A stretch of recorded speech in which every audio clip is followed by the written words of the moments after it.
distinguished members of faculty, distinguished heads of departments, and distinguished colleagues, and beloved students, I'd like to welcome you all to the orientation program of Işık University academic year 2021-2022.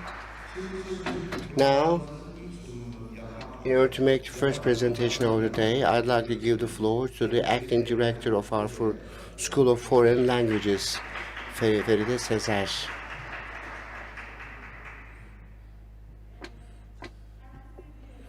I think everybody can hear me. I think this distance is good.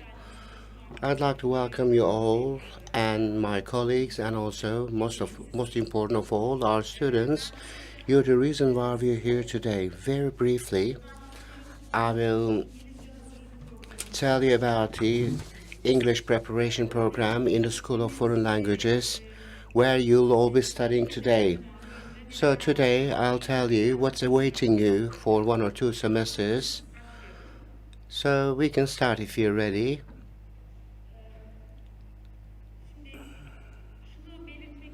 So I'd like to state that within the body of YADOP, so we have a prep school. So there's an accreditation called IKU, so it's an accredited preparation class. And I'm not sure if you have any information about accreditation programs. And this means that these schools does well what they're doing. So that the good education you're receiving is also under assurance, and in the coming days you will see this and also you will become aware of it.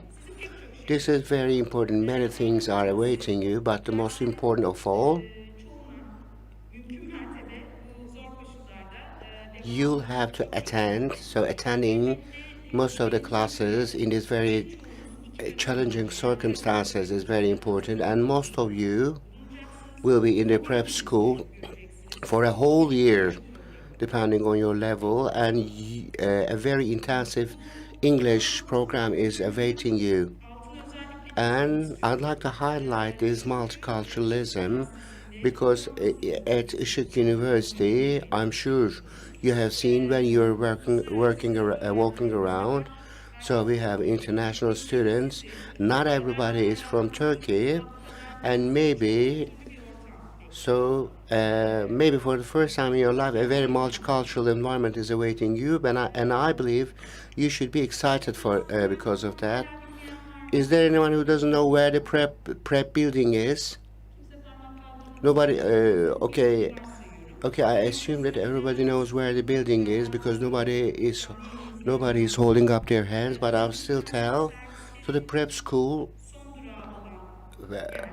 is in the terminal, is by the terminal station of the school buses. So for a whole year, or track 3 students will be there for one period, for one semester.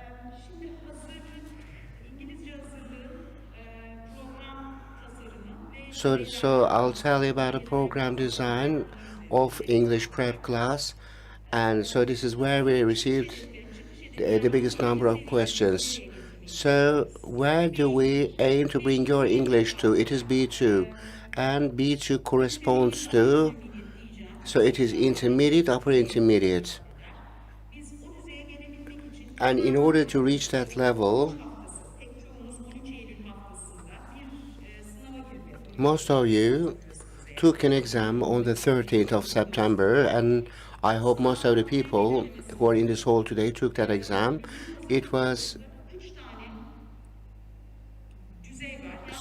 So there are 3 levels in our prep schools. We don't like calling these levels, instead we call them tracks. So those 2 students, so we have track 1 students, and so they are beginner level, and track 2 is somewhat above the beginner, and these 2 groups will be in the prep school for a whole year. So as for track 3 students, so they're not beginner anymore. So they are closer to the exit. That's why. So the program of our track 3 is a single semester program. So if there are students among you who are track 3 students, then you will study prep for 1 semester, and I'll tell you the conditions of this shortly. Do you have any questions so far?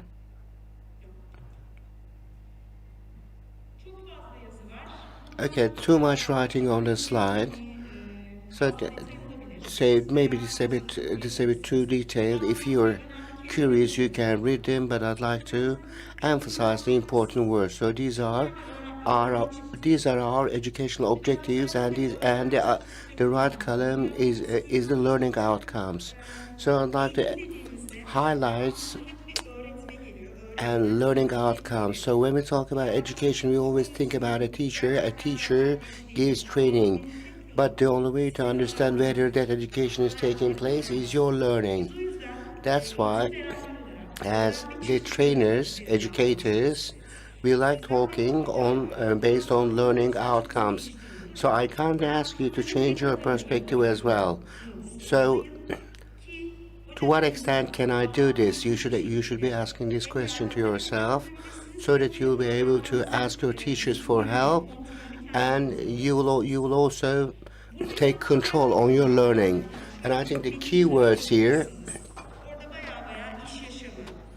So we are talking about your career, working life, and also field information, field knowledge. Maybe we don't say academic much, but most of these are academic skills, because you are studying in a prep class of a university. That's why our objective. So our objective is to prepare you for courses to be given in the English language in a multicultural environment. It is important that you acquire these academic skills. So this 1 year or 1 semester program will be around this program. So these are academic programs, and of course around English. So do you have any questions about this part? Şimdi az önce anlattığım ya da anlatmaya çalıştığım, belki sizlerin de okuduğu o öğrenmek istiyorum. So, Online derslerde ismi programla ulaşmaya so I'll be çalışıyoruz. touching upon the learning outcomes that I just told you about. So I told you about 3 levels: track 1, track 2, and track 3. They all they all study 3 lessons. So there's a lesson that we call core. So our purpose is to improve basic grammar, and also to enrich your vocabulary. And another course is reading and writing. So we make introduction to academic skills in this class, and so we also aim to focus on reading and writing simultaneously, and of course vocabulary is again very important. And in listening and speaking, it is about note taking and also effective listening, and also we try to focus on speaking skills as well. And vocabulary is of utmost importance again. As you can see, in all the 3 programs, we aim to enrich your vocabulary. So you should be studying vocabulary. So I don't want to tell you about the details of research that has been conducted, but what is all quite striking. So if you don't understand 95% of the words in a text, it is quite difficult for you to understand that text in its entirety. So as a teacher who's been working with very nice people like you for many years, so you'll be overwhelmed with words, but please study well on those words and ask your teachers for support. This part is very important. So the parts that I've already told you about, so these are physical. Most of the time are so these lessons are held face to face in a physical environment. Because of the pandemic precautions or conditions, So we have an online component as well as part of our curriculum. Malzemeler demek istemiyorum. Dediğim gibi müfredatın ayrılmaz bir parçası. So this is an 1,5 sene boyunca geçirdiğiniz integral bir proje part boyunca hepiniz of the farklı curriculum. So all of you have received a remote learning for the last 1.5 years. Some of you have attended EBA. Uh, so asynchronous, the word asynchronous is not something new to you. In the asynchronous courses, a teacher is not having a class with you. So there are some preloaded materials, and so there is a time limit, and so the student has to complete that material in the time given. So sometimes there are time restrictions, sometimes not. So it is not only about so time restriction doesn't only mean 30 minutes. It could be one day as well. So this shouldn't be described as homework. So as I said, I just told you about the learning outcomes. So that you do what you're required to do is as important as well as the role of your teachers, so that you can reach those learning outcomes. So I kind of ask you to take this asynchronous work seriously, and so these will be scored. And so this is where you'll be assuming the responsibility of your own education and learning. Is it clear enough? Great. Bu asenkron çalışmalar öğretmenlerimiz çok daha fazla güzel bir And şekilde anlatacaklar. so your teachers will be telling you about this in detail.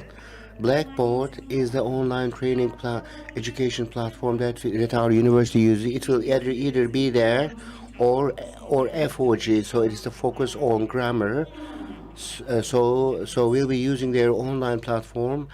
And focus on grammar is one of the books that we use.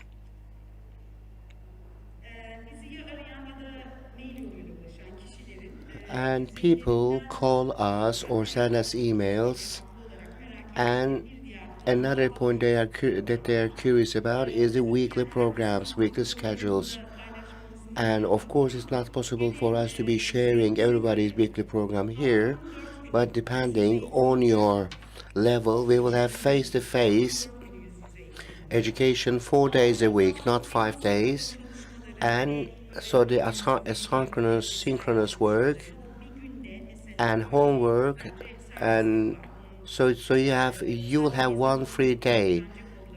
Do not code it as as a leisure day, but you can use that day for the synchronous work and homework. So it is not a holiday just because you don't have any physical classes. So you will be in the classroom 18 or 20 hours a week, Düzeye göre değişen depending on on your level.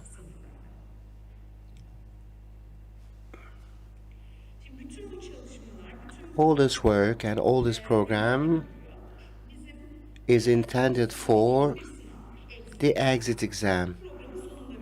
So it is given at the end of the program, as its name suggests. Our purpose is to pass this exam as prep students. And we gave you a similar exam at the beginning of the year, but very few of you were able to take that exam.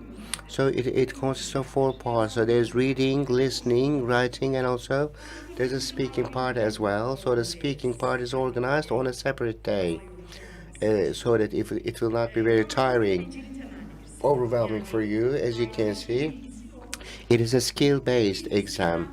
So this doesn't mean grammar is not important. So we test your grammar in what you write, and we also evaluate your grammar knowledge based on your speaking as well, and your exit score. How do we calculate your score?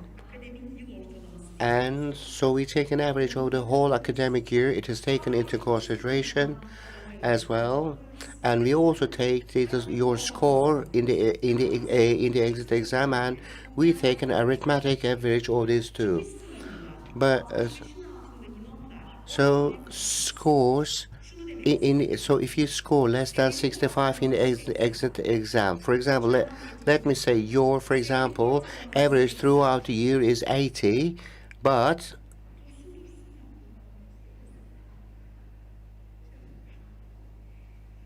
Senelik ortalamanız 80. Çıkış sınavında your 60 aldım, geçebilir miyim? so for example, if your average throughout the year is 80, but if you score 60 in the exit exam, you can't pass.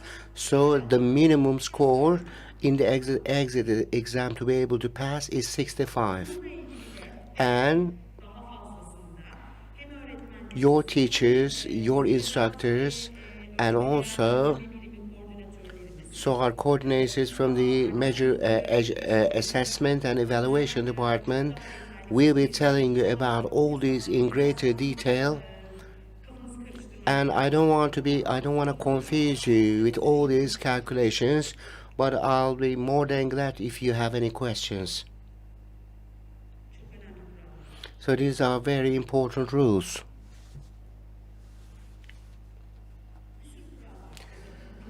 There are so many rules because we are in our schools, but these are very important, and so these are sine qua non points.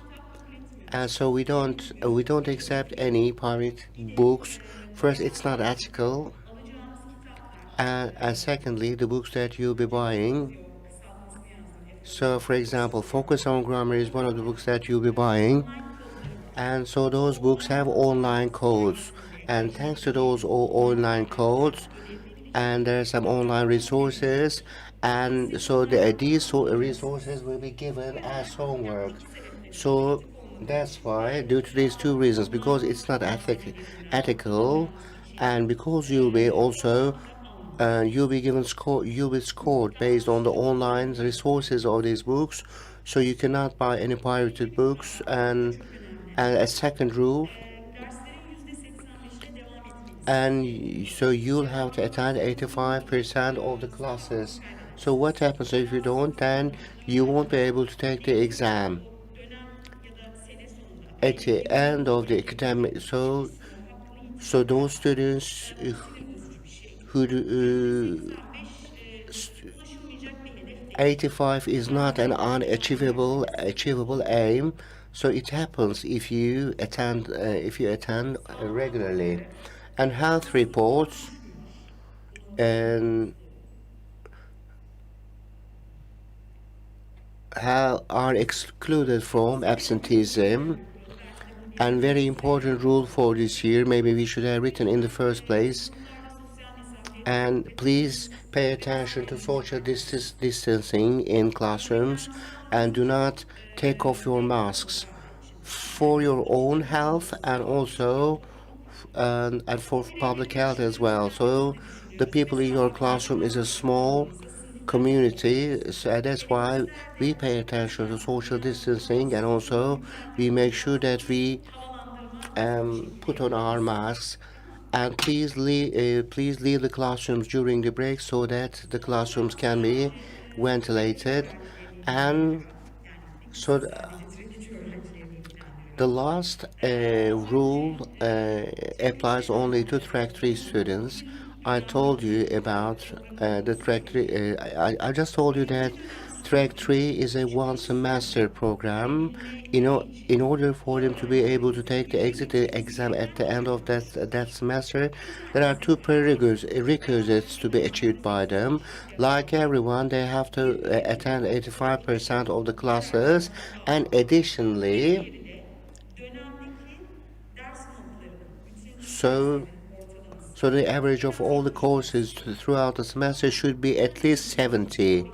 As I said, this is quite an achievable objective, and you can easily achieve it through regular attendance. And so at the end, for example, at the end of the first semester, so the track 3 level passing rate is quite high. It's about 90% most of the time. bu hafta And so what's awaiting us this week?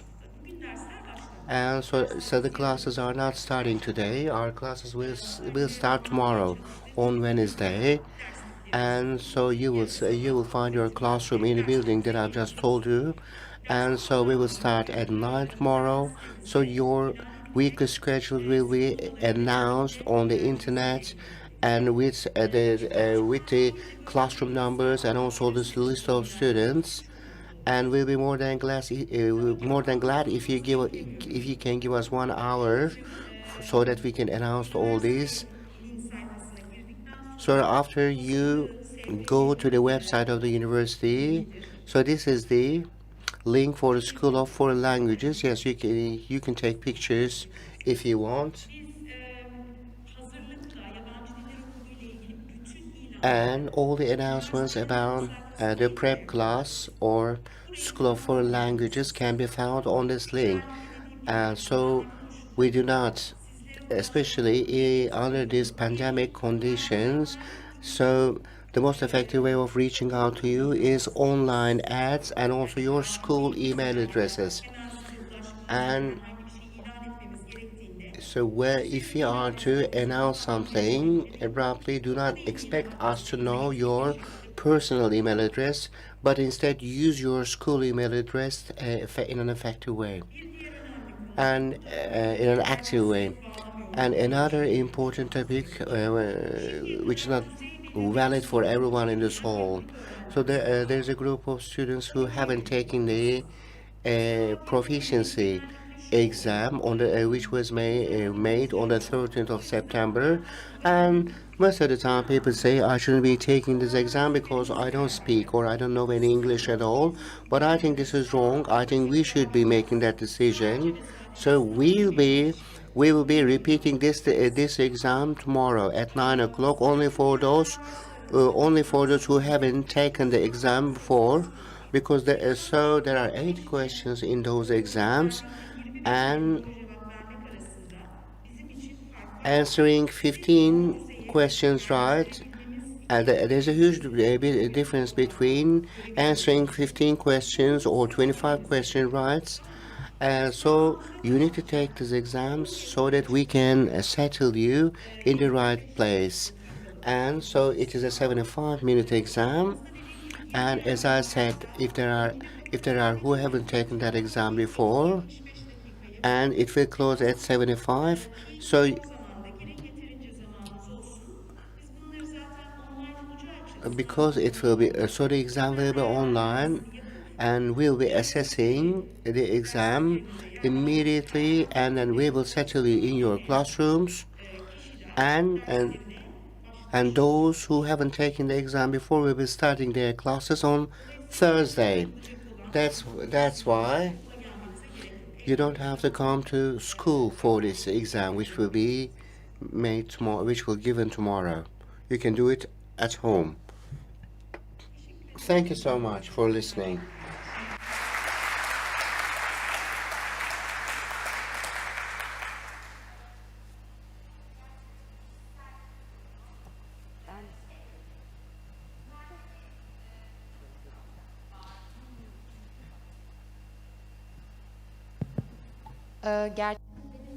Well, this is a personal question. After registration, I mean speaking, writing, and there was one more exam. So I took one exam, and that's why my result is not visible on the results test. Shall I enter the exam again on Wednesday? I think you entered the proficiency one, 15, 16. You're track 3, so you don't have to pass another test. But I can't see my score on the list. Shall we go back to the office after this event? And maybe there was a mistake, or I have to check, double check. So shall Tuana, my name is Tuana Shenol, go back to the office after the event and just double check. Any other questions? Yes, please.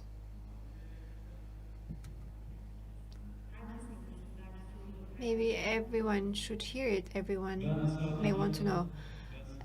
Well, this is what happened to me. Um, well, I selected the prep class from e-government. I registered. I didn't enter any exam, and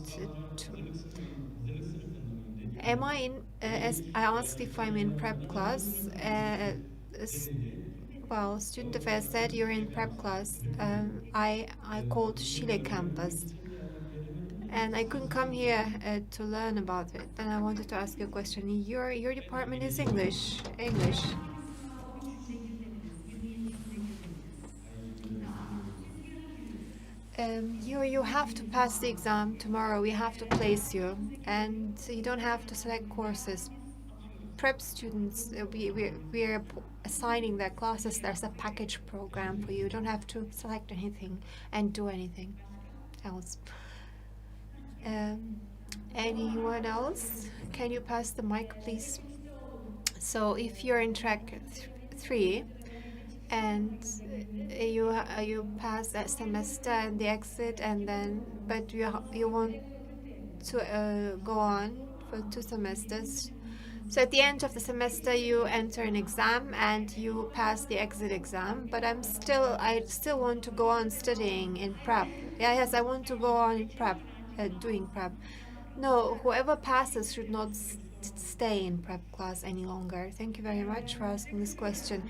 Track 3 students. There is a small group, few groups who don't want to pass because there are irregularities. So they have to do semester 1 courses in semester 2, for example. It's not an excellent situation. As a grad student, that's not perfect. But the reason why you're irregular is it's not passing prep at the end of semester 1. Maybe you're very industrious, but if you study and then are not able to pass, you become an irregular student. I don't know any student who passed each and every class and course. If so, I respect, but well, there's something else. This is prep school. So this is your exit objective. So track 3 attains the goal at the end of semester 1. We don't go beyond this in semester 2. We have to repeat the same program in semester 2. So I would get bored too if I were you. So what happens when you're bored? You avoid going to classes, and there's absenteeism, and you lose the right to enter the exam. And you can't enter the exam because you're not entitled to anymore, and that's really. Well, if you can pass, then do pass it. That would be the best solution for this house. Track 3, I recommend that you pass. And in the second semester term, you would have taken all courses that Turkish and English, freshman English, that you would take during faculty. So you would have tackled all of those, and then you will have a more pleasant beginning to your studies at the faculty. Professor Asım, can you pass the microphone, please?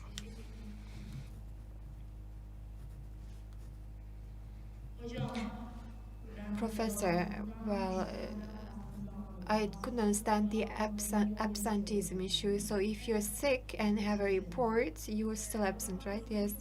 I mean, unless it's very serious that requires a medical board report or health council report, of course, or operation. I mean, we are not heartless. So if you have the flu, seasonal flu, then you're still absent.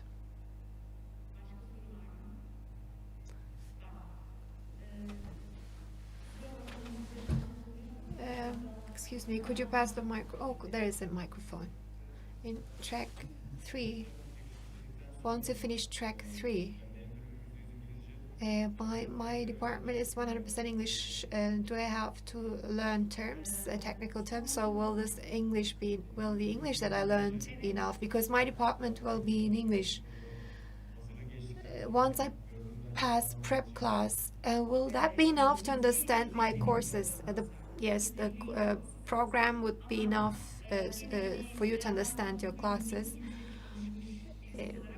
But I studied English a lot. It doesn't mean I don't have to improve my English skills. You have to go on improving your English skills. It's not maybe like, well, there will be words you don't know because the thick textbooks, the academic textbooks that you need to learn, there will be words and sentences you won't understand. So you have to, well, put effort in understanding them in due time. You will learn and put English skills on top of new English skills. And at the end of the program, you will have the ability, the skill to cope with this. But where will we learn the technical terms? At the faculty. Once you finish prep school, there will be advanced or academic English courses 1 and 2. And so your English skills will go in depth. With academic English, you will have your technical term and vocabulary. One more. Oh, when there's quarantine, if there's quarantine, will we go on online if there's a quarantine situation? If the entire class is in quarantine, yes, then all classes will be taught online for a specific period of time.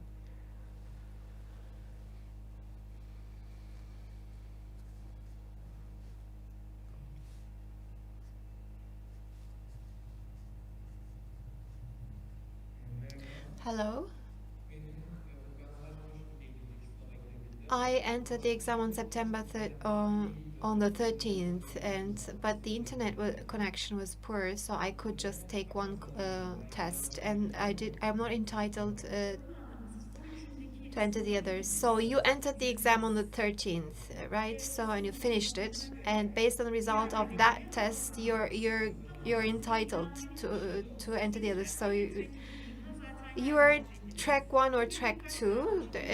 Within a few hours, you will have access to the results, to the announcement on the website, which level you are, in which class you have been placed, etc. So you're not. Your tomorrow's test is not relevant for you.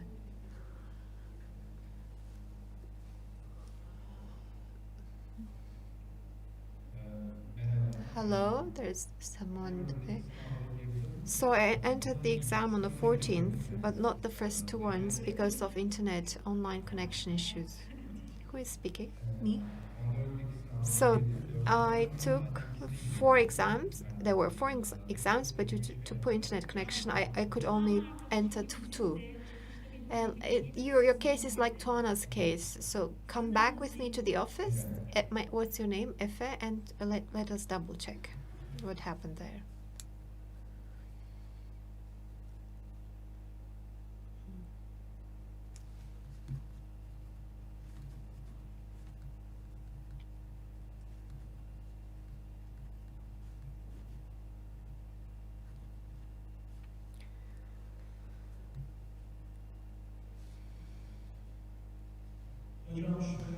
Professor, excuse me. A listening exam was 24 minutes, but the text was 24 minutes long, so 24 minutes. So, and I renewed it and updated the website, and then it froze, and then I couldn't solve this problem. I was while renewing the site, updating it, but it stopped. It froze, and okay. When we get out of here, let's talk about your specific situation.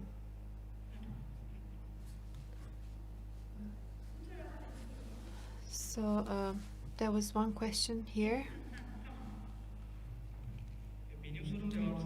I have a question about absenteeism. I'm here. Shall I stand up?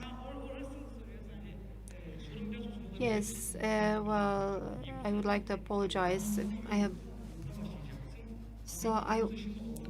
wanted to be in the dormitory, but I couldn't do my second dose of vaccination. I am in Ataköy. I have to go back and forth. It's very difficult. So If I'm not able to come in the first 2 weeks, physically it's not possible, will I be counted as absent? Uh, no, it will be, you will be counted as absent. But I am victimized in a way by the school because I got the first shot, but I can't do the second shot, even if I want to, and they are not allowing me to stay at the dorm. I picked the school because of the dorm. Can you write a petition? I wrote a petition. My mom especially. No, you didn't write a petition to me. To STL info. We wrote a petition. I didn't receive any petition about dormitories. I wrote a petition to the dormitory management. Well, because you can't go be present. Well, we can't solve your dorm issue actually, but it is affiliated to the school, yes. But pertaining to your dorm issue, and if you have to write a petition saying that you will have problems being present because of the dorm of your dorm situation not being resolved. Wait for me, don't go away. Let's go back to the office to handle this. Hello? Hello? The placement test. I think my friend couldn't see his level or her level. Well, we haven't announced it yet. Will be announced in 1 to 2 hours. I may remember your level. Maybe I'm mistaken, but I can tell you when we get out of this hall and double check. So I might remember it. Hello, hello. In some schools, when we say track 1, 2, 3, each semester is one track. So when we start out as track 1, do we have to go to summer school for track 3? Can we finish everything in 1 year? It's not a modular system, so we separate the semester in 2 parts. It's called module. We don't have this kind of system here. That's why I talked about the process to be followed. You're not skipping tracks. There is a pathway, a path, and your level will change along this path. So we don't have the system that you have mentioned. Well, hello. I took the first exam, but I couldn't take the second one because of the online connection, and I was thrown out of the system. And but I took English courses before I wanted to be placed. I think I lack any placement. I think I'll start as a beginner. Well, I wrote an email to the school, but it was not answered, and so I don't know what to do now. You took the exam on the 13th, right? If you took the exam on the 13th, you will not be placed automatically as beginner at lowest level. You're the third person asking this question. Let's go back at the end of this event and check your exam or test results. Don't leave, wait for me.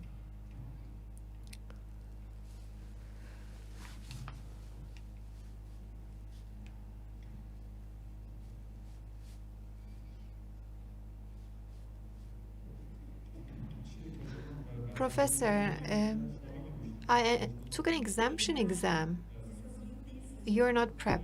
You're no prep student then. No, I'm not a prep student. So the result of that exam, I think the program coordinator's office announced the results online. Yes, they did, but why did you have an exemption test at all? I'm trying to figure out what the test is about. Well, there was one question, will we be ready for the faculty courses with this English? And I said, I talked about academic English 1 and 2 courses at the faculties. So the exemption test that you mentioned means that you're exempt from academic English 1 and it was not compulsory.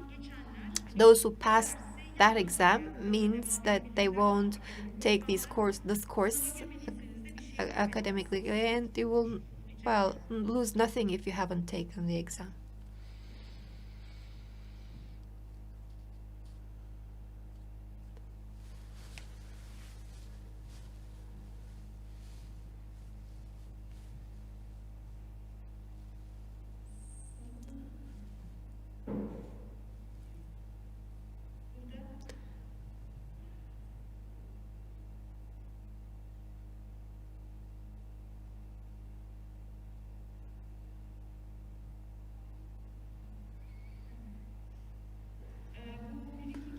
So we talked about SFL info, and you wrote to SFL info and didn't get a response. We may not be able to answer right away, and I'm sorry if we have missed your mails, and we'll double check with you. As I said, we have an info email address that many of you know, I think. Any other questions? So before you leave, so the ones that are sitting in the first row, these are your teachers, you're my colleagues. If you could say hello, stand up and say hello and turn toward your students. And these guys will be your teachers.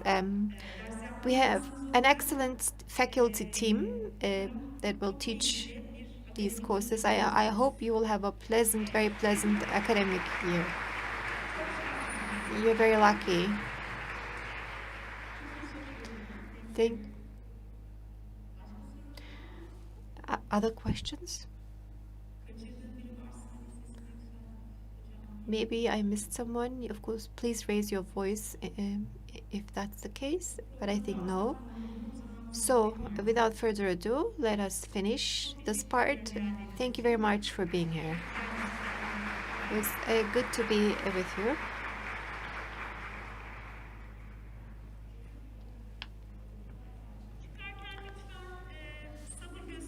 Please be patient when you go out. Please abide by the distance rules. Thank you very much.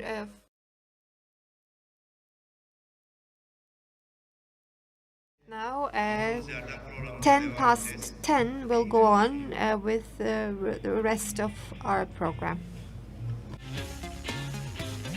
Olmasa da param pulum bankada, okusam gidip bir sene Amerika'da. Dertler derya ömrümün baharında, kalacak yerim olsa bari deniz kenarı.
distinguished students. Now I'd like to give the floor to Müzeyyen Pander from our Faculty of Economics, Administrative and Social Sciences, and she's going to make a presentation on ethics at the university.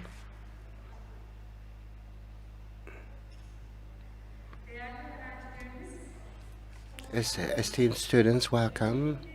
First and foremost, I wish that this new academic year will be a good one for all of us, and it will be full of success, and most important of all, we will spend a healthy semester together. And so I know that there are some prep class students and also freshmen among us today. So this is your first year at university, and I believe that it will be one of the most important years for you, because it will be the year during which you'll get acquainted with the university culture, and it will be the year, so you're at the beginning of the way of a path, and along which you'll be acquiring the social and also academic skills which will shape your life.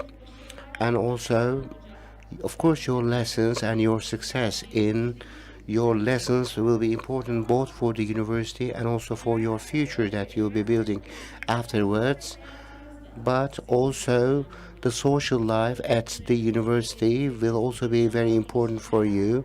The relationships that you'll be establishing, and also the cultural capital that you'll be incorporating to yourself will be important throughout your life. And throughout your university life, some ethic values and also ethic behavior principles will also be important as to what extent you can establish that social life in the right way. So when we talk about some ethical values, and so we're talking about values which will value your behaviors or your behaviors. And so in my presentation, I'll try to tell you about the values and principles a university student is expected to acquire. And so my presentation will be around these questions. What are your responsibilities as a university student? What values or principles are we expected to abide by? And what values should be observed in order to be able to exist with differences in harmony? And also, what are our responsibilities for each other during this pandemic period?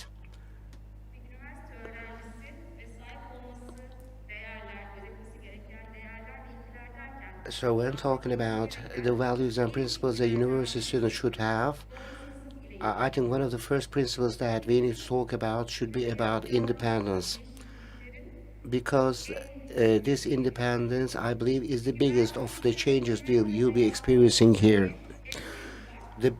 Perhaps the biggest difference between the high school and also university life is that you have much greater independence. Some of you have left home and started living alone or in hostels, but even if you are living with your families, now you are about 18 now, you are now adults, and so your parents are not your parents at school now. So in this sense, you are independent individuals. This sounds really well, and I think it, and I know it's something you like. But this also brings about some important responsibilities as well, because you're competent and also you are adult individuals now. So you are seen as people who can make healthy, sound decisions.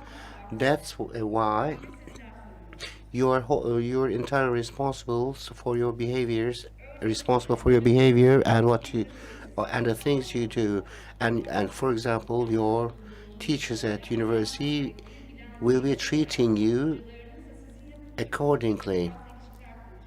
So, for example, so whether you do your homework or not, or whether you hand it in on time or not, or whether you study for your exams or not, is solely your responsibility. Your teachers will not insist on you to to do your homework, so they will try to lead you. They'll assist you to do the right thing. However, they won't be insistent, and they will only be evaluating the result of what you do, depending on to what extent you decide to do things, or depending on how much labor you decide to make. And as responsible individuals, you will have to face the consequences.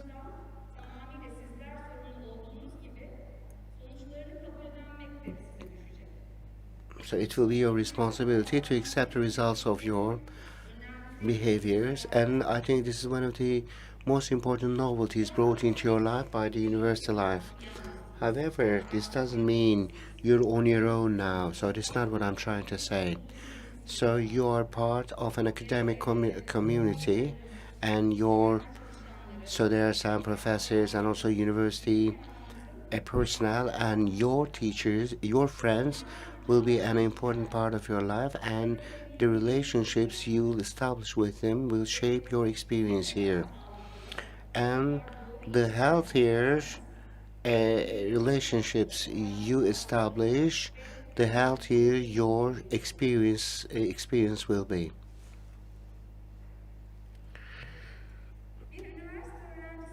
As a university student, another way of behavior is integrity or honesty. Honesty is not only about what we say or what we do, so it's not about conveying the reality. It has a broader meaning here. So what we mean with honesty or integrity here is abiding by a moral and also ethical values in every setting. So this means that doing the right thing in the right way. In this sense, honesty is about adopting the right way of behavior in every environment. So what's true, or so the description of the true may not be the same for everyone, and especially when there's a conflict of interests, and sometimes so it looks like there are more than one right way of behavior. At such times, we should remember where we are and why we are there. Here we are part of an academic community, so it is not solely an individual life. So I believe that observing a common interest would be serving each and every one of us. And also, when I say observing a common interest, so our personal welfare and well-being depends on the others behaving in the right and in an honest way. For example, for example, your confidence that the other will be wearing a mask makes you feel good, or your confidence in the others will be, for example, observing the COVID and precautions makes you feel good. Therefore, how we feel and also our well-being depends on the behaviors of the others, and also to what how honestly or how right they behave also has an impact on our well-being.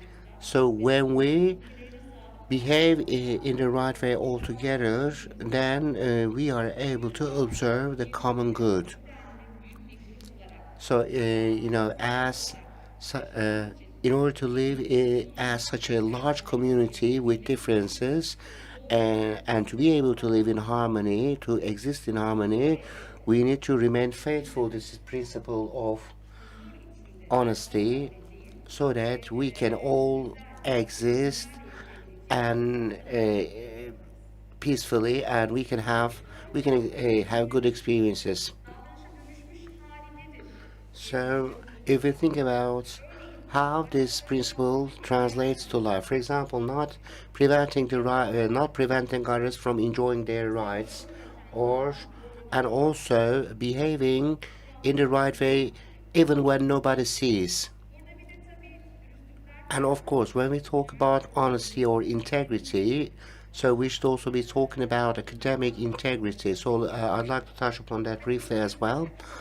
And so academic integrity and academic ethical rules are the rules that you'll have to abide throughout your studentship. And these have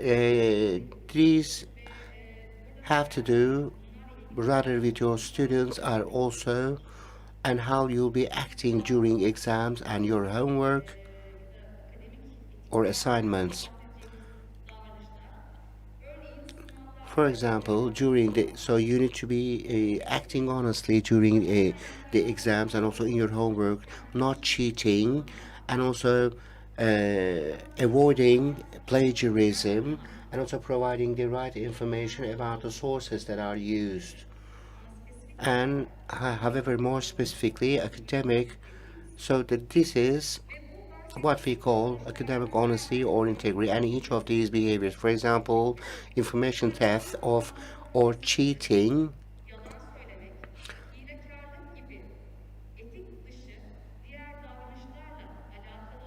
because these are and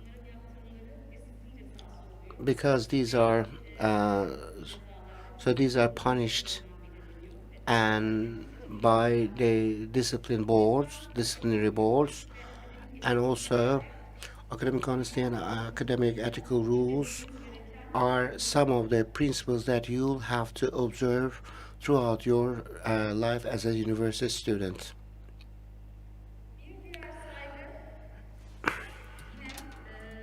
We should also be respecting, and so another important value is respect. So respect is one of the most talked about ethical values, and we talk about it so often, and I think it gets hollow in a way. And so we know what it means to be respectful, and we know what respect is. However, we don't think much about respect. For example, I'm not sure if you have ever thought how you would describe respect. So not with behaviors, but in words. And if you were to express it in words, how would you describe or define respect? Do you have any idea? So you can give an answer at this point. What do you think respect is?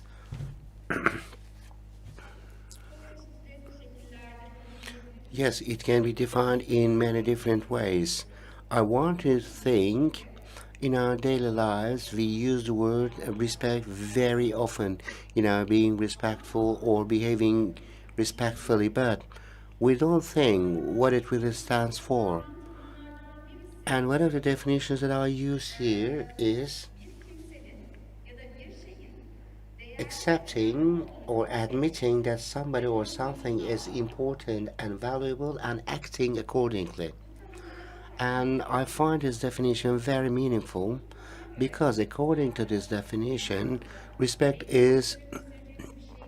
not something that and is not something to be shown only to certain people, just like your elders, and also to people who have a higher status than you do. And so respect should be practiced for everyone. So for trees, for the sea, and for animals. So everybody deserves to be respected. And if we are talking about a human being, respect is not only about admitting that that person is valuable. However, it is also about admitting their ideas and their beliefs are important as well, and also acting accordingly.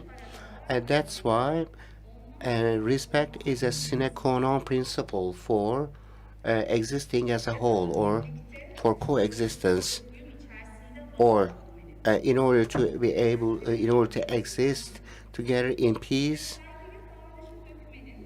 And the easiest way of reflecting respect to our behavior is to behave the others in the way that you would expect others to behave you.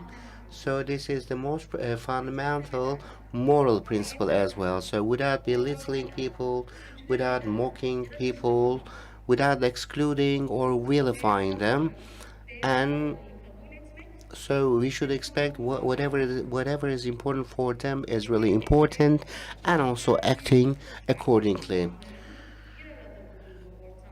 So in such an environment in which so many different people are together, there would be conflicts, and also at a university environment, so these are also encouraged as well. But we should make sure that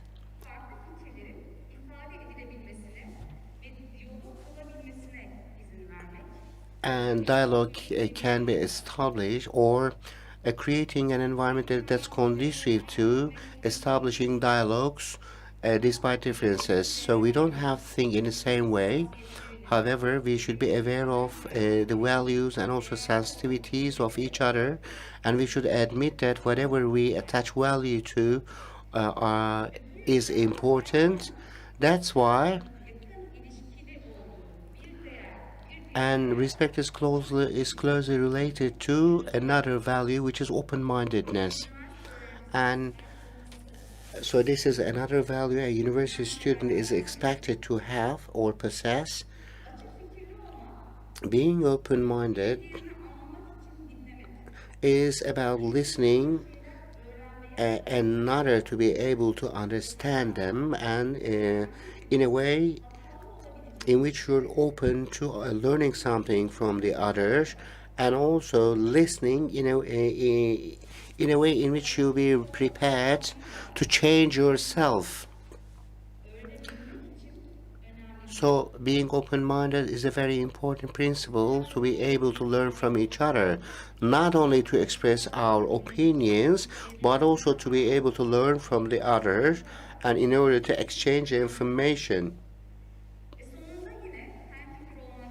And last of all, we don't have to agree, but in order to understand each other, we should try to understand why the others think differently. And of course, to be able to do that, we need to listen. And once we understand the others, then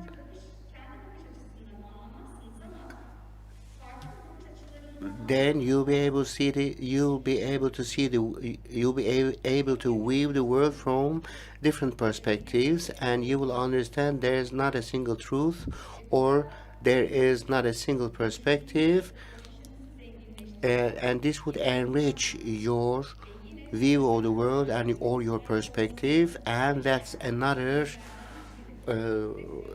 skill that a university student should have. I call it a skill because something that's acquired, that is learned, that's acquired, and that is developed. And you will encounter different points of view, and also people who are different than you, and also you will meet individuals with different circumstances than yours. And when you encounter them, you will learn that different people exist, and different conditions circumstances exist, and you will realize that the more the number of people and the more perspectives exist. So you will also experience this in your courses as well. For example, in some of your lessons and courses, you will, for example, encounter certain theories, and you will see that, and many things do not have a single explanation. When you change the theory or the approach, then the answer to the question will also change, which also tells us.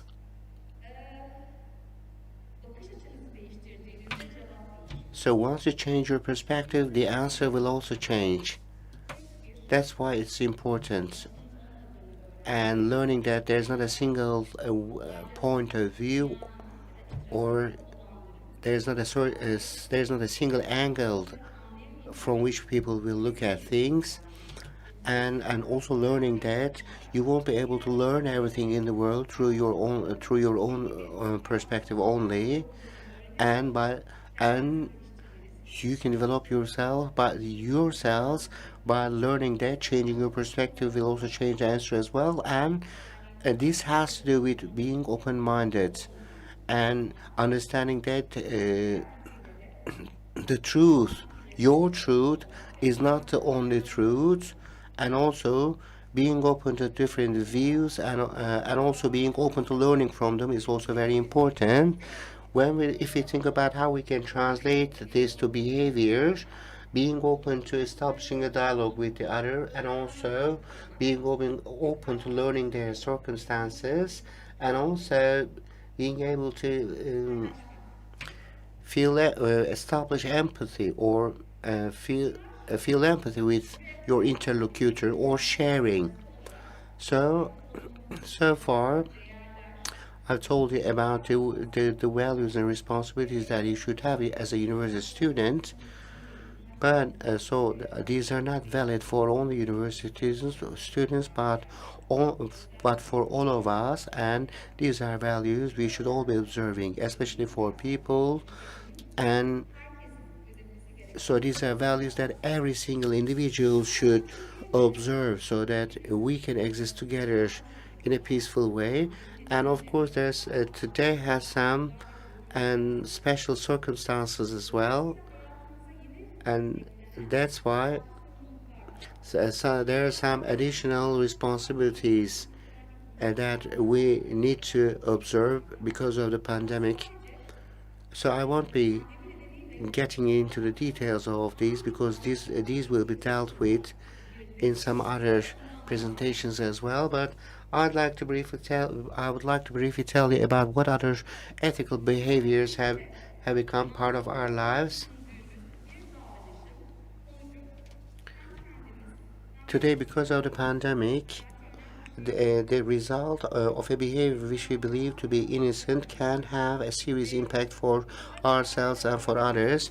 After a long while, we have come back to school, and in order to be able to maintain this order, we need to act as responsible individuals, and that's why every day we should ask ourselves these straightforward looking questions. How do I feel today? Do I have throat pain, or do I have a runny nose, or do I have pain in my muscles or in my joints? Should I go out? Should I take the school bus and go to school? And if I go to school, will I be putting my friends and their families into danger? What if there are some elder people with chronic diseases in their families? I don't feel really bad, but would I cause them to feel bad if I go to school? What could be the consequences of it? Could be. And so these are, yes, basic questions, but these are ethical questions as well, because the results. Because these questions reminds us the results of our simple daily behaviors may have on others. The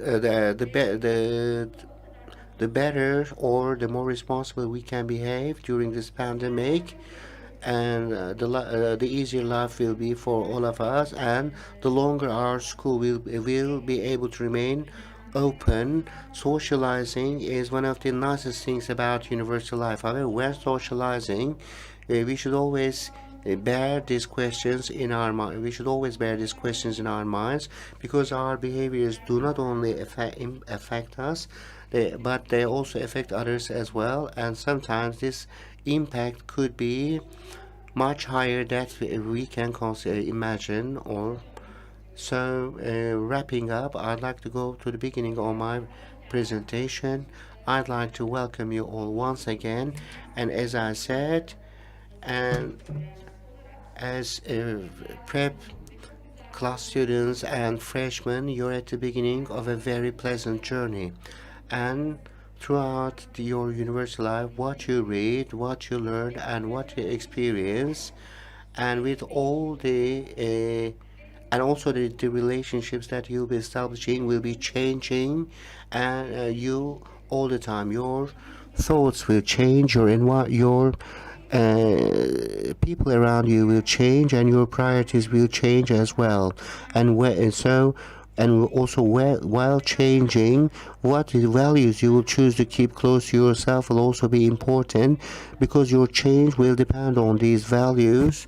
And I said, so the person, I hope that the person you will transform to through at the end of your journey will be someone you'll be proud of. Thank you so much. Soru alacak mıyız Süleyman? Will we answer questions, Süleyman Bey, or shall we finish here? Are there any questions? No, I think there aren't. All right, thank you.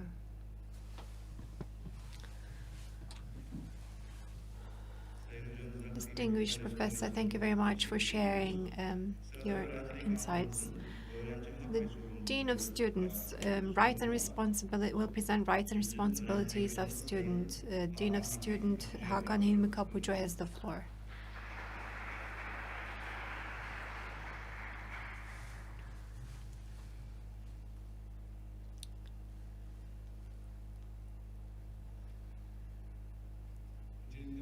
Hello. Welcome, everyone.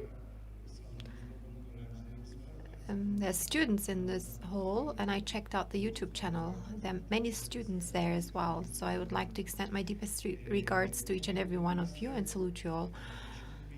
University life, it's like the inception of a journey. Well, that's why it's an important shedding point, turning point for you, and it's made up of several concepts, and you will be hearing about those frequently. And Müzeyyen, she talked about them, about lots of them. Some of them that were already mentioned, so thank you very much, Professor, for alleviating my duty, but I'll start right away. I'll talk about this Dean of Students. We have several duties, and then I'll talk about the services that you will be delivered, that you will be rendered. And then last but not least, I'll talk about rights and responsibilities. So you can have a Q&A session anytime. Please feel free to interrupt me anytime. Just raise your hand before you do that. That's all. Thank you. So the Dean of Students has several characteristics. I mean, what are we doing as Dean of Students? First, we are here for your career development. We are an important touch point for career development. In 21st century, going to university and being taught academically is not enough. You have to think about the development of your career, and we're trying to teach you skills of the 21st century. There will be announcements on trainings, how to plan and how to enter professional life in the 21st century, for example, is one of those. You can join these training activities. They're rendered regularly every year. You may join the one this year or next year. They're being repeated. Social life is very important, and of course your social and private life is very important, and this is an important phenomenon. You will have fun and work at the same time. So the equation goes with having fun and working hard at the same time.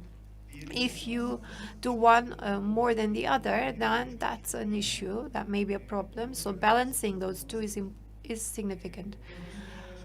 I talked about professional life. Professional life starts when you're in high school, actually, and there are some requests from university. If many high schools they join trade shows and fairs, and we explain what the 21st century will be about to these high school students. And there are some qualities that you need to have because the business world demands those. And we will be discussing all of those during the activities. And me and my team members, they're here for you. Please feel free to contact them. We are having conversations with students very often about those. If something is missing, well, contact us. Well, and a student-centric approach is one duty. Looks good on paper, but it's also what we do in practice. Our basic role is to service students, and when doing so, of course, we would like to hear about your requests and needs. We have to have a common denominator, reach a common denominator when we deliver services. This way, it's a good way to communicate. Otherwise, it will be only unilateral. For example, now it's very unilateral. I'm talking and you're listening. But this mutual communication or two-way communication is very significant for us to be able to render good services for you. Please feel free to ask questions. Don't hesitate asking questions. If you may get answers that will guide your the next 30-40 years for yourself. So maybe things you would like to hear from us. Sometimes you go to the doctor and you talk about your bad habits, and your family says, it happened because of your bad habits. Don't sweat, don't run too much. Or the family says, don't consume tobacco, for example. When a doctor says the same thing, it's more effective. So the same goes for us. So there are professionals who can guide your career. Please feel free to contact them at any time. 4 years may be a long time for you, but it's very short, believe me. So you have to make efficient use of these 4 years. We talked about competencies and qualifications. That's very important for the 21st century. And the dean and our university plays an important role here. So continuous contact with us is very important for that purpose. I can talk to you about the general facts and truths, but then there's you, and for you, something else may matter, and satisfying your request, it's more important. We can talk about general facts. We have an individual approach when we deliver services.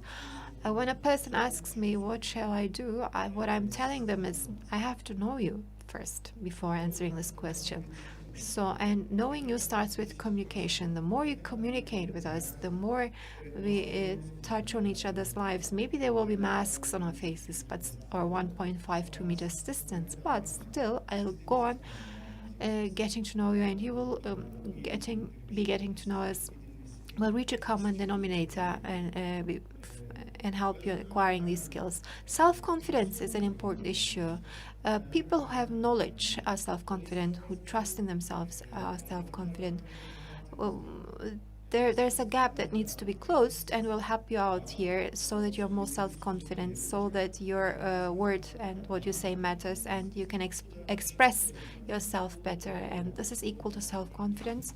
And when talking about these competencies and qualifications, the more of these you acquire, the more you will develop, and the more you will your relations with your friends and family will improve. You're growing up, he says. People will accept that you have grown up. That's another issue. Okay, your friends and family, they accept that you grew up, but you have to do the same for in the business world vis-a-vis professionals. I'm here, I have a good education, I respect myself, I am self-confident, I have competencies to do everything that you request, so demand from me. So undoubtedly you will be using these statements. Respect is very important, but to whom and how?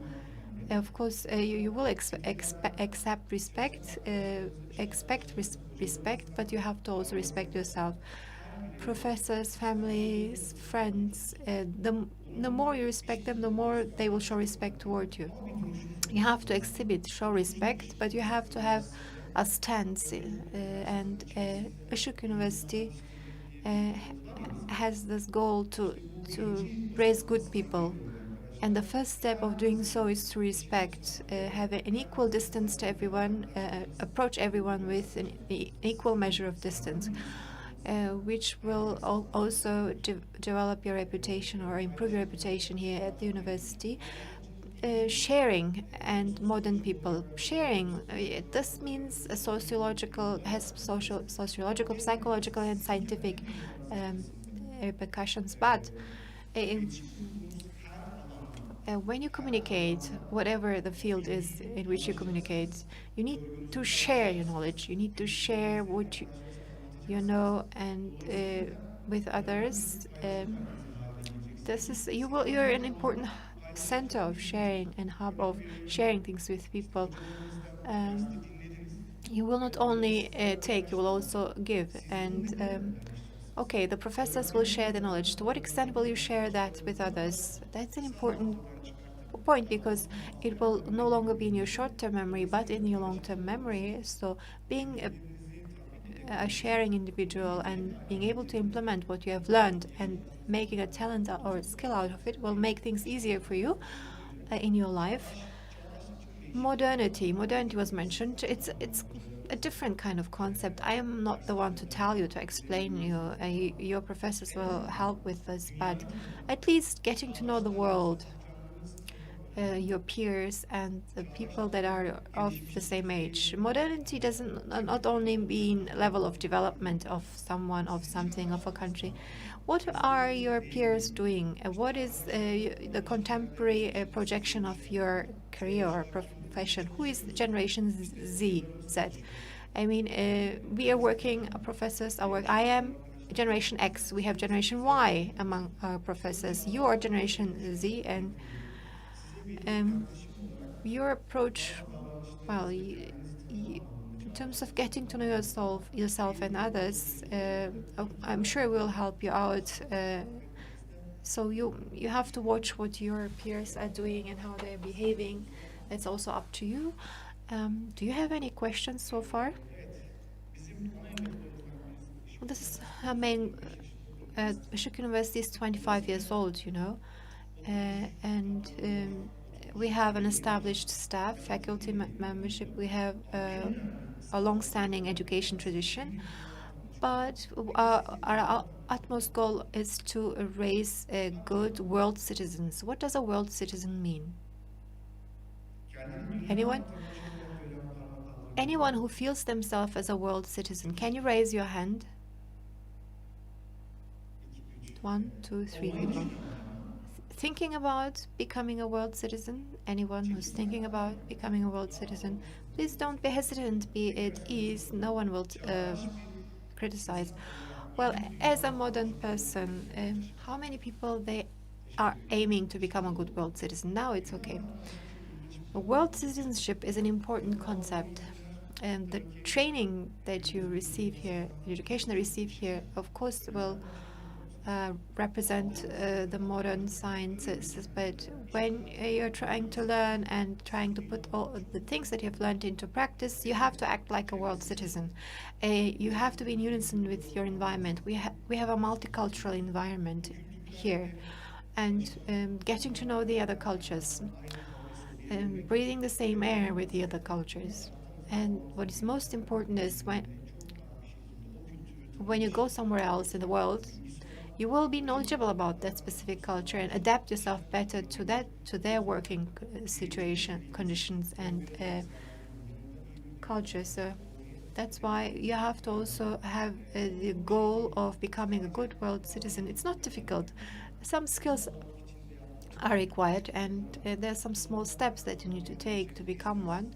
In due time, we will talk about these, tell you about these steps. Please communicate constantly with us. If something is missing that you would like to complete and acquire as a skill, let us know, because your life will become even more pleasant at the end of the day.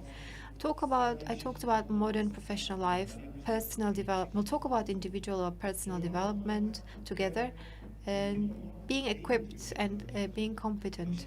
What does it bring? Happiness and success.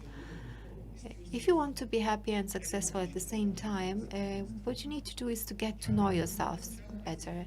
The more you know yourself, the more you will know what is missing. And once you, complete these parts, missing parts, you will become a whole uh, world person, human, and this will help you in obtaining a happy and successful career. And post-graduation is the next subject on my list. I mean, 30 AKTS is the number of classes you will get each term, each semester, and 8 semesters means 240 credits AKTS, they're called here, and this is a huge burden, a huge workload. And of course, they will have you. It will help. They will help you acquire certain skills. But at the end of your graduation, you would like to be successful. To be successful after graduation, you have to do more than just graduate. And you have, as I talked about, starting to getting to know each other. The more you get to know yourself, the more you will get to know yourself. You will share with people what you know, your skills, and you will be a happy and successful Işık University graduate, and you will start working at some organizations and universities as happy and successful individuals. The Dean of Students has certain roles. I will not read them, but basically it's about solving academic and administrative problems together with a student, or problems that are repeating themselves. I mean, they're on our agenda. We listen to the problems, we think about them together, and trying to solve them and come with solutions for them. Feedback coming from you is very important, because we're here to generate solutions to any problems they may encounter. Together with my team members, we are thinking in depth about these problems. So any feedback from you is invaluable. We don't have a magic stick to solve problems. We may not be able to change things overnight, but we may be able to do small changes that will help in transforming ourselves. And any feedback from you to change or transform will be processed. Radical changes happen over time. They're not easy, but we can take small steps of change, or then maybe small breakthroughs at first before the big breakthrough comes. Campus life and problems that may be encountered in campus life, academic problems, administrative problems, there are many various problems. But we would like to, of course, promote our university. We have a deep-rooted history and tradition, and you are a member of Işık University and a student of Işık University, and you carry our badge, our ID. You will obtain a diploma at the end, and it's up to you to make it worthwhile. With the skills and competencies I've mentioned, we've been around for 25 years to increase the value of your diploma. Everything that is written here on the screen shows the stance, the ID of the identity of Işık University, and the pledges and the promises and claims of Işık University. These are not on paper. We are demanding those from you. Please work on those. Please feel free if you encounter any issues regarding those. So learning environments is the next item. If you are facing any issues with your learning environments or anything related to campus life, maybe you have there's an injustice that you have faced with, or anything that you have trouble expressing to others, you can come to the Dean of Students for help. So this is our administrative roles. We are reporting to the rector and deputy rector, and we are invited to meetings of the university board, and to talk about your rights and responsibilities and your claims. We are representing students there. So the Dean of Students, we have a career and graduates office. We have we work with the counselors. Ceren Hanım is a counselor, and together with the guidance counselor, we are looking at your following up on your general success, and if applicable, we'll helping you. We're sending out surveys regularly. We're not supervising the first class, but once you have your averages, you will be supervised by us, and you will be in the system, and we will be sending out surveys from time to time to gauge areas that you think you're not successful in, that you're successful in. Then we will sit together individually, and then we will not do it on your behalf. We'll get to know you, speak to you face to face, and then we will get your feedback about your story, and then we will make an evaluation. So we'll say, what do you need to do? We will do an individual plan. We are planning the careers of individual students. Even when you're going on studying here, we'll have your career plans ready for you together. Equality is another item. So Professor Müzeyyen mentioned that as well, and she evaluated the subject quite nicely. Equality, as it is written on the screen, can be defined like that exactly. But you have both a right and a responsibility as a student. When it comes to the principle of equality, what is your responsibility? You have to know your responsibility and enjoy and defend your rights if necessary here. The next slide, please consider from this point of view. Equality means not discriminating against people. Everyone is equal here at the university. We are not discriminating against any people based on language, religion, whatever, on other grounds. This is one of the foremost values of Işık University, and it is implemented as is. And as members of Işık University, please don't make concessions on this right. Everyone is equal. And if you see the contrary, please try to prevent it. And if you're not able to prevent it, come and inform us and report it to us. So, I talked about responsibility. There are differences.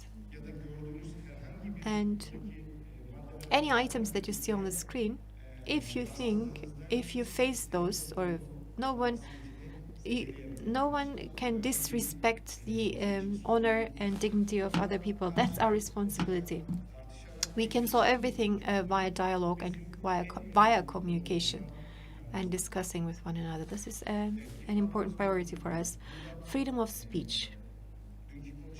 That is important. And this professor mentioned it a while ago. Feel free to express yourself. Use nice words. Of course, we are open to criticism. You can criticize. This is university. As long as you respect the other, you're free to express yourselves. There's one benchmark or criterion here.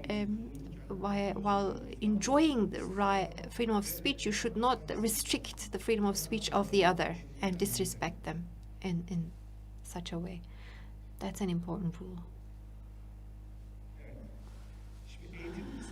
So, education. Professor Müzeyyen talked about it in length. Talked about plagiarism, academic code of conduct, asking people before you take their data. But honesty and respect is even more important. Everyone has the equal opportunity, equal right to be educated, to receive education, and you will demand this right. All students are equal when it comes to getting education. We have we have many fields. I mean, we have a library and a gym, a lab. You have the right to use all of them as long as you follow the rules. And there is no restriction of use unless there is a legitimate excuse. Should be open. They're opening hours, and you can use them freely. So all services are accessible by everyone, by every student. You also have the right to ask for arrangements if necessary. So each and every student, they have these rights and responsibilities. As long as they know about them, you may demand them. So participation exams and classes, and then not being absent is important. Be present in your classes as much as possible. I am aware that some students, I mean, based on previous experiences, they are not following at the rate of being present, and we may be sick, but it should not be.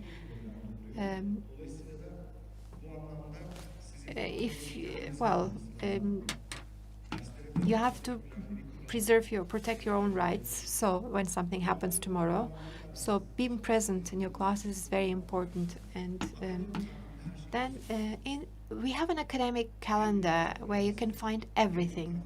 A university student should check his academic career at all times. You have your selection of courses, classes there. You have your holidays there. You have your horizontal transition, transfers, everything, and objection to grades, etc. You can find everything in the academic calendar. Did you check the academic calendar? Undergraduate, postgraduate, it is separated in two parts. So you depending on your branch, your discipline, and your situation, you can find everything there. Have a frequent look at the academic calendar. So another issue that I want to mention.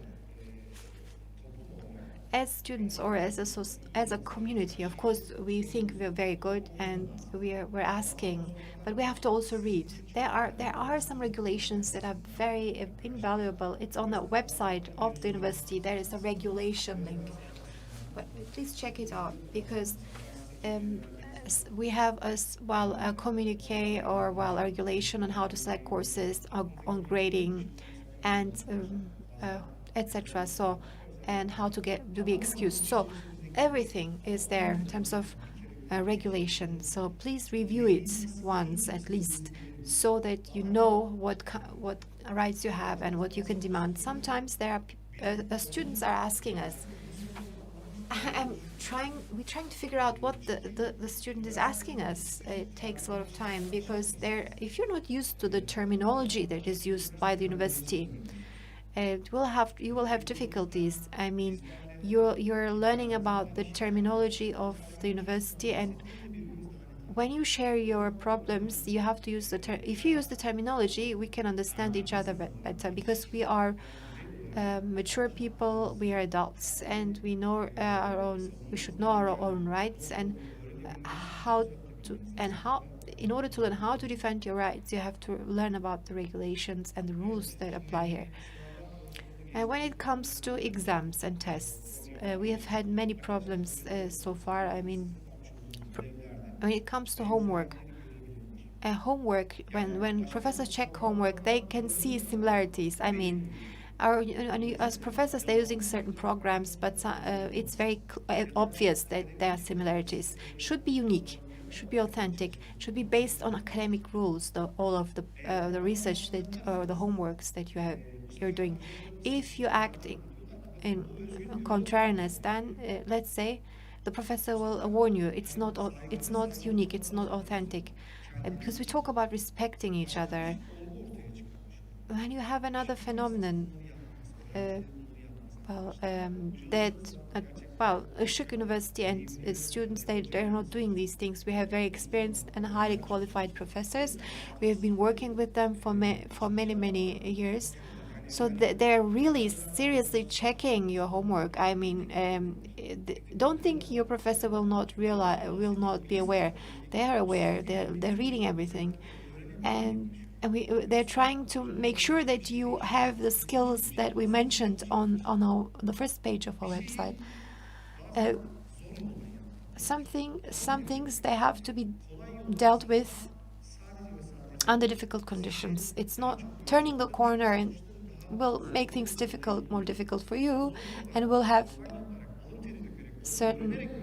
If you sweat when you learn, it will be easier when you in the later stages of your lives.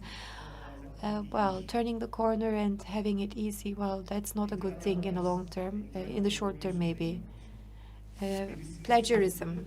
If you make reference to a person, if you copy something from someone else's work and don't mention their names, and then it's plagiarism. It's like stealing. It's an academic theft. And when it comes to homework and projects, I mean, you're sharing those with your friends. Some people, they copy the same. They're not changing anything, and that's not good. It will put you in a difficult position, and this happens from time to time. You may send your homework with good intentions just to have a look, maybe to get an idea, but if it's copied one-on-one, that's an important issue for yourselves. You know about copyrights. Generating works, it's invaluable and it's protected by law. Each thought is invaluable, especially if it is put on paper and it is part of a book or publication. I talked about references in your work. You have to show the name, and it has to become a habit, the source and the reference, the credentials. So you have to respect copyrights. When you multiply and distribute, there are copyrights, because there's the owner of these rights, who is holding these rights, and if you multiply, reproduce something, you may violate their rights. So that there is an invaluable source. So violating copyrights, it's not something a university student should do. This one is very important. I also, for me, everyone lives in a safe environment. Physical and psychological violence is not acceptable. We don't want to see it happening. Abuse of words, physical abuse. We don't want to see these things. If you see something like this happening, please contact us. Işık University students, they should not do these things. If someone does it, it's an exception. We say, and please contact us. We will try to support you if it's in our might. And confidentiality of data, of personal data. We have your WhatsApp groups.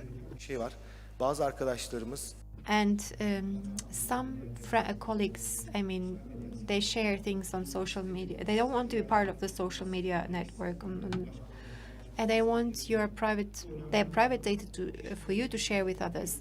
So without informing them, and you should not share their data with others. And the same goes for us. If people want these data, you have to contact the relevant person, and obtain approval and to share the data. This is maybe one of the most problematic issues, because data is processed very rapidly, and we are present in different social media accounts, WhatsApp, other groups, Facebook, etc. So we may miss this rule, but this rule applies for me and for you. It's the key for that will ease your life here at campus. Quality campus life.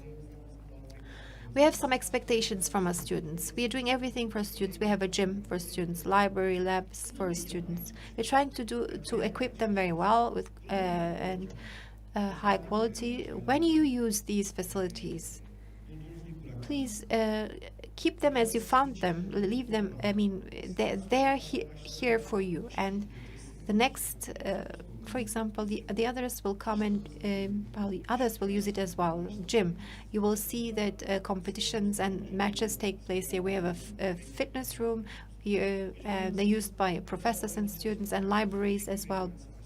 And professors have one expectation from you. This material is here for you. And when you finish your job with these materials, leave them as they are and put them back where you found them. We have animals, we have here on campus, so please respect them as well. And these are public space. They're well, public. This is a public space, so please put the things back where you found them. This is also very important.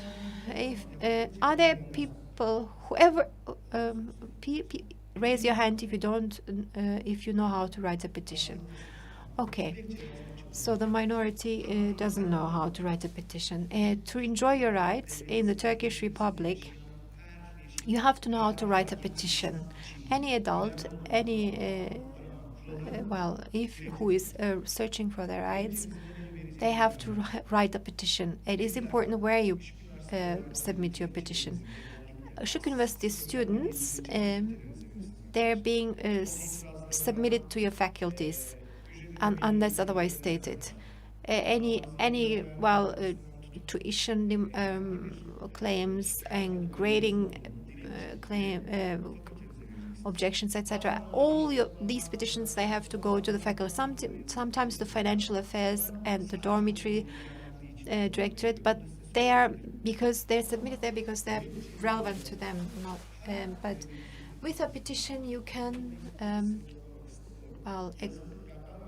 forward all of your requests, and you may say it or verbally, but it's not an official application. So when you say I wrote an email, yes, it's a tool of communication, but it's not a formal tool to search your rights and seek your rights. So these petitions, they have deadlines, and I talked about the regulation. So read the regulation. It gives you the deadlines for these petitions. So please submit them when you object to grades, for example, or when you have objections when it comes to exams. And there are certain legal deadlines that you need to abide by. And please submit those petitions in due time. I think I'm finished. Albert Einstein, you know him. I mean, he used to say that I like a lot. It was mentioned by the professor as well. Thinking is the most important process. It's part of education. And please don't give up on thinking and dreaming. Thank you very much for your attention. If you have any questions, I will be glad to answer those questions. And if not, I will give the floor to my colleague. Any questions? Okay. I wish you a successful semester and term. And we are at block wing G, at the top floor, the dean of students. Feel free to contact me anytime. Thank you.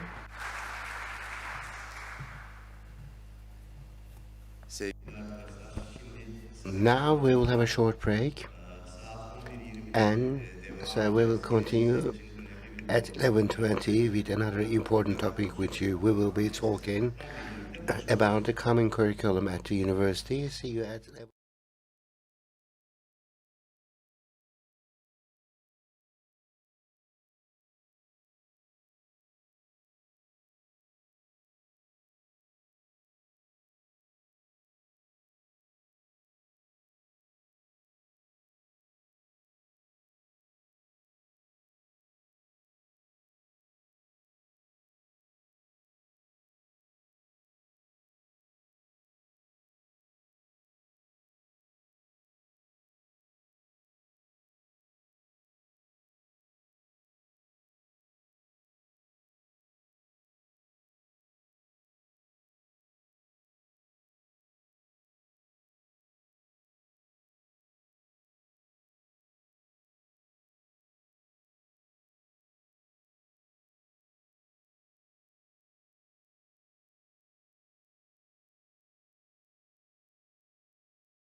which quite an important topic, which is the common curriculum.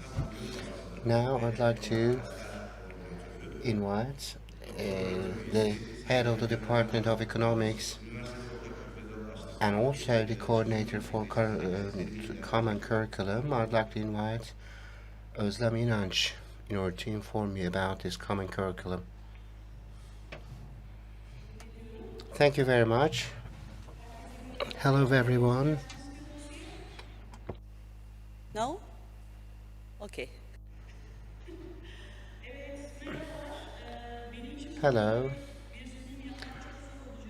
Delivering a presentation here will be quite difficult for me because as a member of faculty I'm used to walking around when teaching, but maybe my presentation will look somewhat different after Hakan Bey's. As said, my name is Özlem İnanç. I'm the head of the Department of Economics, and I'm also so I'll be assuming the role of the coordinator of common curriculum, which we have just started. This is a very new, very exciting change for us, and we will experience this change together with you. So in my presentation, I'll briefly tell you about why we needed such a thing. Of course, some slight amendments were made in the previous year in the curriculum as well. So I will tell you about how I'm sure you will have some questions at the end. I'll share with you my contact information, and I'm sure during the semester we will come together again and we will discuss together. Your suggestions are also very important for developing the curriculum even further. But if you have a burning question, you can also raise your hands and ask a question. As I said, I'm a teacher of economics, and my topic in my field is macroeconomics, and one of the fields that I work in is economic growth. One of the most important factors affecting economic growth, which you'll be learning in your economics lesson, is the capital. So capital is divided into physical capital and in human capital. So it is about your knowledge, body of knowledge, and the most important aspect of this humanitarian capital is education. And research say the longer a person studies and the better quality education they receive, this would increase and enrich their humanitarian capital, and this would also bring about economic growth in countries.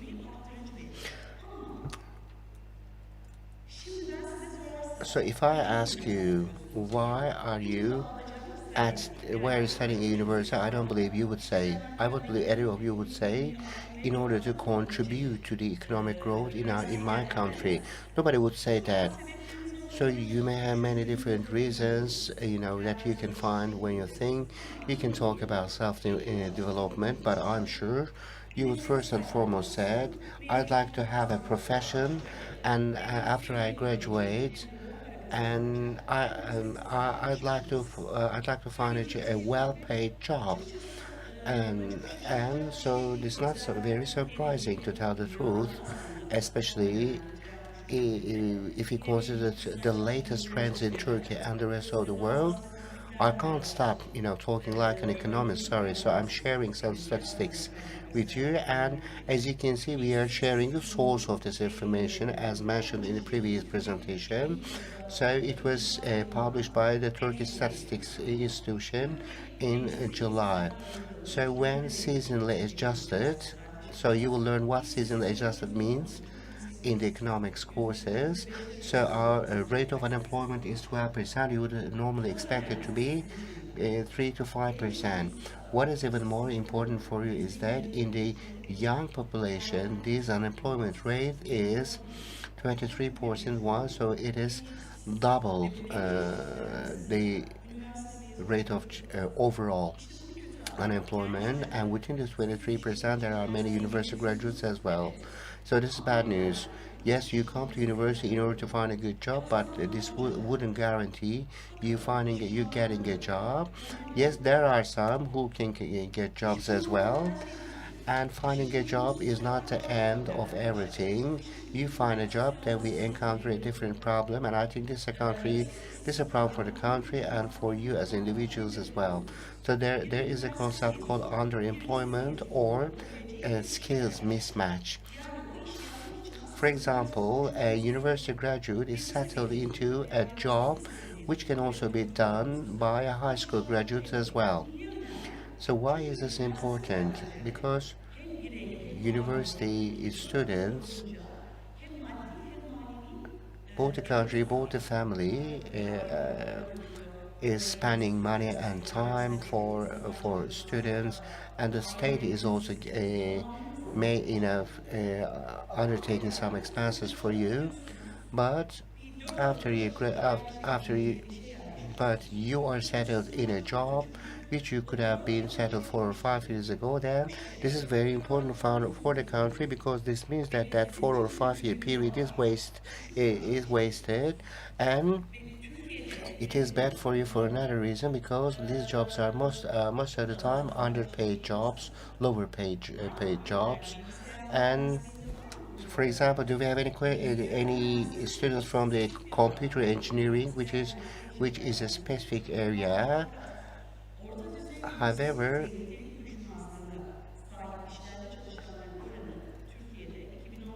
in from 2014 and 2019, so there's a research among all the engineering graduates, and for example, skills mismatch is 15%. For computer engineering, for industrial engineering, it is 34%. For fine arts, it's 45%. For interior architecture, it's 29%. And for management, it is 56%. And the same goes for economics. Why? Because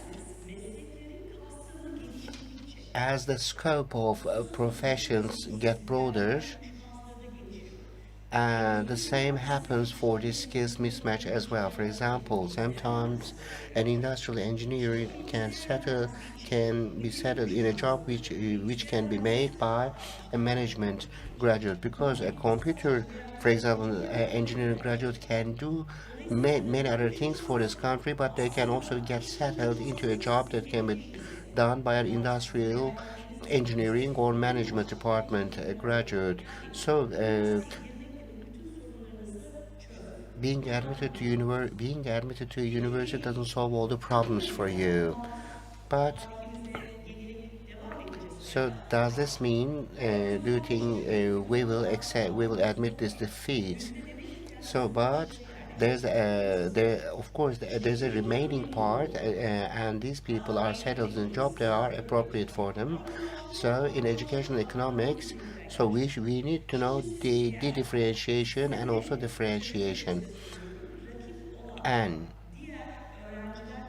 if you have the same, if you graduate with the same qualities with your rivals, then it will be very likely for you to be unemployed or to be underemployed. But you have all the qualities that the whole business world is dying to have, then you can find a job. So you have a higher likelihood of getting better paying jobs. So being a university graduate, so you would possess what it means to be a university graduate. For example, um, paying attention to ethical values, and also having a critical point of view, and also asking questions all the time, not accepting things as are, and also having qualities in various areas, competences in different areas. But I think the most important of all is having the necessary competences to work interdisciplinary. So it's not about being a computer engineer and doing coding only. So you're expected to have some maybe competences from fine arts, some other areas as well, and so you're also expected to work with people from various fields as well, and then So my question is, so there is one or a couple of, so to what extent has your second education prepared you for these skills? And to what extent you were able to criticize what your teacher said during secondary education? And to what extent you were able to question what you were told? And to what exchange did you have the time to implement projects with your teachers and also examine the results? Unfortunately, this is the problem Turkey and most of the world has with secondary education. So this is what the business world wants. But however, secondary education fails to give this to students. But unfortunately, the majority of the students do not have the skills necessary to work in various different fields or having a critical point of view, because you're all trained to solve tests. And for example, you're admitted to the management department. So I asked management or economics, both are okay, people say, whichever so it's not your fault. So, but do you really come here in order to do what you really want to do? This is the other side of the side of the medal of the coin. So taking all this into consideration, as Işık University said, we would like to prepare our students to um, to meet the expectations of the business world, because so we're at a university. We won't be teaching you anything. We will just show you how to where to find the relevant information, and then I'll write something on the board and I'll tell you to research certain points, and we will talk together. And sometimes I will say, I don't know, I don't have the answer to your question. I'll take a look at it and we will talk tomorrow. We just want to provide you with the foundations of this, but we also want to make you realize certain fields of interest, of which even you are not aware. So we decided to design a common curriculum. What is this common curriculum about? There are many different lessons here, regardless of your department. You could be from an engineering department or an economist, or studying at the fine arts faculty. Depending on the preference of your faculty, we'll be teaching all these classes to you in the first 3 semesters.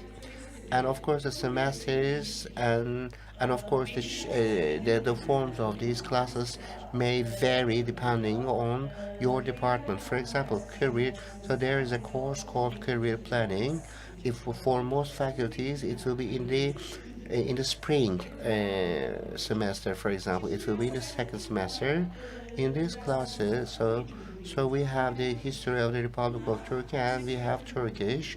So these are must courses, and which are required by the higher education board to be taught at universities.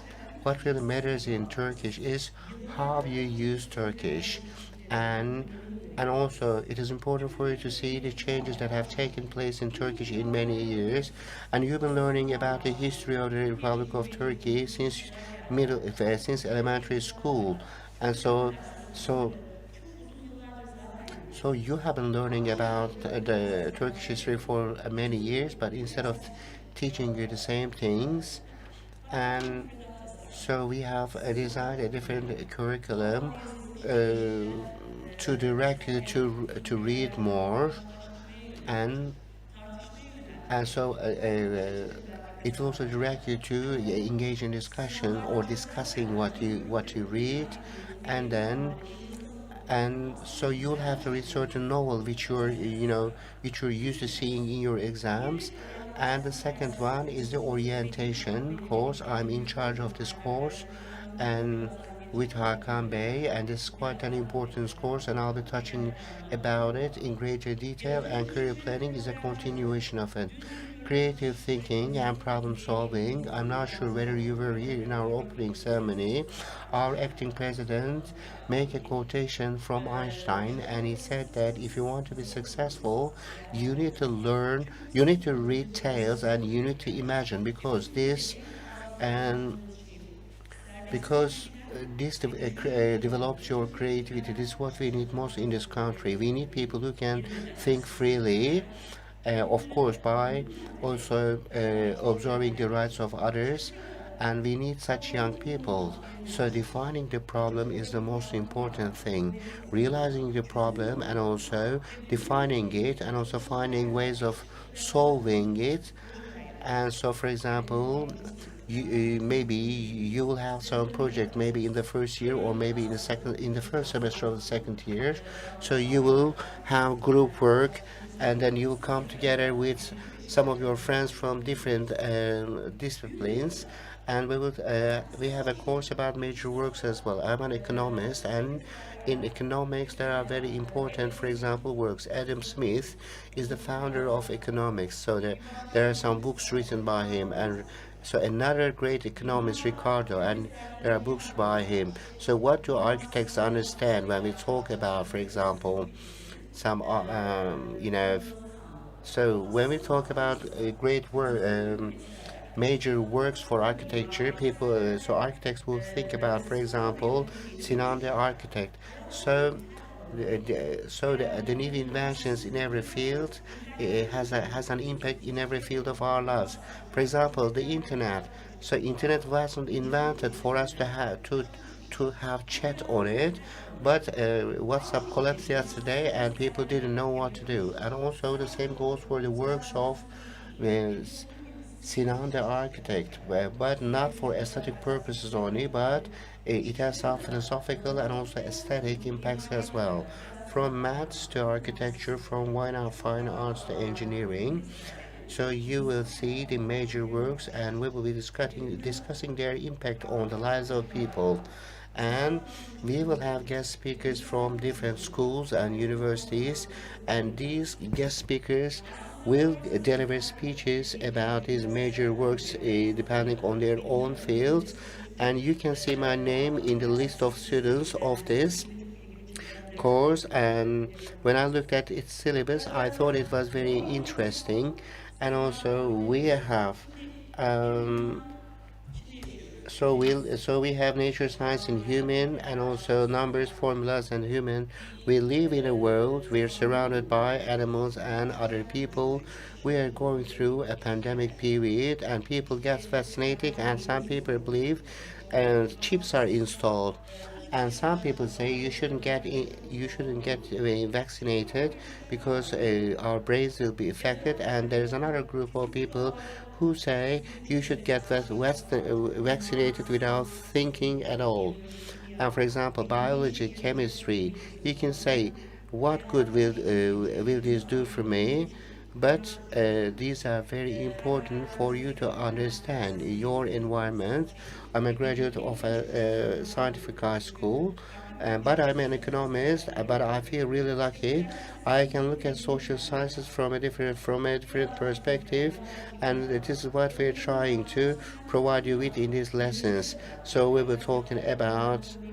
Uh, we would like to touch upon all the major works, starting from the past and coming to the present day, and we would like to touch upon the artificial intelligence, and also we have numbers, formulas, and human. And I'm sure, is there anyone who gets good goosebumps when they hear the words maths? Yes, and for that reason, many people do not choose economics.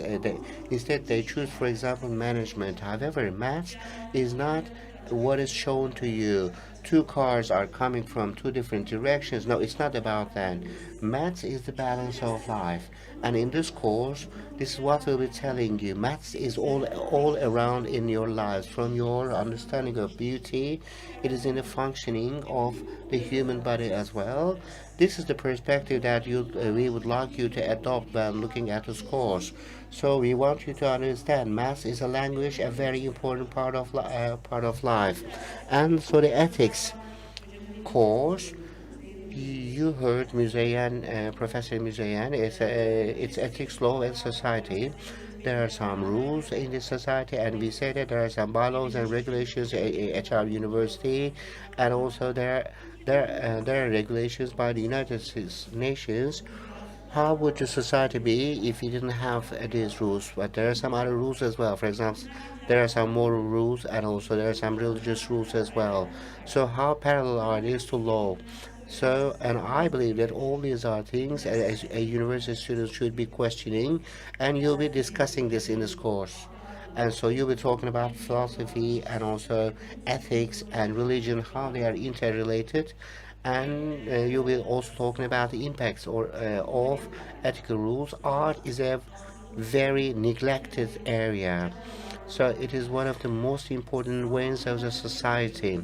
So what do we think when we talk about arts? So it is painting and also drama, architecture, and music.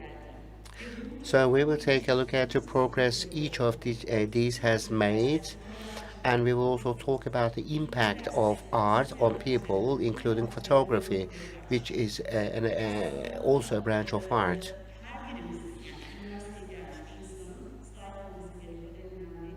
And I believe this is one of the most important qualities a university student should have. So the common courses has a very important quality. So they're studied by a large group of people. So these are online. I'm not sure if it has been introduced. Uh, so you sh- so these courses will be given online, and then you will see the days and times of these courses on the website. Some of these courses will be held on the Blackboard system, which we are currently using, and some others will be held over the Zoom.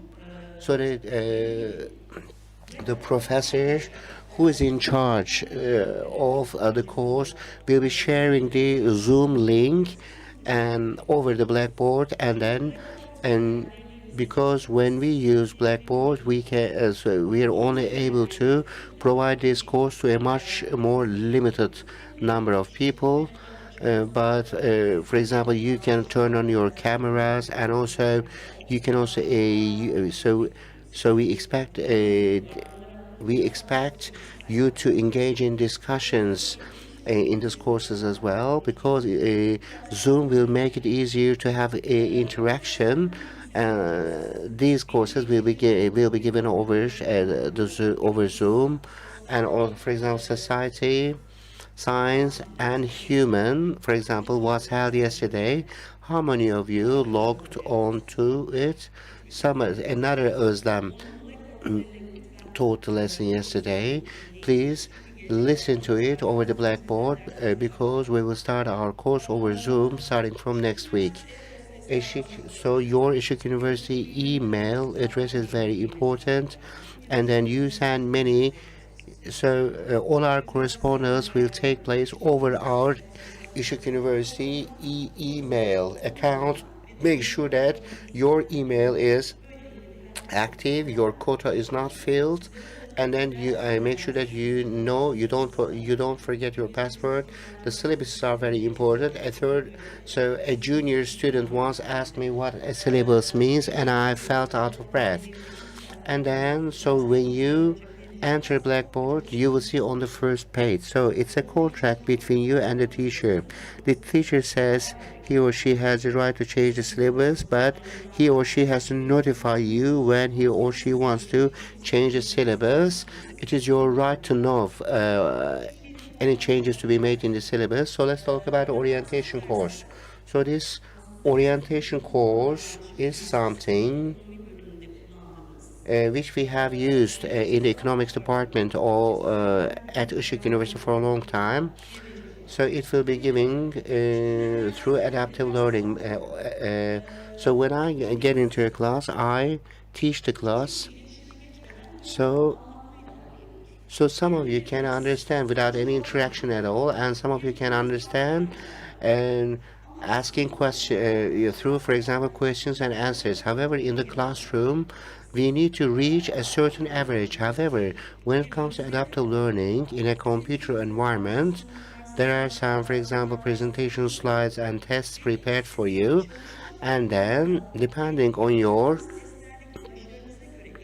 success in the test, so you will find out what uh, what is missing in you, your shortcomings. So it's a smart system.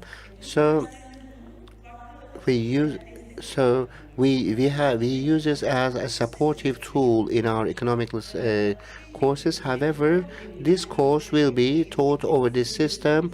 We are waiting for the end of the airdrop period. Once it's over, you will receive an email and a code from the dean of students, and then so this will be the code. So you'll be provided by the username and also the password that you'll need to log on to the system. We will tell you, so we will explain. So we have documents ready to tell you how you'll get into the system and how you'll use it. It's much easier than starting an account or opening creating an account on Facebook. Starting from your interaction within the classroom, and for example, we'll give information about note-taking methods, time management, stress management, academic plannings, and also, so we aim to provide you with many competences that you'll be needing throughout your life at university, and there are some tests at the end. You will acquire certain competences once you take these tests, and you will have a badge showing that you have that skill on the LinkedIn account, which will make you create at the beginning of the semester. So wait for the end of the airdrop period for this orientation course, and you can contact Hakan Bey or Mahar, or you can contact me as well if you encounter any problems about getting your user's name or so. And don't lose this password or code, because career planning will be the continuation of this course. It's a course which tells you what you need to do in your career after you finish the school. You'll be using the same password, the same passcode, so don't lose it. So you can reach me in the email address written on the slide. But if you have any questions about the common curriculum, then I would prefer you to contact me using the email address written here, so there will be no confusion with the other economics related courses that I teach. We are so excited. Your feedback about these matters a lot to us, with your efforts and our efforts, and I believe that we have created a curriculum which will benefit you in the future. Thank you very much for listening to me, and I'd like to state that I'm open to all your comments, and I'd like to welcome you all to Işık University on behalf of all the faculty. Thank you. Özlem hocamıza Professor Özlem, thank you very much. Dear students, the foremost priority of Işık University is the health and safety of their students. With COVID-19 pandemic, we have taken some combat measures. What do we need to pay attention to on campus? A health and safety expert, Bengisu Demir, will talk about a fight against COVID-19 outbreak and campus life within the frame of this topic. You have the floor. Hello, dear students. Welcome, everyone. I'm a health and safety expert at Işık University. My name is Bengisu, last name Demir. Today I'll talk about health and safety at the university, but of course everyone knows there's a pandemic, and what kind of measures have we taken at our institution to fight with COVID-19? I will mention those. So I'll talk about health and safety practices, and as of March 2020, what kind of measures have been taken, what were the preliminary measures, the final measures, and once you came here or before you came here, what kind of measures were taken. Health and safety measures.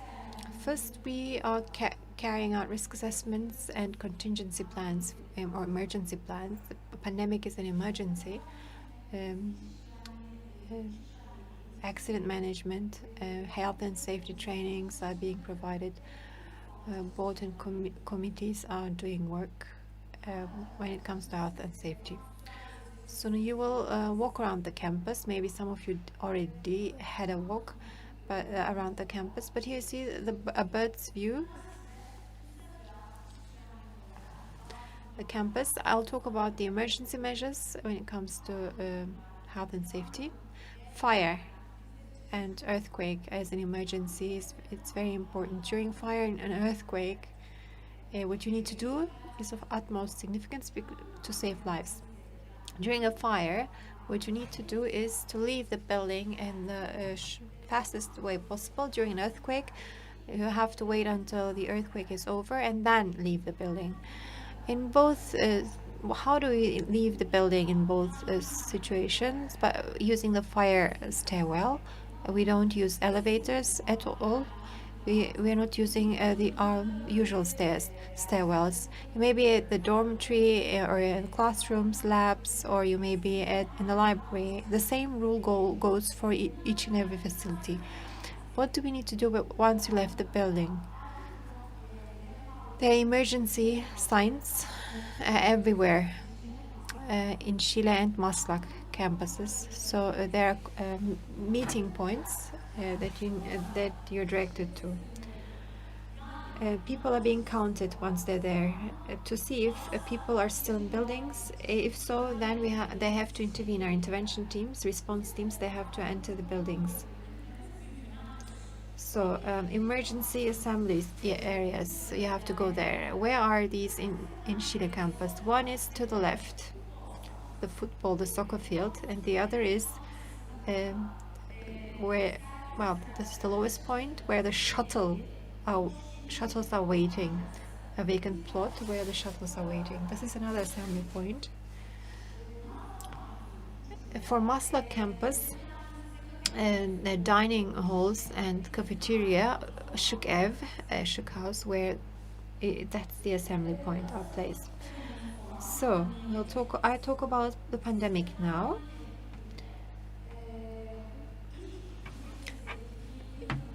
March 2020, what did we do? What kind of measures did we take? I'll talk about this. First, academic and administrative staffs, they started to work online. Education went on, education continued online. The COVID-19 committee was set up, which the Higher Education Board foresaw and made compulsory. COVID-19 committee members, they are specialists in their respective fields. And then physical measures were taken on campus. For example, like social distance labeling was done, and posters with COVID-19 rules were hung. HES codes were implemented, and disinfectants were installed. These are some of the physical measures. HES codes started to be used on campus. We have a case management plan,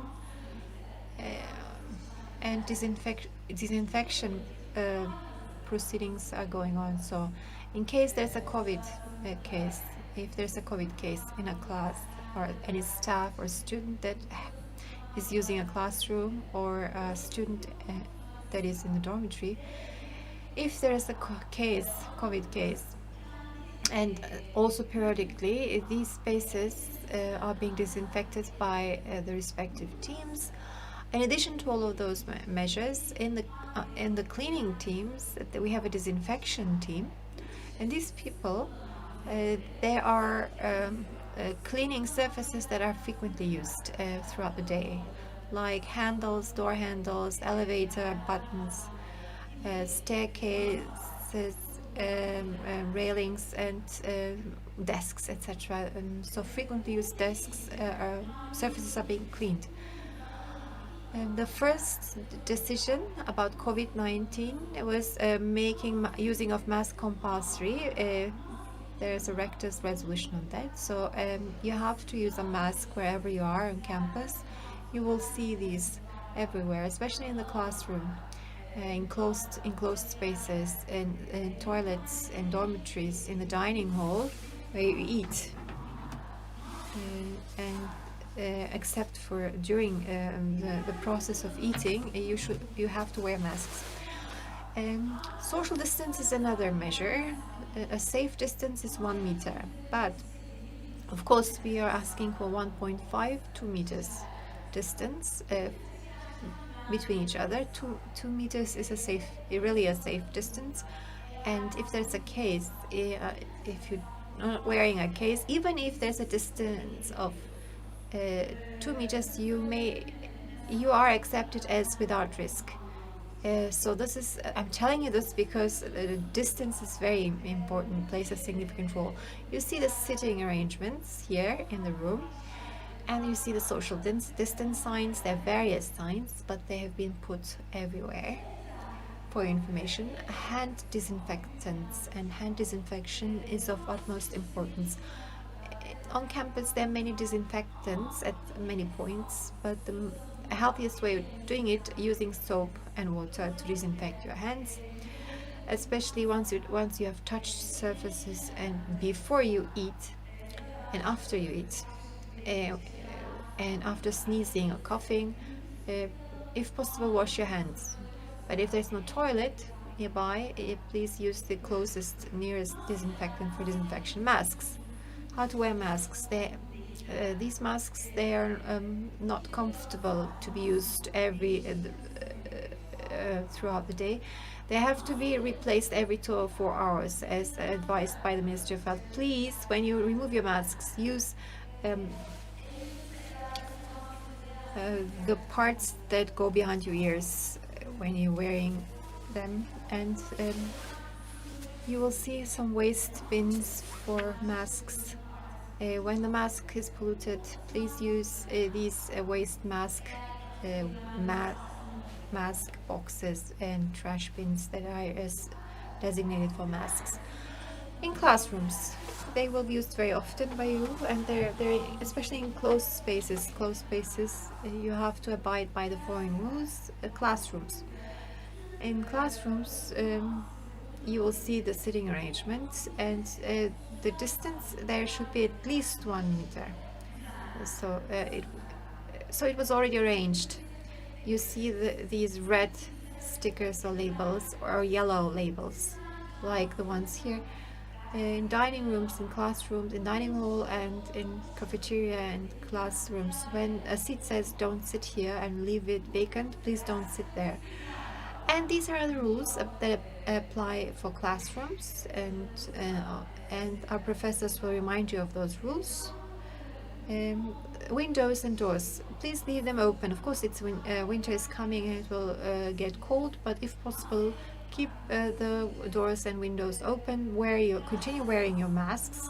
And during class, if you're using pencils, notebooks, textbooks, etc., these are personal, private stuff. Please don't use them together. And if during class, you may feel well when you go to the classroom, but during class, if you have developed or developing symptoms, go to the health unit. Tell your professor and go to the health unit. Dining hall, cafeteria measures. Well, maybe you already visited this place. When you're waiting in line, you have to keep a social distance. You see the pictures of bread at the top, but it's also valid for cutlery and salt and spices and sauces, etc. They're all packaged, single use. And on the table, this is very important because I see that the rule is not followed. We have a cross-sitting arrangement. People are not sitting opposite each other, so please abide by the sitting arrangement. Please don't sit where there is an X, where is a cross. And please wash your hands before you eat. During eating, of course, you have to remove your masks, but after that, when you spend more time in the cafeteria, please wear again your masks. There's one more thing. The entrance and exits were separated because as people enter, others are exiting and they're facing each other sometimes. And please use the entrance that is foreseen for entering the room and the exit that is foreseen for exiting the room. Library, multi-purpose and conference rooms. Measures were taken there as well. It's the same kind of measures. We have disinfectants in the facility, in these spaces. But yeah, there's mouse and computers, PCs and books that are used by many people before you use them, because you may contaminate them. Before and after using them, please disinfect your hands. So you have again a cross-sitting arrangement on the desk. In the conference room, there should be a vacant row and one seat empty next to you. Well, and this is the gym rules, like this one. Here people exert high level of effort and they breathe heavier, and that's why there are more particles. It's a special place, so the social distance in the gym is 2 meters. You will see the sports equipment. They have been placed so that there's 2 meter distance in between those. During sports, you're not able to wear masks, but after sports, you have to wear it. And then you have to have your own sweating towel, and then you need to get an appointment to be able to use the gym. The purpose here is this one has a fixed capacity, and the fitness room and the number of people that may use the fitness room is fixed. So you will have to get an appointment to minimize contamination or transmission. And between the sessions there will be 10-minute breaks, and all the surfaces will be disinfected in these 10 minutes. And the use of the showers is prohibited during the pandemic to prevent transmission. The offices. For own staff, of course, we have this 1 meter social distance rule as well. Maybe you can't see it clearly, but we have plexiglass shields. In the registrar's office, financial office, international relations, international students office, you'll see these plexiglass windows for your sake, for the sake of the staff. Please keep it within the line and don't cause a crowd. You will be pointed to our waiting room area, because enclosed spaces have a high risk of transmission. Elevators. Maybe you've seen our elevators.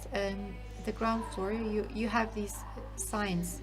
This shows where they need to stand and the direction they need to take. More than 2 people are not allowed in elevators, that's the rule. And please turn your back toward each other, because you will see in the closed spaces the COVID-19 rules there put on posters, and these posters show how to act and behave in certain spaces. At the bottom you can see the maximum capacity of people. The Ministry of Health is issuing guidelines about how many people should be present in a closed space.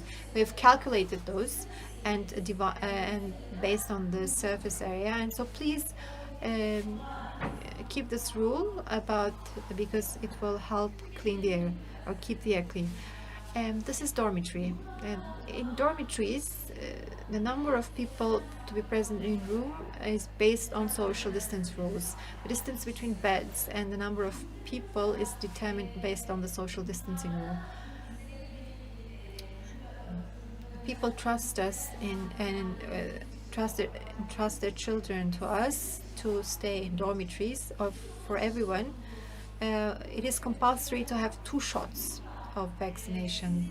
Dormitories is a place where you will be together intensely, and the social distance can be kept in classrooms, but in dormitory that's not possible. So 2 shots, compulsory shots of vaccination is very important to increase immunity, to have a high level of antibodies in our bodies. So we are disinfecting dormitories as well, as mentioned before. I want to tell you about potential cases. Let's say you stay at the dorm and you don't feel well, and you have COVID symptoms, like everyone memorized those, I'm sure, but I would like to repeat: hoarse throat, a runny nose, you lost your olfactory sense, etc. Please go to the healthcare unit, because we would like to refer you to a hospital as soon as possible, with our vehicle that is equipped based on COVID rules. You have to protect the drivers and yourselves as well. Whom you are in contact with is very important. One person being positive means all the people that he or she was in close contact the day before, and then the day before, 2 days before even, because the symptoms may arise 2 days later. So you have to tell us about your close contacts of the last 2 days to prevent spreading of the outbreak in the campus. So what will happen later on? If you're staying in the dorm, we have blue dorms. There are insulation rooms there. If you're not staying in Istanbul, and you can't go to your residence in 4 hours, we have to keep you here for 14 days. We will provide you, of course, meals during the quarantine period. So, you know the HES code. They are asking it at the entrance and before you come to the meeting. At 6:15 every morning, the staff and students are being screened for HES. So if you're identified as risky, by the way, this inquiry is done by the Ministry of Health based on privacy rules.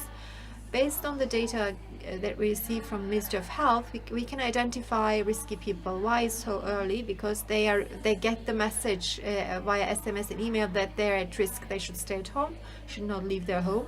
They should quarantine at home or go to a healthcare facility. And if they stay in the dorm, they receive this message in the dorm, and they're being quarantined in the dorm, in the quarantine rooms. So I talked about, let's say we have identified a case before they come to campus. We prevent him or her from entering the campus. If this person is already on campus and stays in the dorm, to prevent spreading among people, that person is quarantined, or we make sure that he goes to his address of residence.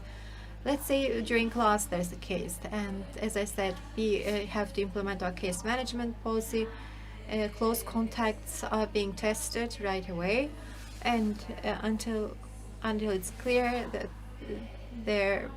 until the test results are come out, they have to be quarantined. If there's a positive case, including staff, they have to stay at the dorm, and without contact, all of the meals will be hung on the doors, and so everything will be without contact. So I would like to remind you of the mask rule again. That's and the social distance rule. We have hand disinfection as a rule. And the most important here is, once you feel a symptom coming, or it can be just a minor symptom, even if you're outside of the campus, go to the closest hospital. If you're on campus, without losing any time, go to our healthcare center.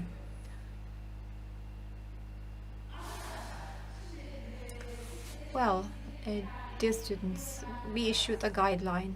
It's also in this guideline. Any kind of questions about COVID-19 should be addressed. COVID full stop bilgilendirme. Whatever question you have, please write to this address. I'm sure people will respond to you within the day. You may feel poorly in your dorm and may get out of your dorm, so please write an email to this address. And my office is in Ward H, Block H, Floor 1, first floor. You see our telephone numbers and our mail addresses on the screen.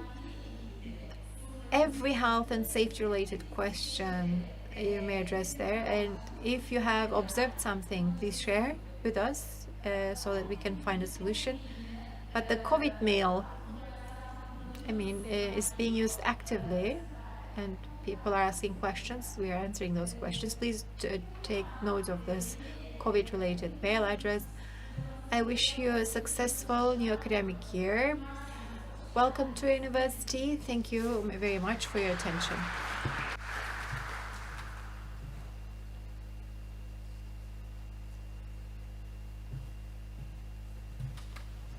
İş güvenliği uzmanımıza teşekkür ediyoruz. Şimdi sırada öğrenciliğiniz... We'd like to thank our expert of occupational health.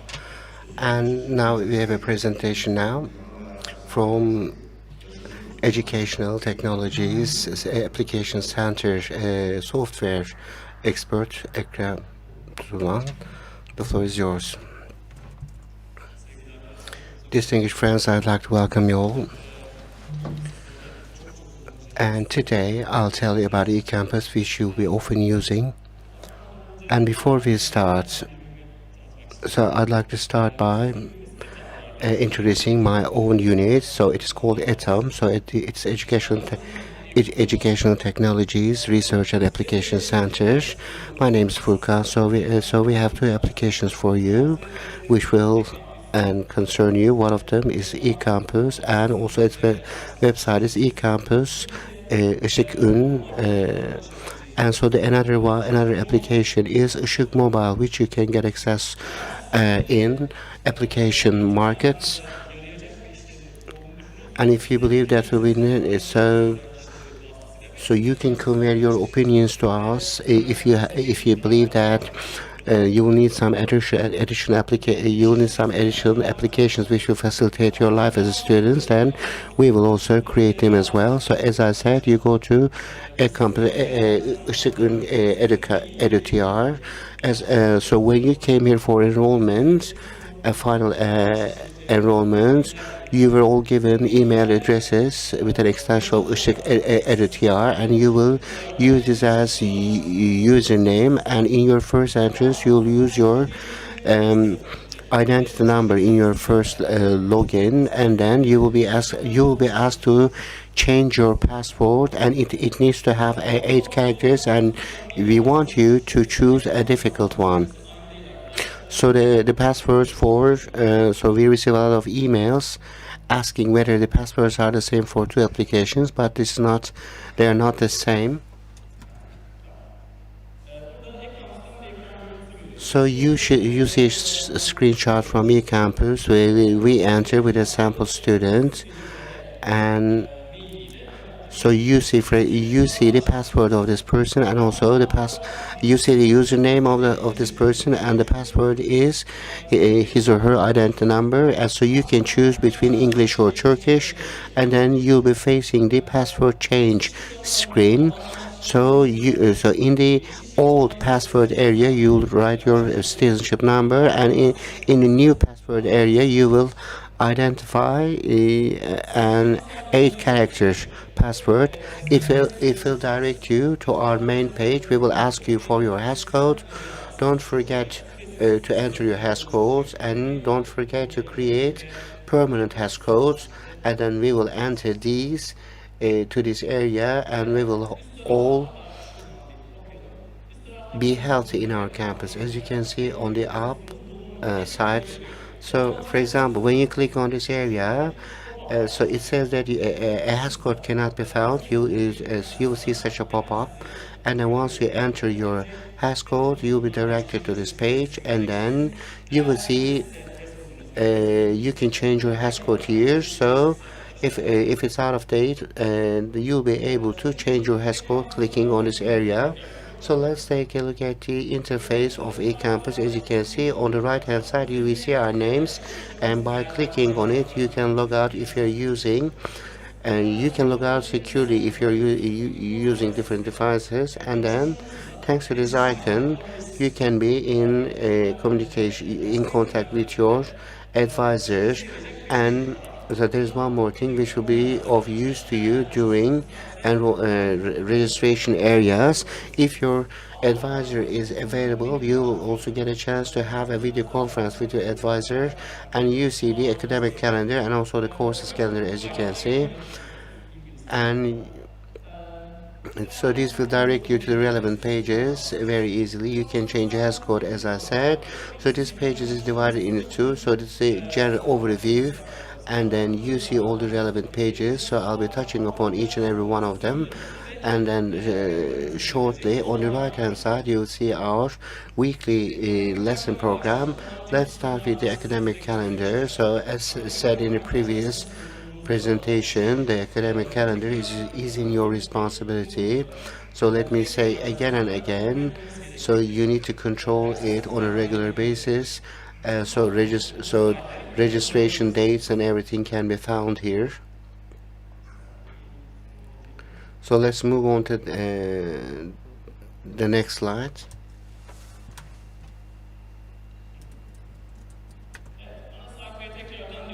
So we're back on the main page. So you see, for example, shuttle hours, and then also forms, and also our library, and also our restaurant. And because these are outside eCampus, this is just a direction area. And right below it you can see the personal information. So personal details are very important for us, and you need to check this. And after this orientation, please log into eCampus and go to the personal details area and check the correctness of the information here. And if there is some missing information in your personal details, then you'll need to contact the Students Affairs Department.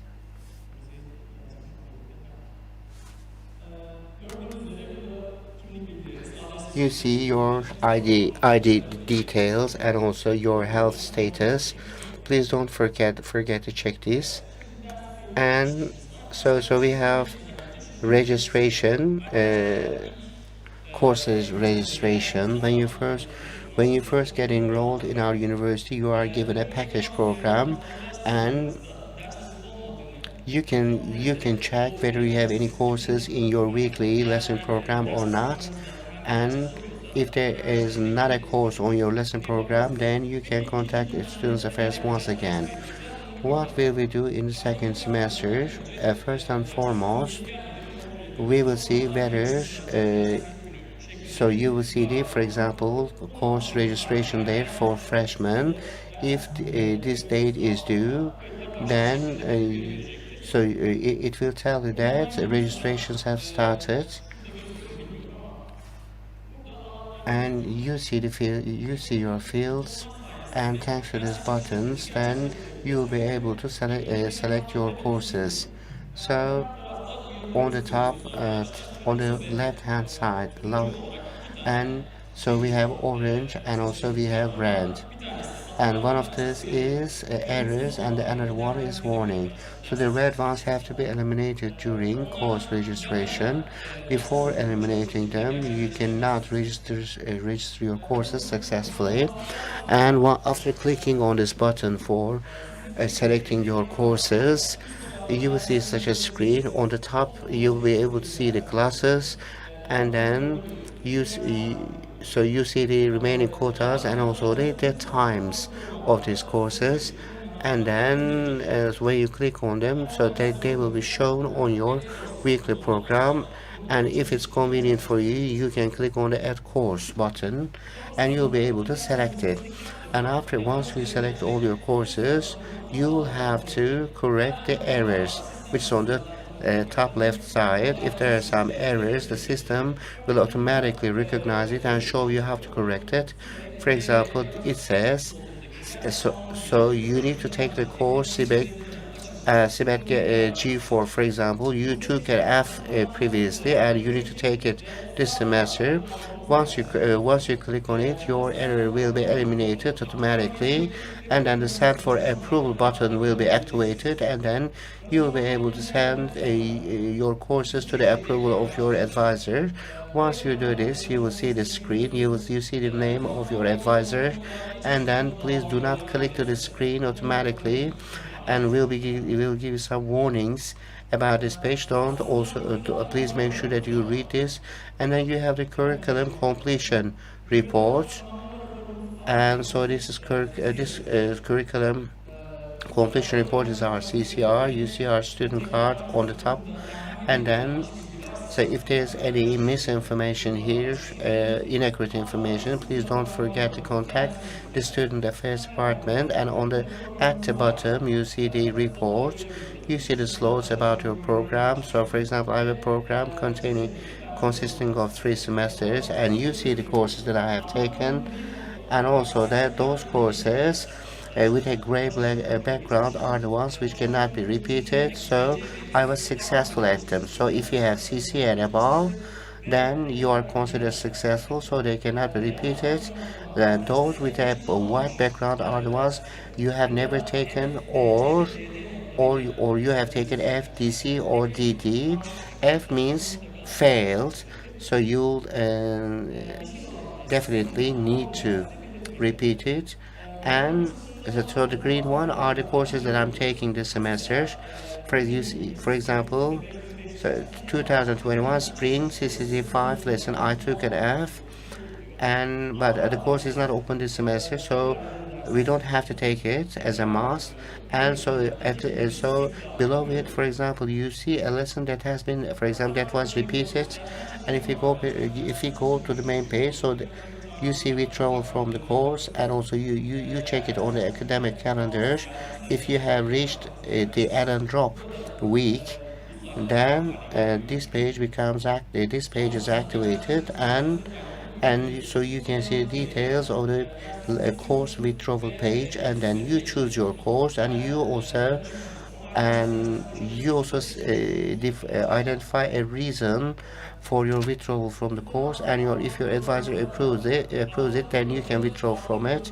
And then so the weekly program is the program you see on the right side in full size, and the other one is the curriculum. So this is an overlook in our curriculum, and you see the semesters and also the number of credits, and you see the slots as well. Let's go to the main page. So this transcript will be very useful for you. For example, you see your student card at the top, and below that you see in what semesters, what courses did you take, and also what was our score.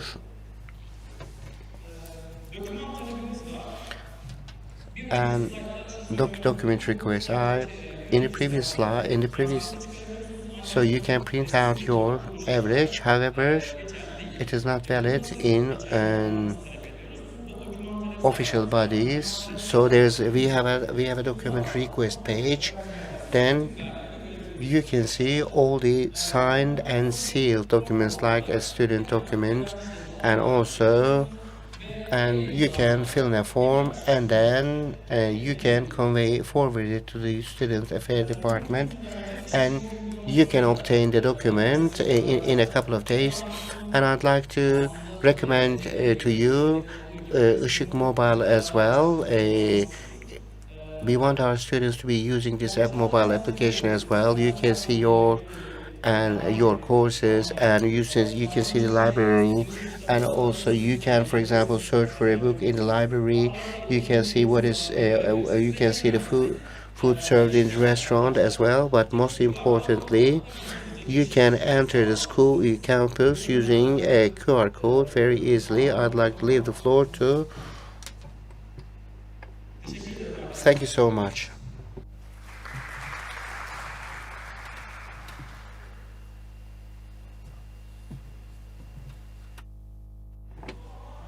So, are there any questions? This is inaudible to the interpreters.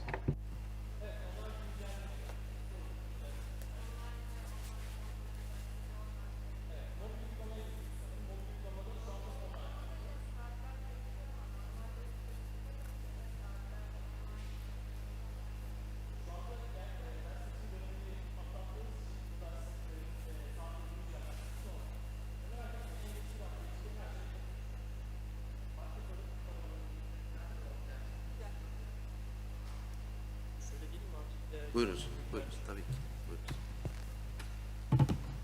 Buyurunuz. In the mobile application, can we see what courses are? So we can't see what courses are online and what courses are physical, and then so we received an email. For if courses are, for example, shown here, they are face to face. If not, then they're online. So we made an update today for our mobile application, most probably, and you'll receive an update notification from your markets, and then you'll update the application. You'll be able to check the time of each course and whether it's online or not. Are there any other questions? So I had 388 at HSS rice, but I think I've consumed them. I'm on the technical side. I think you should talk to your advisor or the student affairs about it. I tried it, but I couldn't use it during this course registration or course selection. You better talk about it to the students affairs department. Please do not hesitate if you have any questions. I understand there are no other questions. Thank you very much once again. I wish you all a good day. Thank you so much, Furkan Bey. Now we will have a break of 10 minutes, and so we will continue with the presentation of the head of department of student affairs. So.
Değerli arkadaşlar tekrar merhaba. Distinguished students, hello again.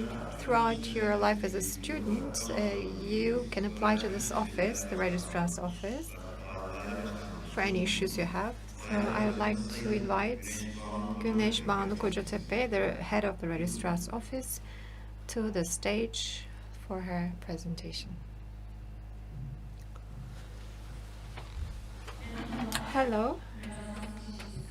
I think there are very few people in the room, but let me introduce myself and my department and our unit, and then I hopefully will have time for questions.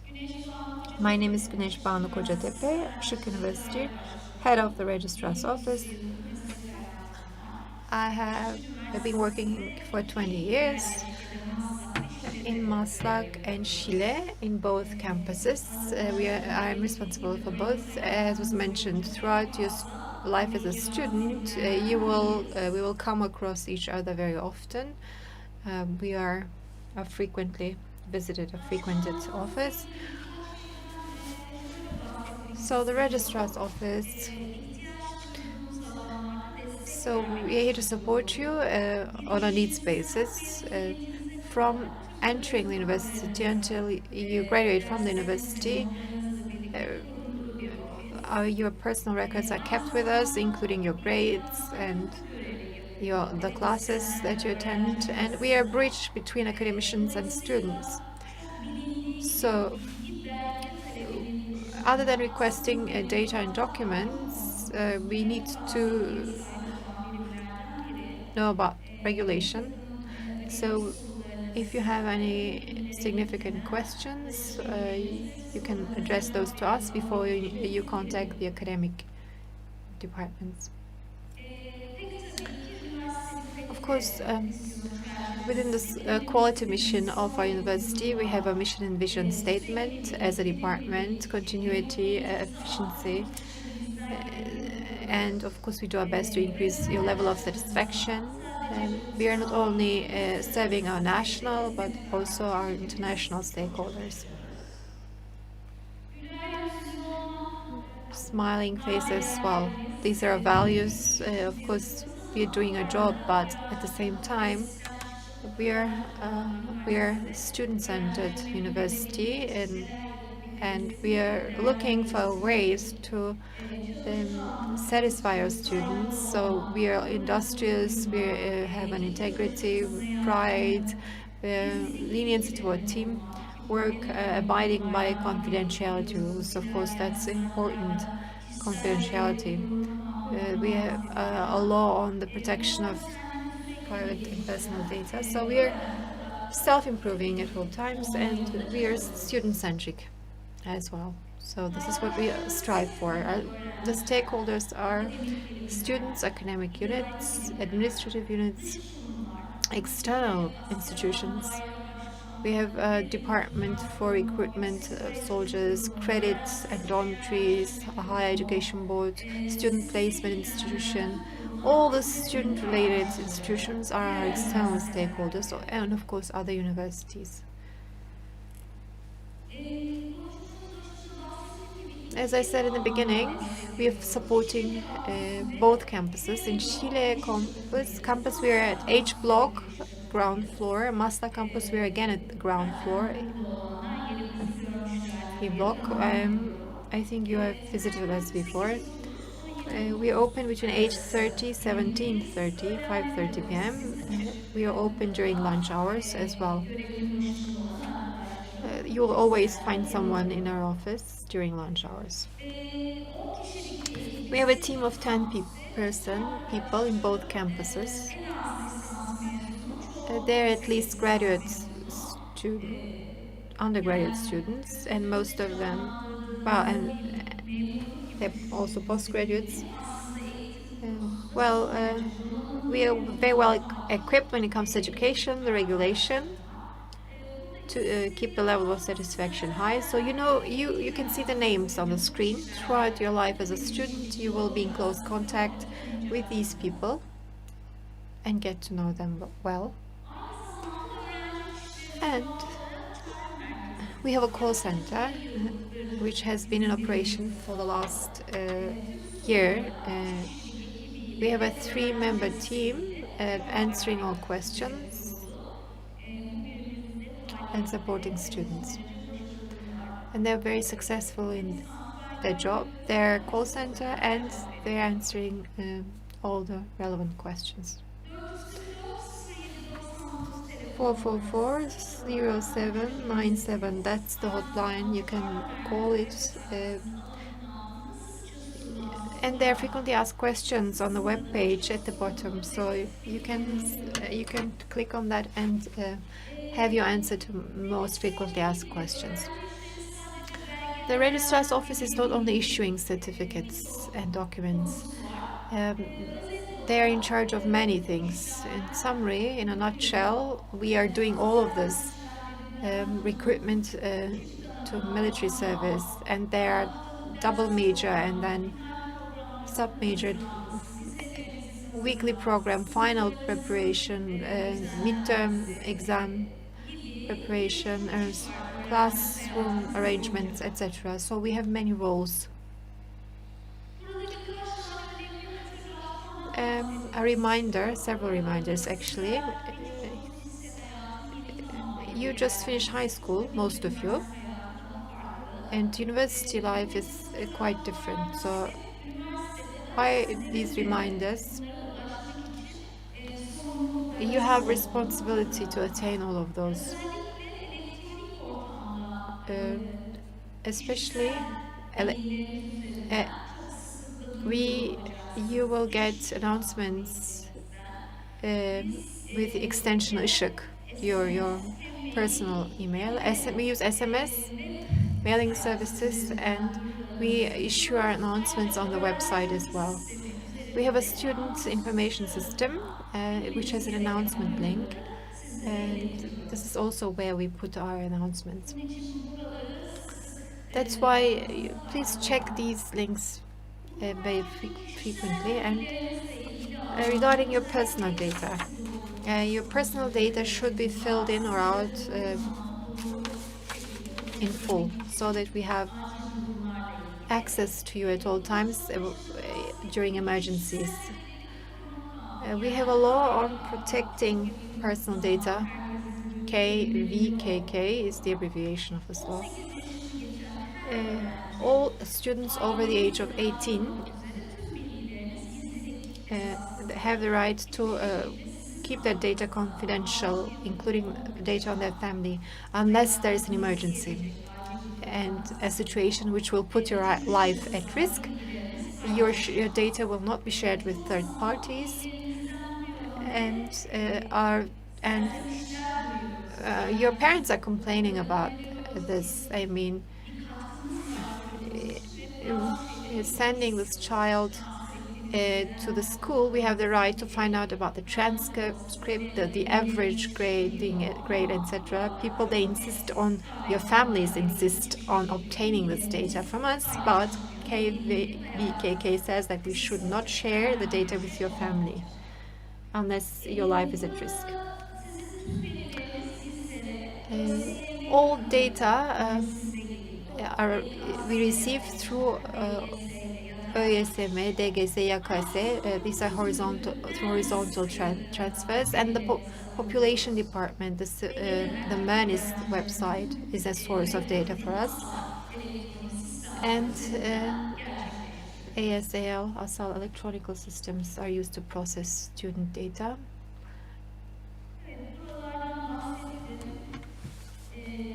So I mentioned all of those. Transparency in communication, but according to the law on protection of personal data, your data is confidential.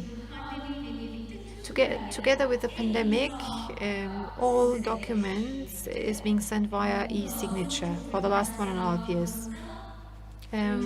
We have been a pioneer in electronic signature, electronically signed documents, among other universities. EUBEM talked about the information system. You can request documents electronically, and by putting your electronic signature, you can have access to, via electronic signature, you can access these documents everywhere at any time. You don't have to be at the university.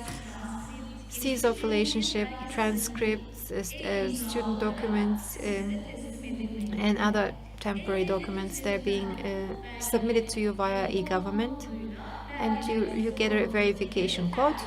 You can verify the governor's office. Official bodies can use those documents. They're valid.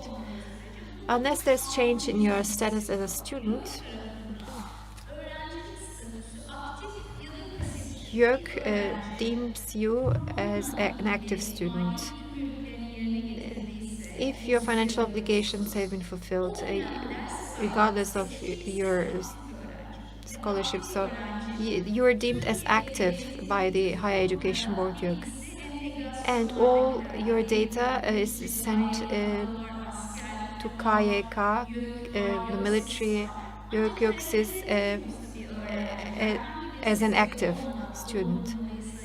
If you haven't frozen your studies or you haven't ceased our relationship, if you're regarded or look as passive, you're identified as a passive student, and all documents that go out to other universities, they bear this mark, passive student. So according to rules of YÖK, it's 7 years for undergraduate studies. There is a deadline for that. So regardless of the reason, you have to issue a petition to change your status if it is recorded as passive, but if you're not passive, in fact, in the system. So I talked about e-signatures. There are documents that you need to get. I put some a summary of documents that are required. Turkey.gov, Işık University, you can get verification for those. The student information system was elaborated by Eyüp Bey, the previous speaker. I don't want to repeat it, but throughout your life as students, you can see your grades there. You can fill out surveys. And this is our own software program. Education Technology Research Center developed this program. There are many pathfinders inside that you may benefit from. If you have a question, you can send an email to the registrar's office. We can talk to the technical staff if necessary to help you out. So entrance of grades, curriculum, all academic related proceedings, they go through eCampus. The eCampus link can be seen on the screen. And what is most important, which is a new development of the last year, many universities were not successful in realizing a mobile implementation, but applications. What we did so. This is will happen in phases. In the first phase, we have uploaded to the systems the areas that you most need. Now, we'll have a more mobile application system, which will be more interactive with your faculty staff, Very soon, you can select your courses, classes also through this mobile app. And we have a handbook for students, which is prepared every year. It's like your go-to book, reference book. But with a changing education system and digitalization, it has also been drawn up electronically. It is also available on the website. You can find all the regulations, academic calendar inside. You have, as a student, you have to study your academic calendar every week. You have your weekly plans there. So this is a handbook for students. You can read it. It's also available online on the website. I'm sure it will be also a go-to book for you. And for your general information, I mean, how many graduates do we have? And if you're curious about such statistics about the university, and now WKS, DGS, additional placements are going on. Additional foreign students will be registered for the next 2 weeks. Now we have 7,812 students, more than 804. We have international. These are the number of international students. You will You will get to know them and meet them on both campuses. It was established in '96. We have more than 14,000 graduates, of which we are proud. They are also very active in their careers. So these are various statistics. But if you have any question, a burning question, now let's proceed with the Q&A session. And I would like to, of course, welcome you once again. Microphone, please. Do we know the curriculum? Yes, of prep. It is assigned by YADOK, depending on the placement. I think in 2 days, well, it will be announced. The head of department will tell you soon. 2 days time, you will know the curriculum. 8:30 classes start at 8:30 and end at 5:20 p.m. on Saturday. We have online classes, but all of this is available on eCampus and on the website.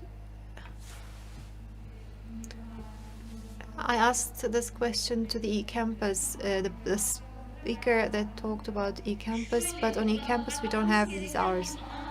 Well, they're pathfinders, you'll see, but when you go to eCampus, you have the course schedule, and you will see the methodology, the hours. There are 3 methodologies according to the Higher Education Board. It's called hybrid. And then we have an online method, and then face-to-face. So there are 3 methodologies, and you can see all of the models, all of them in the curriculum,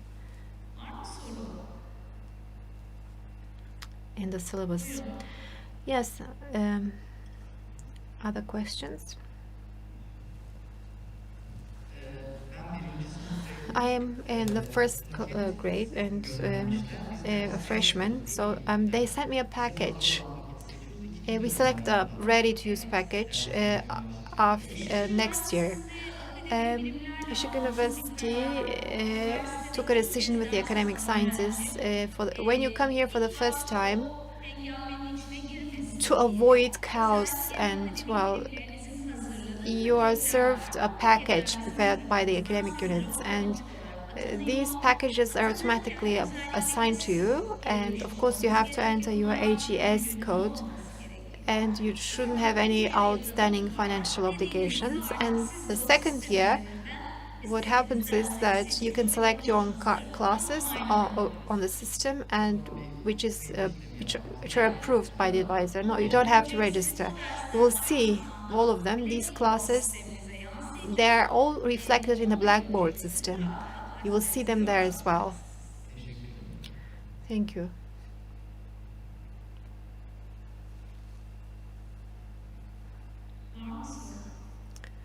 Other questions? Yes, please.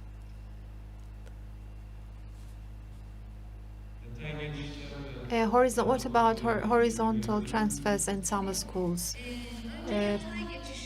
First, horizontal transfers. It is arranged by public, there are stipulations. There is transfer between institutions, within an institution, then an additional contingency, and then foreign students transfer, etc. Each term, each semester, you have the right to apply once. You can find the deadlines in the academic calendar. You have to apply online. University, we have done this as the first university. So the academic sciences, they evaluate the undergraduate transfer, lateral transfer, and then when it's approved, you can transfer. There are different criteria. I mean, there's an additional Article 1 which looks at your score, but when you transfer within the institution, your academic success plays a role. So there are various criteria that apply for each type of transfer, and they're being announced on the website. And summer school. We have summer school at our university. When the spring term is over and the excuse exams and finals are over, if you wish, you can register in summer school. Maximum 3 courses you can apply for. One AKTS. When it is not open, has not been opened, but if you still want it, will allow you to get these courses from another institution. These two academic units, they talk to one another, and if you get a permission, you can go to another school for summer school. Well, there we have an excuse, quote unquote, exam. Okay, thank you very much. Welcome.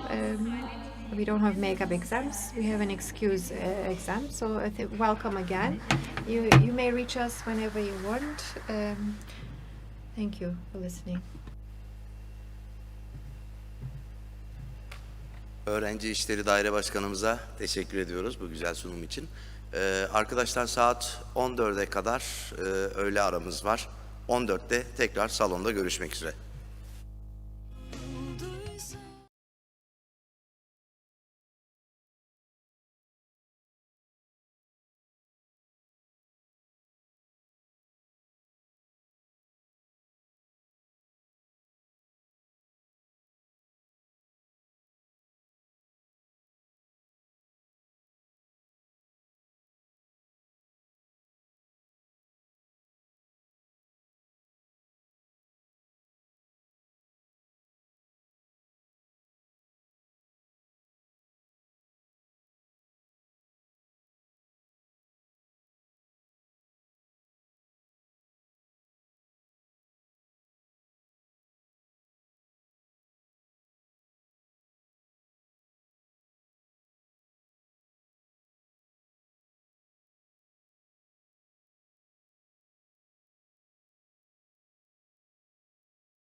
Tekrar merhaba arkadaşlar.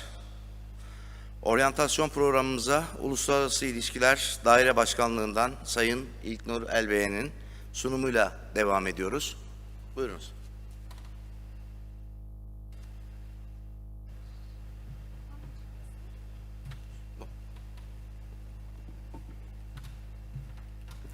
Merhaba arkadaşlar. İzninizle maskemi çıkartayım. Hoş geldiniz. Öncelikle verimli ve başarılı bir akademik yıl diliyorum her birinize. Aynı zamanda keyifli bir kampüs hayatı diliyorum. Zaten bugünden başladı gördüğümüz kadarıyla. İsmim İlknur Elbey'e. Uluslararası İlişkiler Daire Başkanlığı'nda uzman olarak görev alıyorum. Normalde daire başkanımız Selin Hanım katılacaktı ama sağlık sorunlarından dolayı katılamadı. Onun yerine ben size kısa bir sunum yapacağım. Sonra da kısa bir yine soru cevapla devam edebiliriz.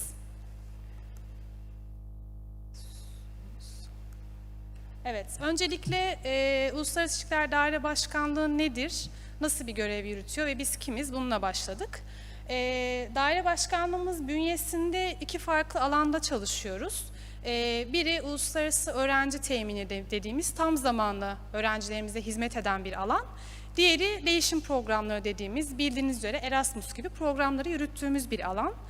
Totalde 6 kişilik bir ekibimiz var ve ekibimizde uluslararası deneyime sahip arkadaşlarımız var. Biraz detaylandırabilirim. Selin Hanım, daire başkanımız, aynı zamanda Erasmus kurum koordinatörümüz. Bu bahsettiğim iki farklı alanı burada görebilirsiniz. Yurt dışı tanıtım ve tam zamanlı öğrenci temini alanındaki arkadaşlarımız da yine kendi alanlarında deneyime. So they have experience in their particular fields, and also as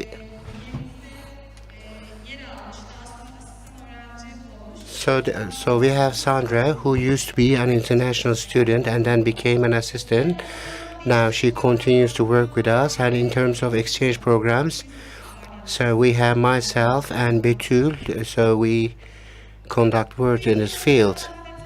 So I'd like to go into greater detail of these two areas, and one of these is, as I said, international marketing and promotion. Even if we can not do it much at the moment, we go to the countries where our students are from, and we also participate in some commercial fairs, and we try to tell them about our university and also our educational system. Being there physically and also getting acquainted with people is very effective in order to find out about the needs of our students there as well. And also, so we have digital promotion activities as well. And so we have social media, and so we try to render ourselves visible on social media as well. So when it comes to international student recruitment, and so there it has some subtitles starting from the application of the students, so their arrival at university, their acceptance, and also their visa process, and also so we also support them in terms of equivalence of diplomas as well. Some 200 students, some 200 students continue to visit our office every day. So we aim to transform Işık University into a multicultural environment and also provide a multicultural campus. And for about 3 or 4 years, and we've had 1,000 international students. And other than this, we have some support services as well, and as we try to meet their needs as well, and we have the Erasmus aspect as well. So I have more experience about Erasmus and bilateral agreements and some other global programs.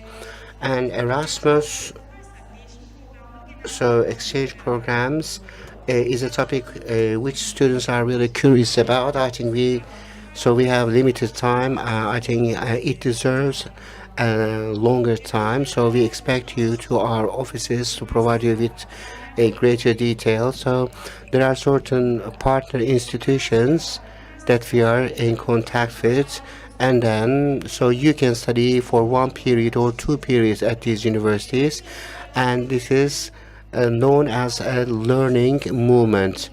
So of course it's our priority to make sure that our students experience different learning teaching systems.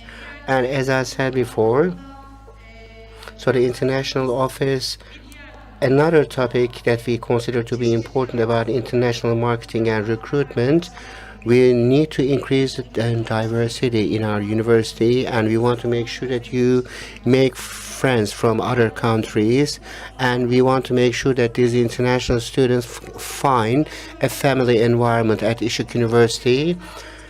And we had some activities in the pre-pandemic period. So we organized a program called the International League, and so we had students from different cultures, and they wear their folkloric outfits, and also they cooked food from their own culture. And then we had a week and accompanied by different genres of music, and it was a lot of fun both for our domestic students and for international students. So in the coming days we are planning similar events to take place in the future as well. So I can easily comfortably say, as a whole team, because we come from different fields of experience internationally, there's only one thing we really important to be important, and so having different perspectives. So international experience also brings about a remarkable transformation. So for example, being alone in another country and also getting across your point and trying to understand others opens a new window in your life. Because we knew that the international students coming to Işık University feel the same thing, we try to embrace them, and we try to work in a human-centered way, and especially in fairs. So we consider students to be very important, and we believe that it is very important for them to have this experience. And so you see some other photos from the same day. So let's move to Erasmus. Erasmus, so we have, so it is Erasmus is divided into as student mobility and traineeship mobility. Students most of the time are aware of student mobility, and you can also participate in traineeship as well. So we call this mobility. So you can. This also suggests that the EU also suggests that this is an experience about diversity. And so there are some conditions for student mobility and traineeship mobility. For example, it could be for example, graduate student or undergraduate student, and a student can participate in Erasmus for 12 months. And for example, you can, for example, use a semester for graduate learning and another semester for traineeship, but a student cannot participate in Erasmus for 3 semesters because it exceeds 12 months.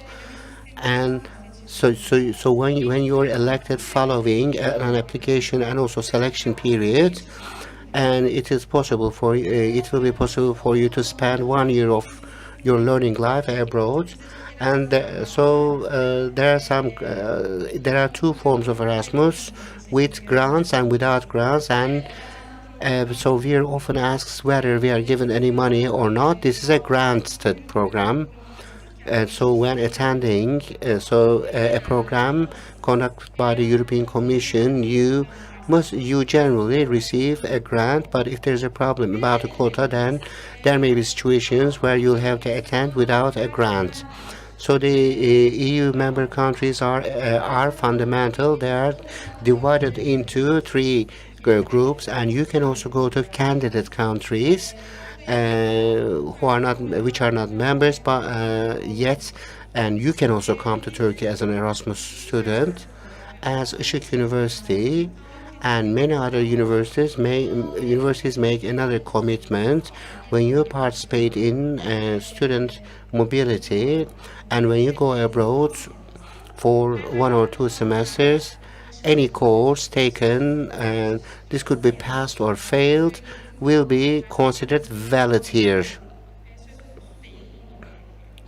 So all the courses that you take abroad will be considered to be valid here as well. So another frequent asked question is how the system works. So we place ads. We make announcements every February. We have 2 quotas for both types of mobility, and so there are certain conditions. So you should have an average of 220 220 average GPA in undergraduate and graduate, and also and your exit. So we also accept the result of your exit exam, which you take at the end of the prep class, and it should be 70. And so we valid the exit results valid and for 3 years, and you can every student can make an application, and so no institution can create a hinder before making an application. And also there are some interviews as well, and so these interviews are conducted by our faculties. And as I said, that there's a quota, and so we make our contracts with universities based on departments. For example, if you are studying psychology, then you can make a preference based on the department you are studying here. But if you have a side department, and then you have to choose one, and then there is an evaluation process, and so you may liken it to the student selection and placement system. In the process of the formation of these lists, and we have lengthy processes, and we proceeded together with you. We hold meetings quite frequently, and until you step in that country, we are always in constant contact with you. And so our office is in the H block in the administrative building. You can always visit us, and we already have so many visitors, and we are so happy with this situation. And here you can see our contact details as well, and also you can send us an email when you're away. And this marks the end of my presentation, and I hope you a fruitful year and a fruitful learning educational life. And there will be presentations by the traineeship coordinatorship as well. And so these programs are of great importance for you to have multifaceted characters. I'm sure you come from different experience. Education is not only about taking some courses, but it also has to do with the additional social programs that you will on top. And you can also consider these as programs that will complete your personality, and they are very valuable experiences. And especially so experiencing a completely different educational system in a different country, or working as a trainee in an institution abroad, or some international questions coming to our university changes your whole life, and I'm sure it would add a lot to you. And so I'll be more than glad if you to answer any questions that you may have. I believe we have some time for questions. And so we receive lots of questions about Erasmus normally, but as far as I can see, there are no questions now. Thank you. Okay, thank you so much. I'd like to thank every one of you. As I said, you can always visit us in the H block in the administrative building. Welcome once again.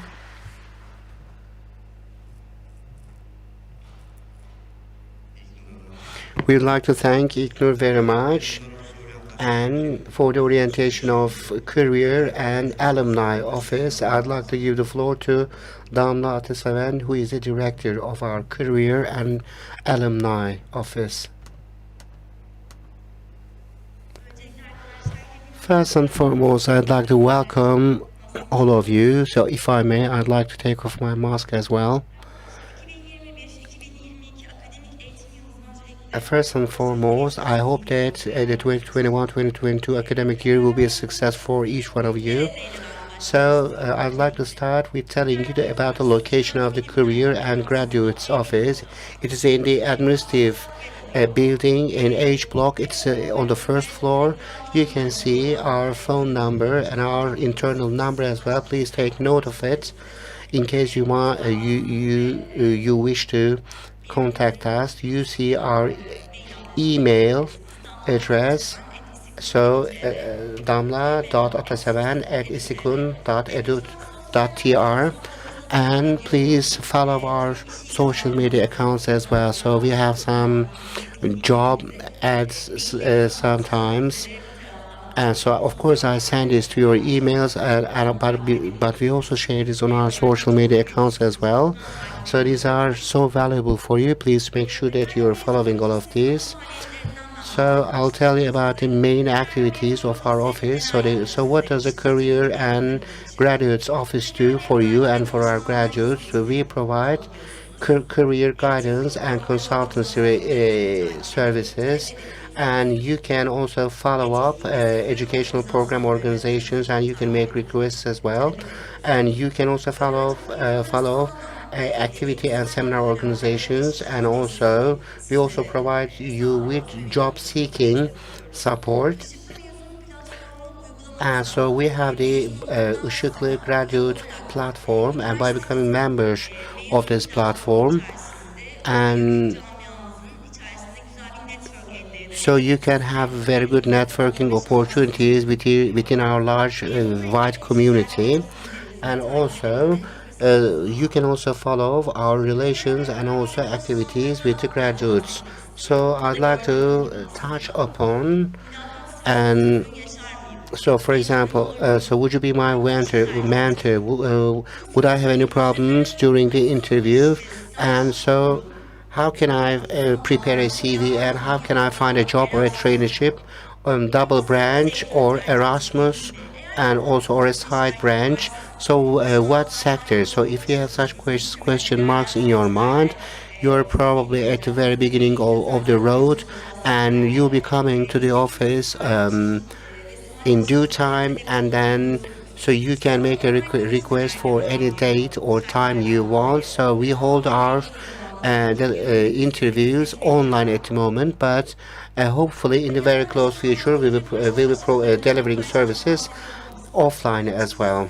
So I'd like to tell you about our career consultancy, and then you make an application, and then we set a day and a date for you, and these interviews take about 30 to 45 minutes most of the time, and we start by discovering your self-awareness, and then we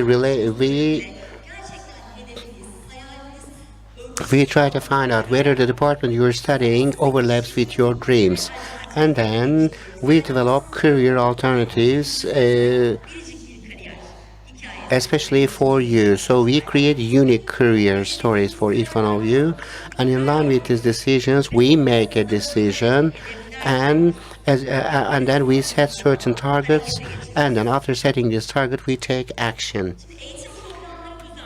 So I said that, I told you that we organize some training programs, we organize certificate programs, and also occupational introductions, and also so we create courses about creating CVs, and also this interview techniques training will be very important for you. It will be as important as the training on preparing and cover letters and also CVs before going to an interview with HR managers or company managers. So you get a chance to try yourself in a simulated environment. Another training we provide is the training and on planning the careers of the 21st century and also enters to professional career. So you don't have to be a senior in order to make your career plan. So you should be setting your targets now so that we will be able to move on to the process of looking for a job. So we talk about, for example, CV preparation and leadership techniques, body language, and time management. So, so we try to develop your soft skills, which cannot be visible to the eye, and we provide you with certain tactics and trainings in order to bring out these skills. So what do we do in these activities?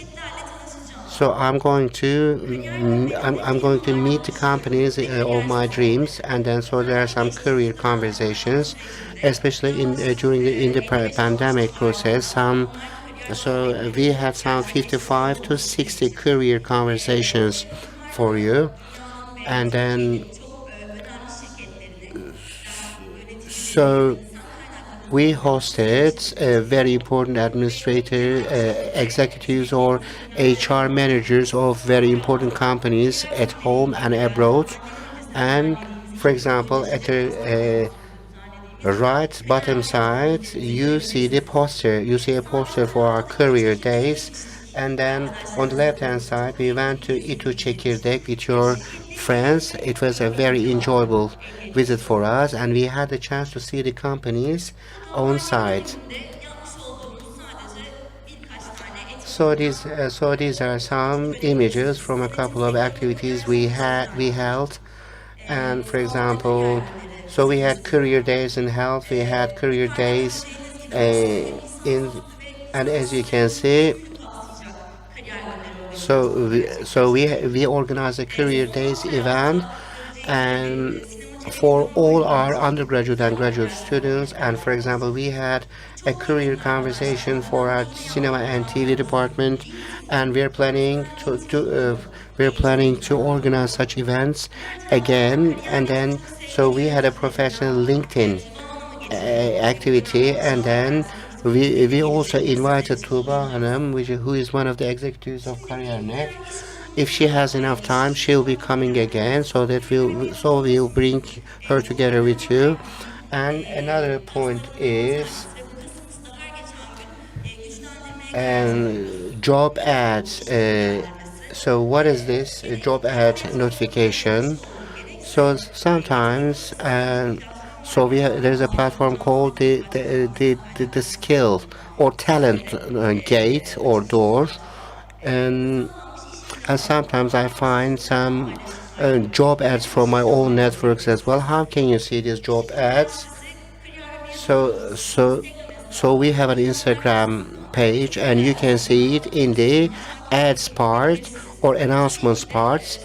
And also you must make sure that you check your student mails, because so I send notifications to your email continuously. And so let me tell you about a talent door or gate. So after you leave this hall, make sure that you become a member of this platform, because it's a very valuable platform for you. And so this platform was created by the presidential office's human resources department. So it was created for our graduates and also for you as well. So how does this platform contribute to you? So you can get access to all the job ads or also some activities in every province of Turkey. However, first you need to register and you create a CV in that platform. After you sign up and to this platform, and you can come together with people who publish this job ad, place this job ads, and you can present your CV yourself. And so it is www.yetenekkapısı.org. So I recommend that you become a member. And so let me tell. I would like to tell you about what we do with our graduates. And what we do with our graduates is not so different from what we do with you, our students. And then, so we try to keep in touch with them, maintain our contact with them as well. So we organize some graduates and also network activities with them. And before the pandemic, for example, we held an organization within our Maslak campus, and then so we kept in touch online during the pandemic process, and also we also provide our graduates in their job seeking activities as well, and then we try to support them with our social media accounts as well. And also we have a graduates platform, mezun.isikun@isikun.edu.tr. It is a bit too early for you, but after you graduate, then you can also register to this platform, and you can also engage in networking with them as well. So you can see some of the other activities with our graduates. For example, our architecture graduates who are living in Europe told about their experience. And on the left-hand side, you see the network activities and the branch we had as a networking activity in the pre-pandemic period. Thank you very much for listening. Thank you very much for your kind attention. Do you have any questions? Çok teşekkür ederim. Tekrardan bu yeni yılın size hayırlı uğurlu I hope that this new academic year will be a success for you. You should never forget that every journey starts with a first step, and you took step yesterday. And if you need any help, I'll always be there for you in the career office. Thank you so much.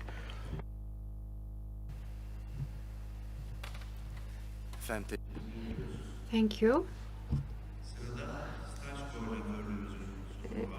We have a presentation by the internship coordinator's office. Meral Özkan is the senior expert in internship coordination. Thank you. Hello, dear students. I wish ourselves and yourselves a good academic year and a healthy, productive, and successful academic year for everyone. Welcome to your home, dear students. Welcome back, dear existing students. And I would like to welcome, of course, our new students. You're all right. I am a senior expert of internship coordination. My name is Meral Özkan. Throughout my career, for the last 15 years, I have been working in various positions in HR, human resources. I have been with Işık University for the last 8 years. Internship coordinatorship is a new unit. It was established in 2019. Before the HR department did the internship, and other proceedings were dealt with by the academic units. In 2019, they decided to establish a internship specific office. The last 2.5 years, well, we were reporting to the Dean of Students, Hakan Hilmi Kapucu, that made sure that it gained momentum. This year, we are reporting to HR department.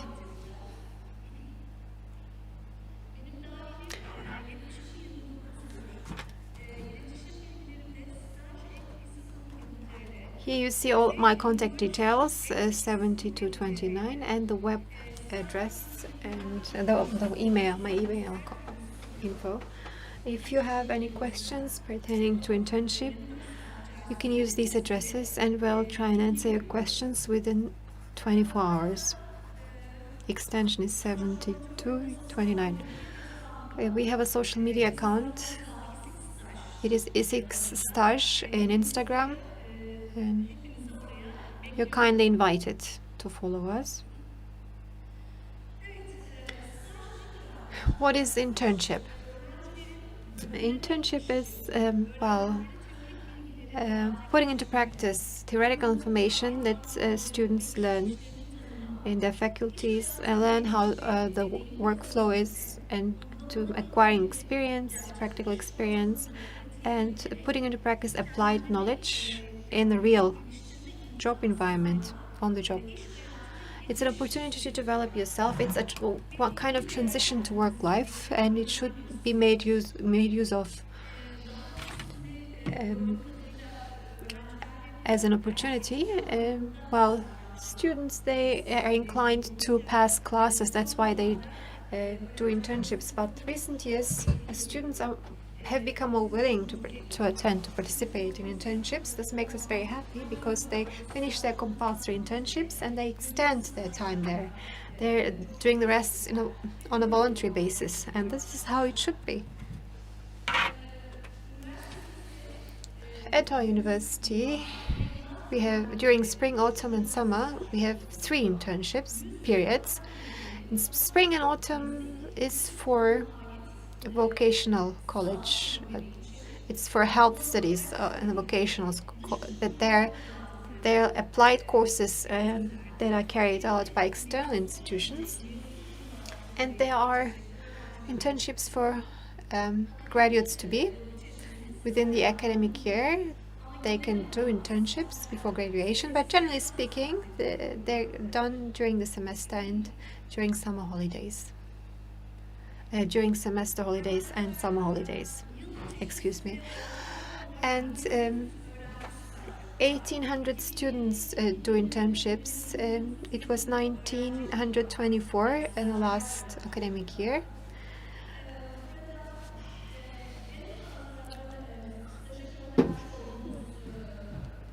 Here you see the vocational colleges, health professions, they do more internships. So the participation in internships there is quite high, followed by engineering and natural sciences, 236 interns.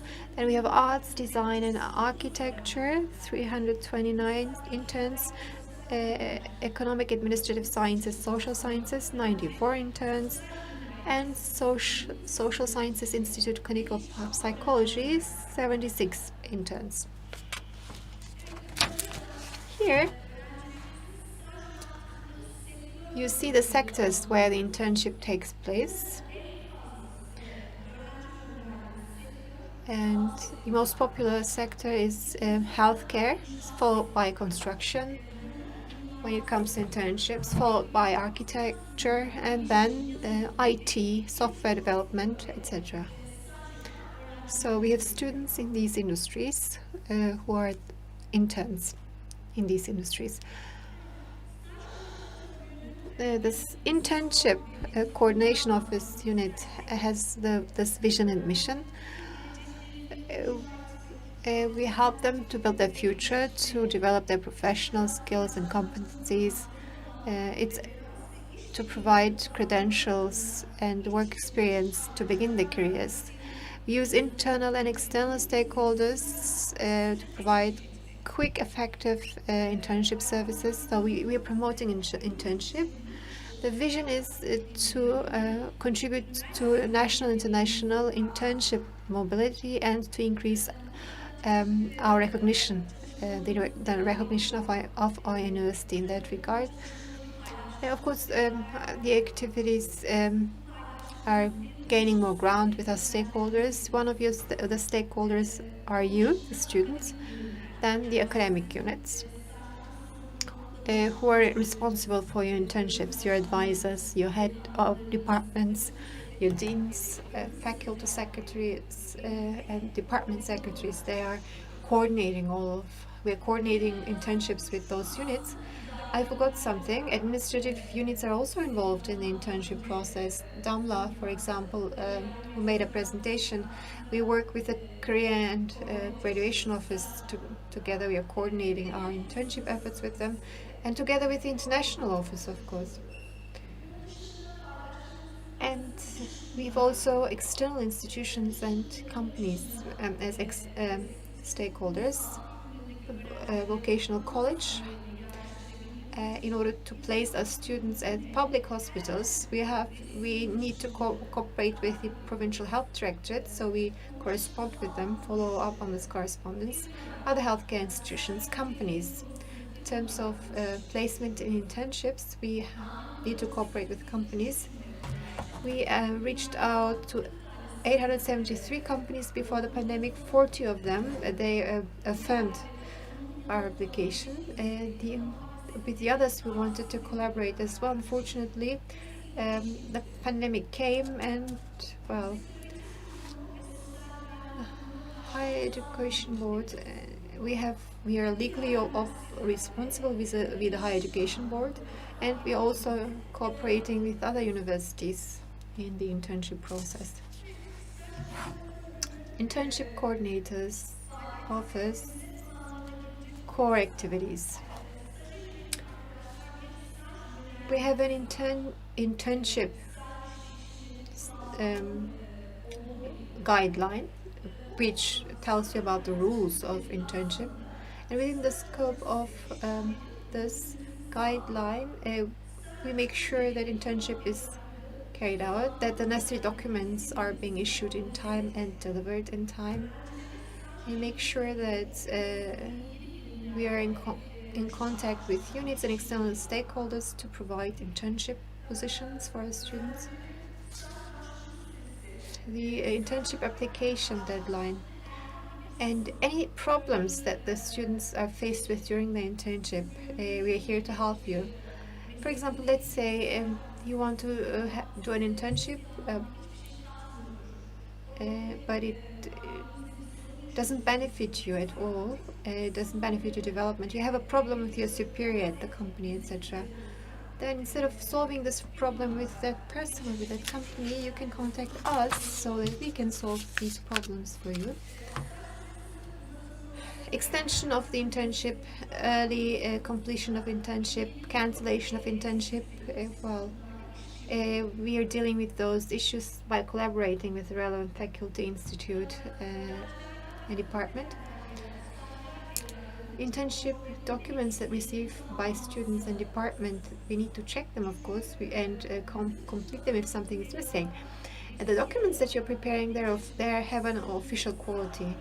And for your internship to be officially accepted, these documents have to be completed in full extent, and all the SGK, Social Security proceedings have to be completed. Article 5 of our Law 55110 says that for entry and exit of Social Security institution proceedings, we need to notify security premiums, Social Security premiums, and payment. And for the payments to be effected, we need to be involved. Within the scope of vocational education law, co-payments by the state need to be applied for with the company, and then electronic signature proceedings need to be completed. And depending on the internship dates, any documents to delivered by the interns to the companies need to be completed and submitted to the faculty and colleges by us. Since 2019, we have been carrying out various educational activities.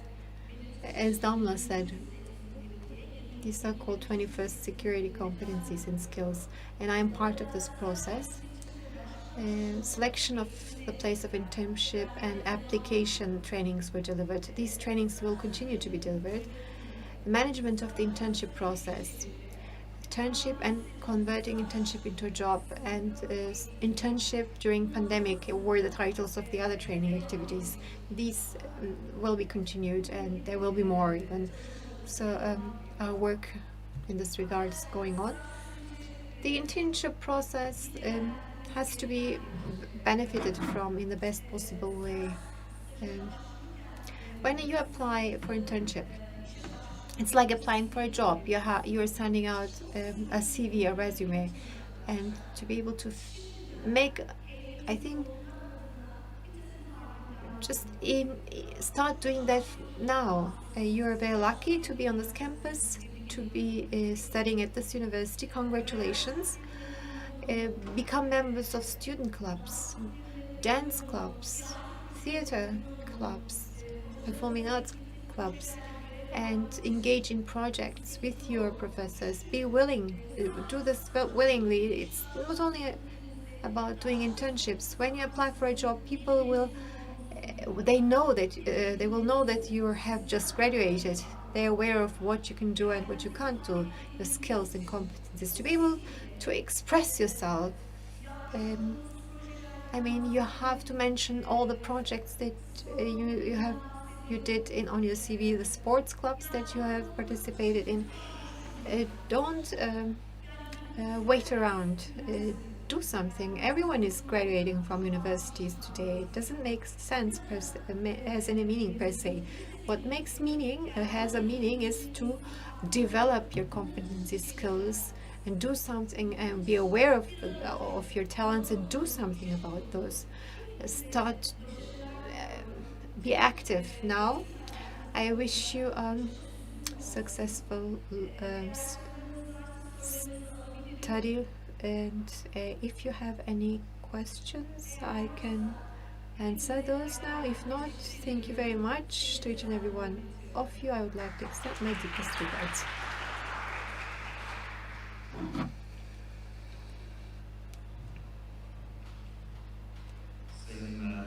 Madam Meral Özkan, thank you.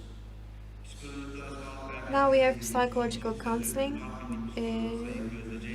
Gözde Ceylan is a specialist clinical psychologist. She'll talk about psychological guidance and counseling. Hello everyone. Thank you, Yusuf Bey. Dear students, welcome.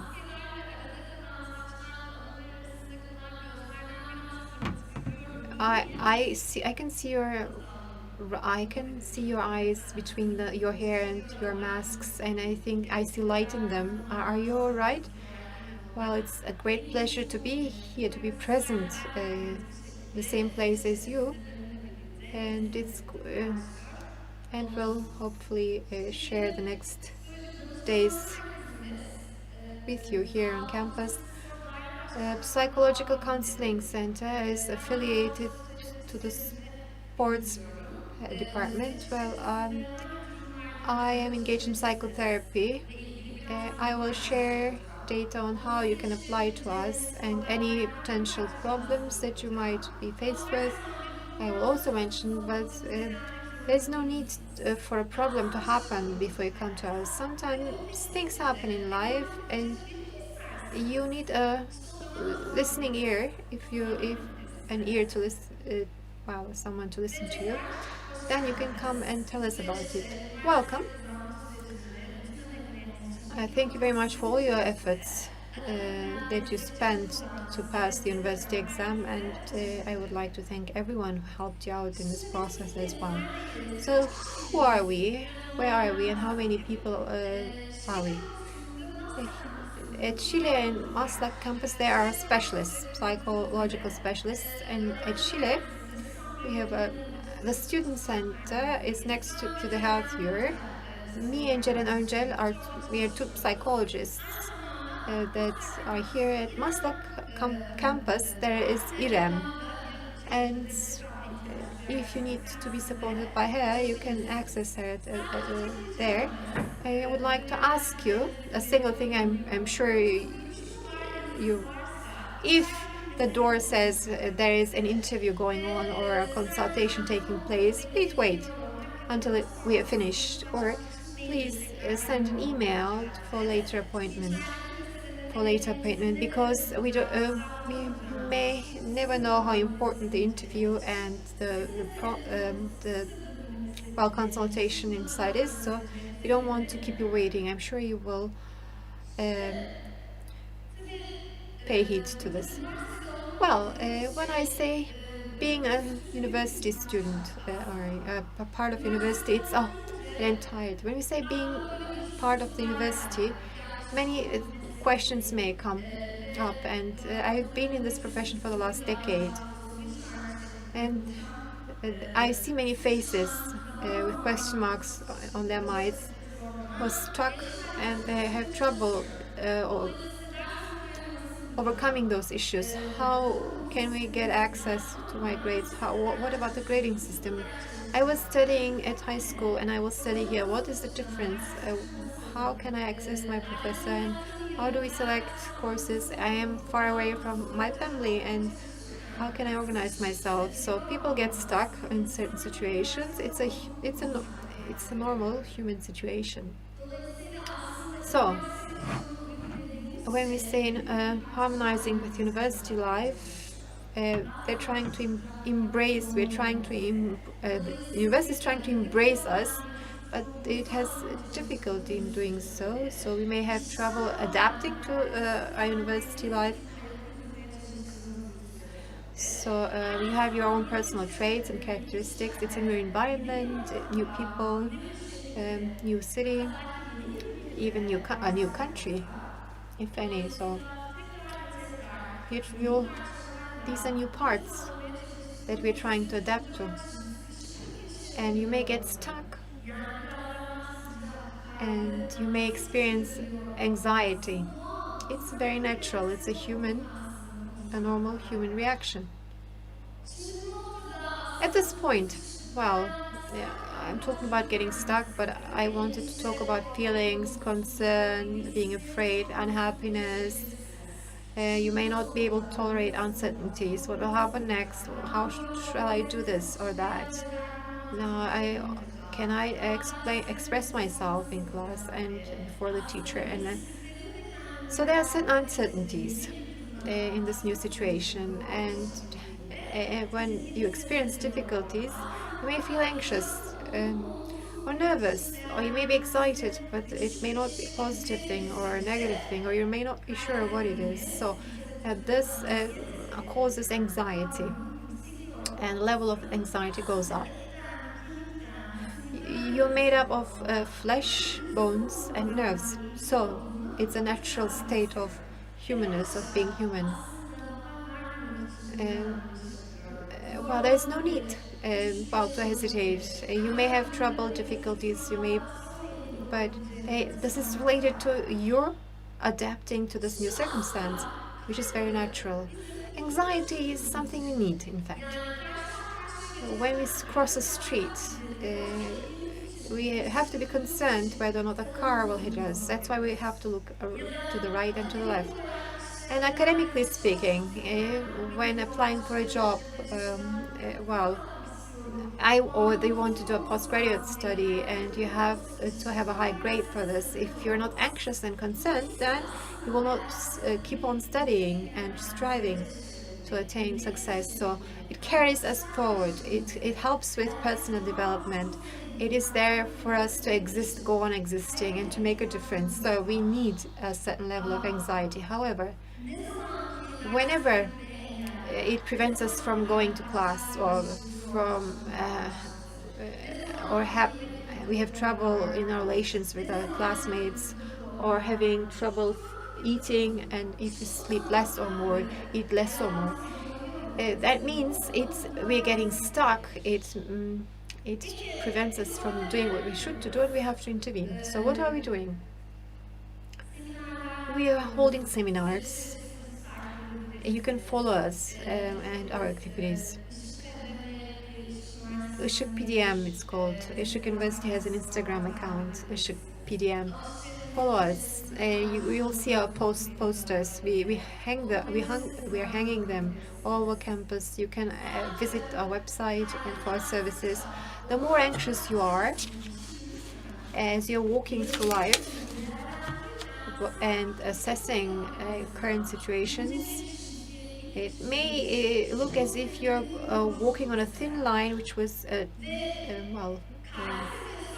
between two high-rise buildings. So, and the more you have trouble facing those challenges, the more this rope between two high-rise buildings requires, the more acrobacy it requires, or walking on this rope. But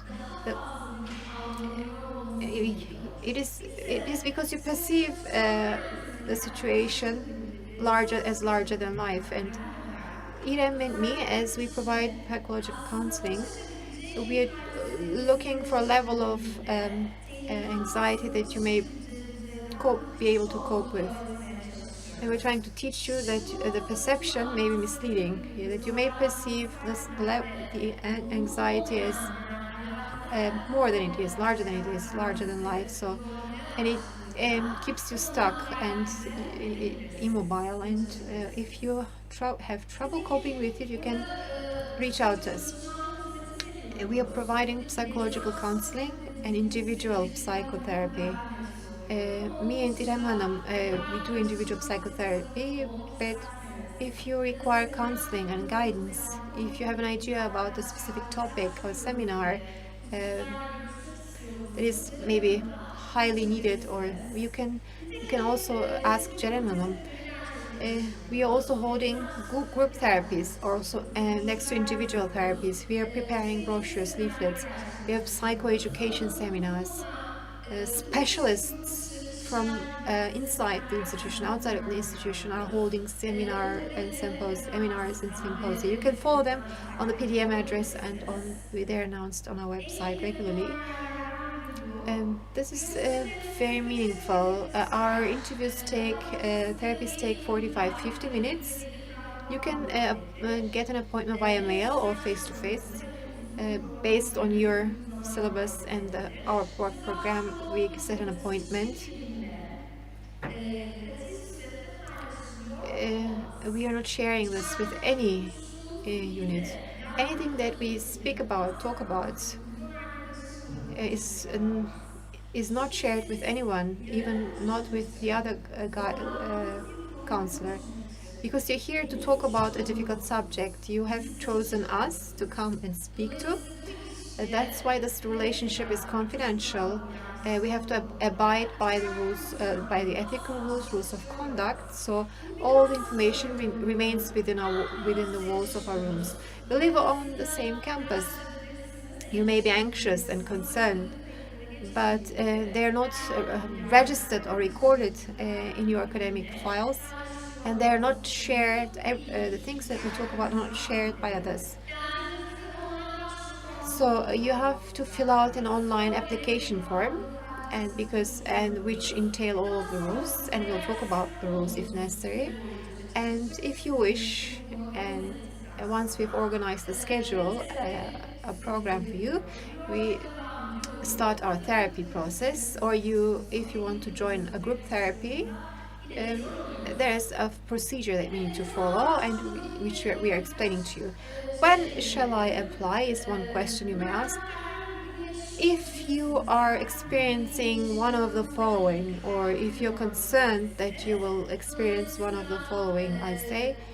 So if you have a problem with individually adapting to campus life, please, before it turns into a crisis, come to us. When I say crisis, it means difficulty in coping with that situation. In order for me and for us to help you, as the institution, as the psychological guidance center, we need for you to come to us. So if you feel this need, come to us before your situation turns into a crisis. Come to us on a voluntary basis.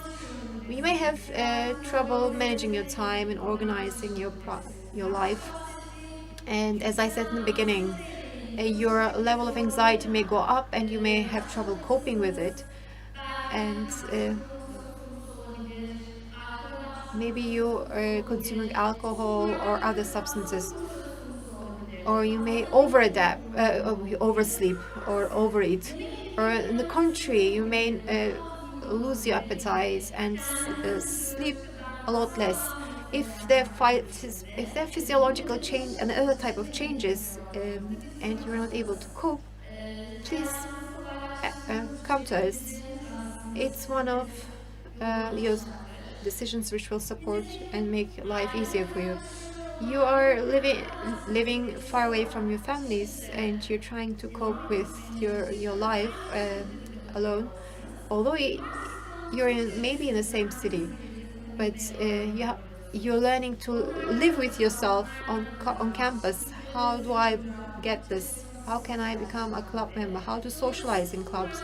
may have several questions, and in this process your level of anxiety may go up. You may have depression symptoms, lack of volition, of willingness, unhappiness, trouble coping with life, dealing with life. Um, if when you realize that, if you want to do something about it, please come to us. And I may repeat myself. We are next to the health unit on Şile campus. We have an email, pdm@ışık.edu.tr, so an official email address. Welcome again. Hopefully you will collect many good memories. Despite having not so good memories, hopefully you will be able to perceive them in a better light. We're here for you as the psychological counseling center. If you need psychological support, feel free to come to us. Everyone said, are there any questions? I will do the same. Are there any questions? Of course, you feel free to share with me today, here, or later on. Feel free to share. Is everything all right? Everything is all right?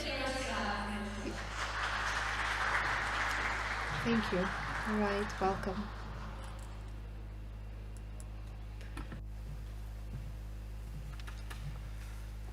Uzman klinik psikolog Sayın Gözde Ceylan'a çok We would like to thank specialized psychological, clinical psychologists very much for your presentation. Now we will have a 10-minute break. See you once again after the following the break.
distinguished colleagues. So we will continue our orientation program with Zekiye Bahadır, who is the head of the Department of Financial Affairs. The floor is yours, ma'am. Hello. Zekiye Bahadır, welcome to Işık University. Within the period, I think you will meet me twice. And so I'd like to give you some information about the collection of your tuition. So we have a team of 4 people who will be helping you. We have 1 person in Maslak and 3 people here. And you can pay your tuition with credit cards. And so we have agreements with 5 banks: İş Bankası, Akbank, Garanti Bankası, Finansbank, and Yapı Kredi. And you can use your tuition in 6 installments if you use the credit cards of these banks. And so the vouchers, so the receipts are sent to the emails of your university emails. And also, if you face any problems about our tuitions, and then I strongly recommend that you contact us using our email address. I'd like to give some information about some scholarships and also discounts. And so the scholarships and discounts as stated in the regulations are implemented, and so you can only benefit from success scholars if you. So we don't have any additional scholarship application. So I recommend. So our scholarship regulation is accessible on our website. What else can I tell you? I told you about the receipts and invoices before the start of the academic year. You must definitely pay your tuition, and we'll be launching a system on our e-campus. And if you the class selection should be open if you have paid for your tuition. So if it's not open, then you should contact us. And also our tuition fees and also dorm fees are invoiced in the name of the student. So you cannot receive an invoice on the name of family member or an institution, because the services are provided to the student. The invoices are in the name of the student as well. For example, even if you pay your tuition at the beginning of the semester, we invoice the services that you receive in the months of the provision of the service, and then we send invoices to your emails. And also, so you must keep your phone numbers up to date on the e-campus so that you can receive our announcements about the tuition fees. And so we don't have another database because we have to contact you using the contact information you provide in the e-campus system. That's all from me. It's been very short, and thank you for your attention.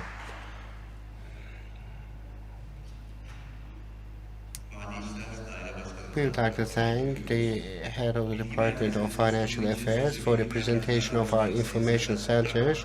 I'd like to give the floor to Servet Cankurt, who is the head of the information department.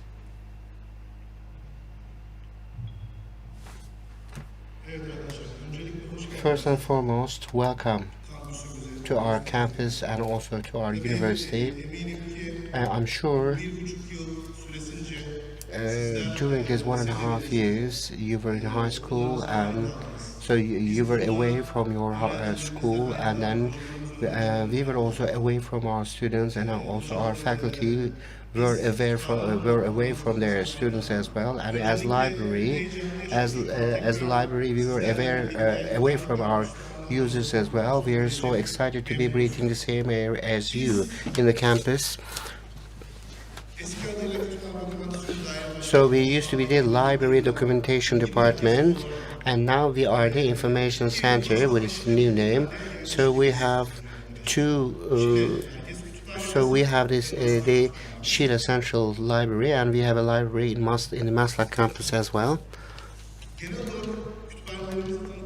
So to give you some brief information about our libraries, In addition to the general collection, we have multimedia, oversized, reserve, reference, and also journals collections. So we provide materials in a total of 6 collections, and every user, one of the important characteristics of the library, each user has the chance to request unlimited sources, and then we evaluate your wishes, and also we add them to our collection as well. So our library covers an area of 2,200 square meter in total, and then so we provide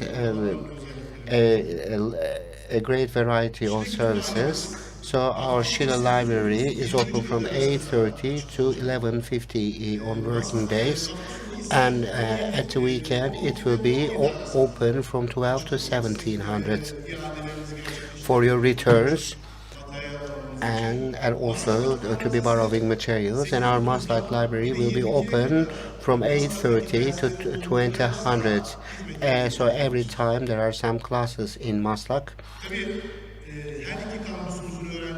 and the students of our both campuses can benefit from the libraries in the two campuses. For example, if you borrow a book from Maslak, you can return it to Şile or vice versa.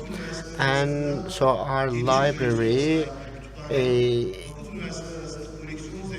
in terms, so we are within the top 3 foundation universities in terms of the wealth of its collection. So let's take a look at how many materials we have in each of our collections. So we have 70,666 printed books, academic publication, especially academic publication, has transferred to electronic publication, and then as libraries we have adopted the understanding of hybrid printing or publication. So we provide 90% of our resources to you electronically. So these are important books of some very important or significant academic publishing houses, and also so we have some 724,000 e-books as well. So you can scan the library page and you can download, and you can.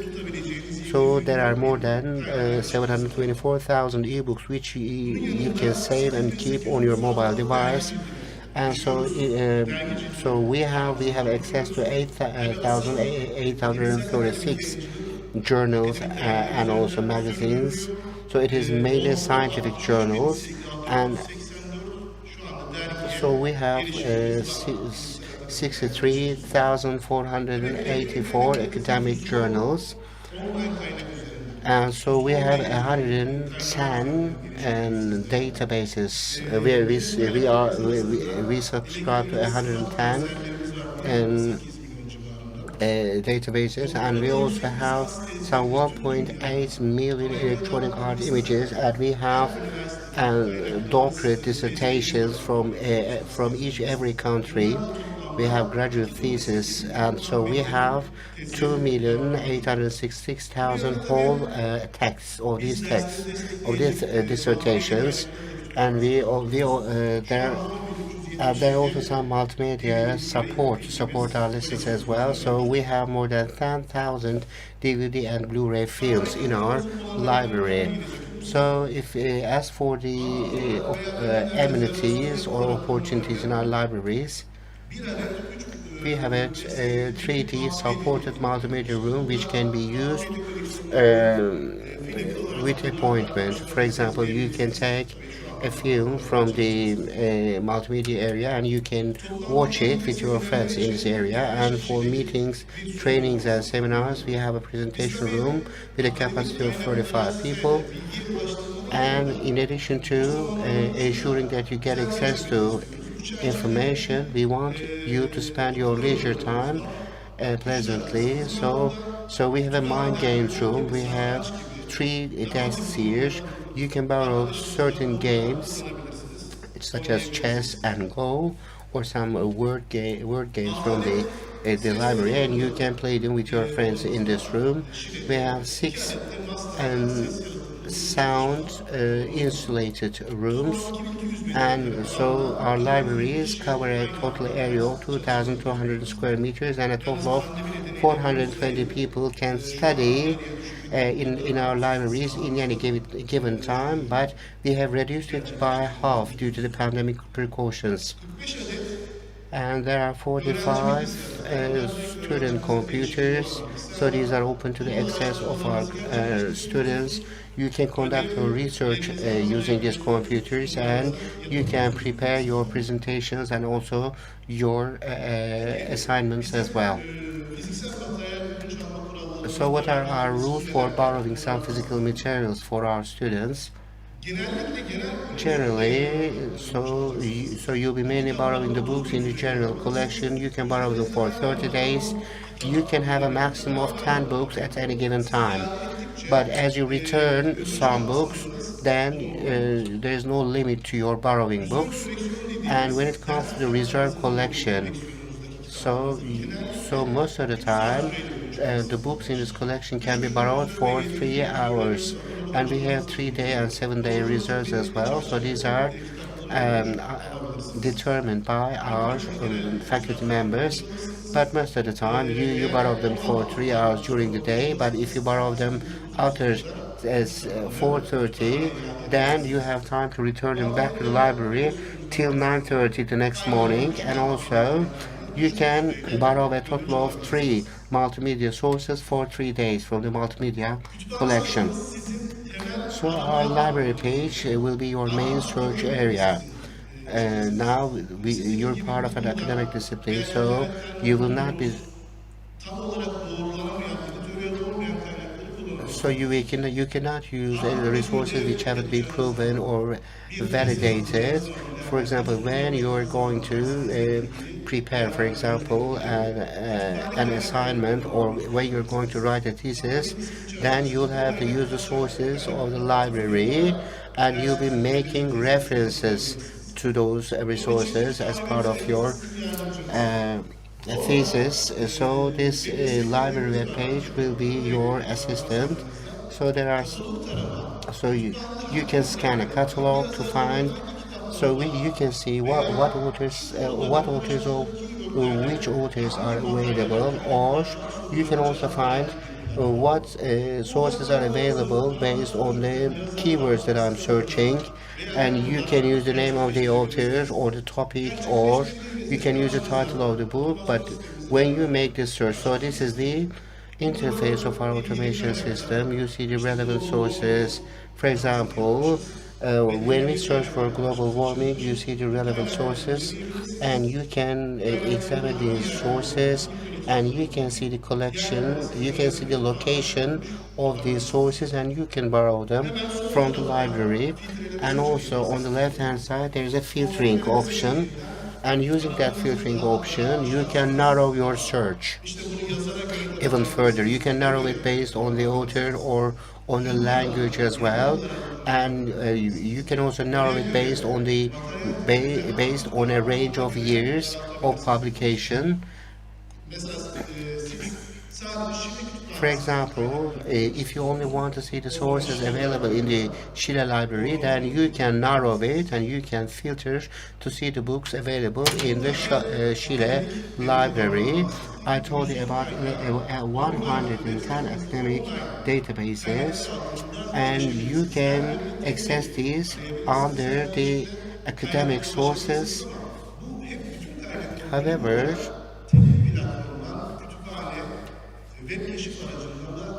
so you can use the web discovery tool on the website of our library, so you can get access to it under the library scanning function. So let's say that let's make another search for global warming. So you see the most relevant results are given on the top, and So when you read the abstract of a source and when you decide that it is relevant for you, then you can click on it, and then the system will direct you to the relevant database and you'll be able to download and read the source. And also on this platform there is much more detailed filtering options as well.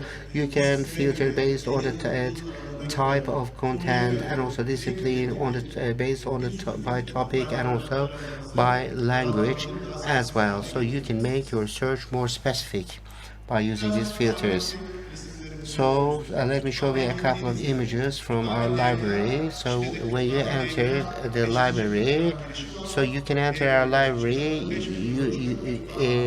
So we have in block B, the fourth and fifth floors are the library.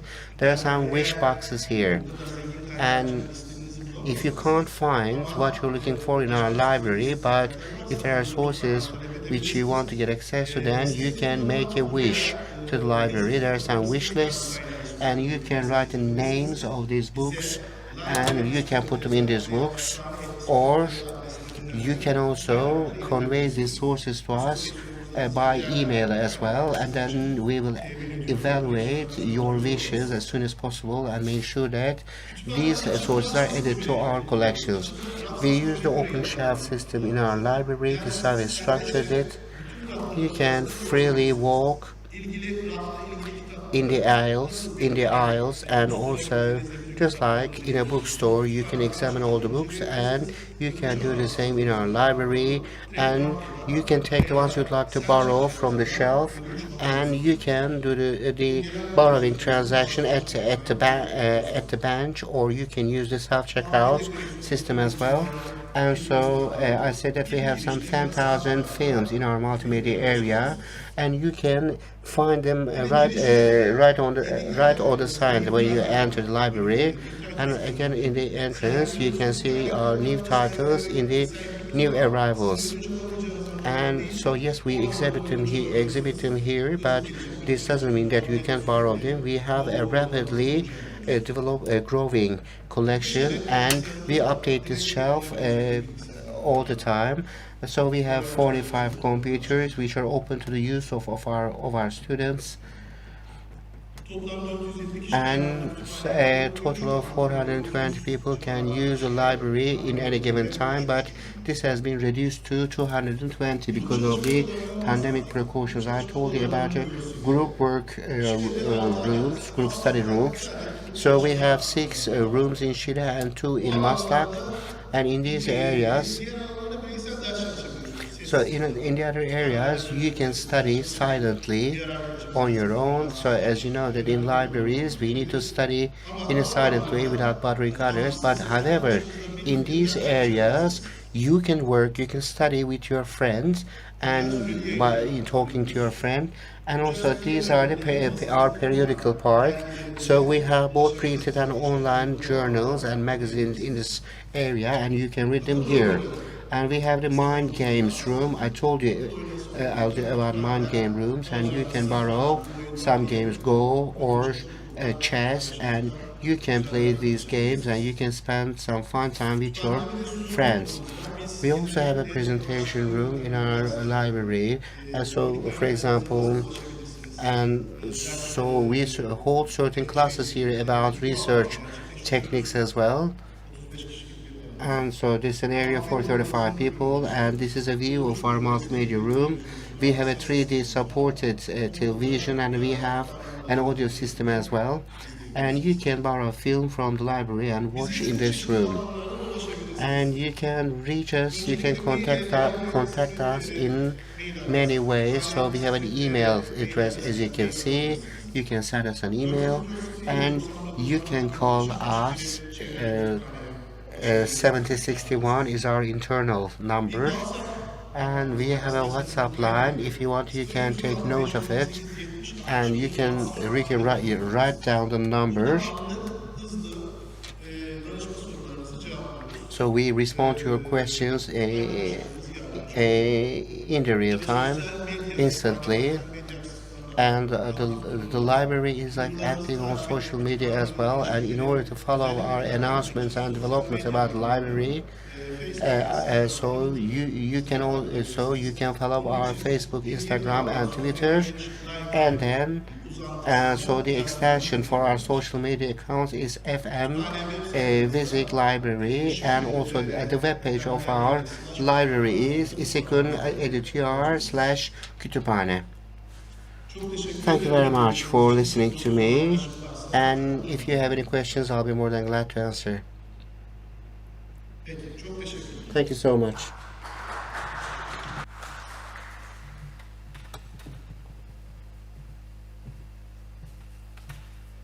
Bilgi Merkezi Thank you very much, Head of Department of the Information Center. Health, Culture and Sports Department Head Hasan Taşdemir will be the next speaker. You have the floor, sir. Hello, everyone.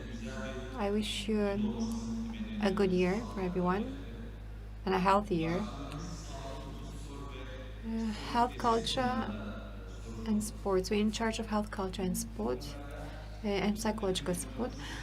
The biggest goal is for you to have a pleasant time at Işık, and what is relevant as health is health, social, cultural, and sports activities, and what we can offer to you in this framework. There will be selections. The sports directorate made an announcement, and will follow the developments with you and for you. And we have close to 60 clubs. I want to actively use them, and we have met with 46 of them and talked about what we can do and the budget, and started already doing several activities and engaged with them. These are our values. Our biggest value, of course, asset is you.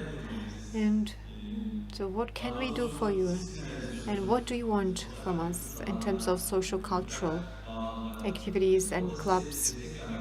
We want to support you in this process. Your feedback is invaluable. University exists because of you, and if you can provide feedback, that would be great. We have ideas, but what matters is your ideas and what we can do with them. Our orientation goes on for 2 days downstairs, and we get lots of support from our graduates, and with our students, and we have been they've been absent for 17 months. Health, culture, social area, dormitory, sports. We have a psychological counseling center.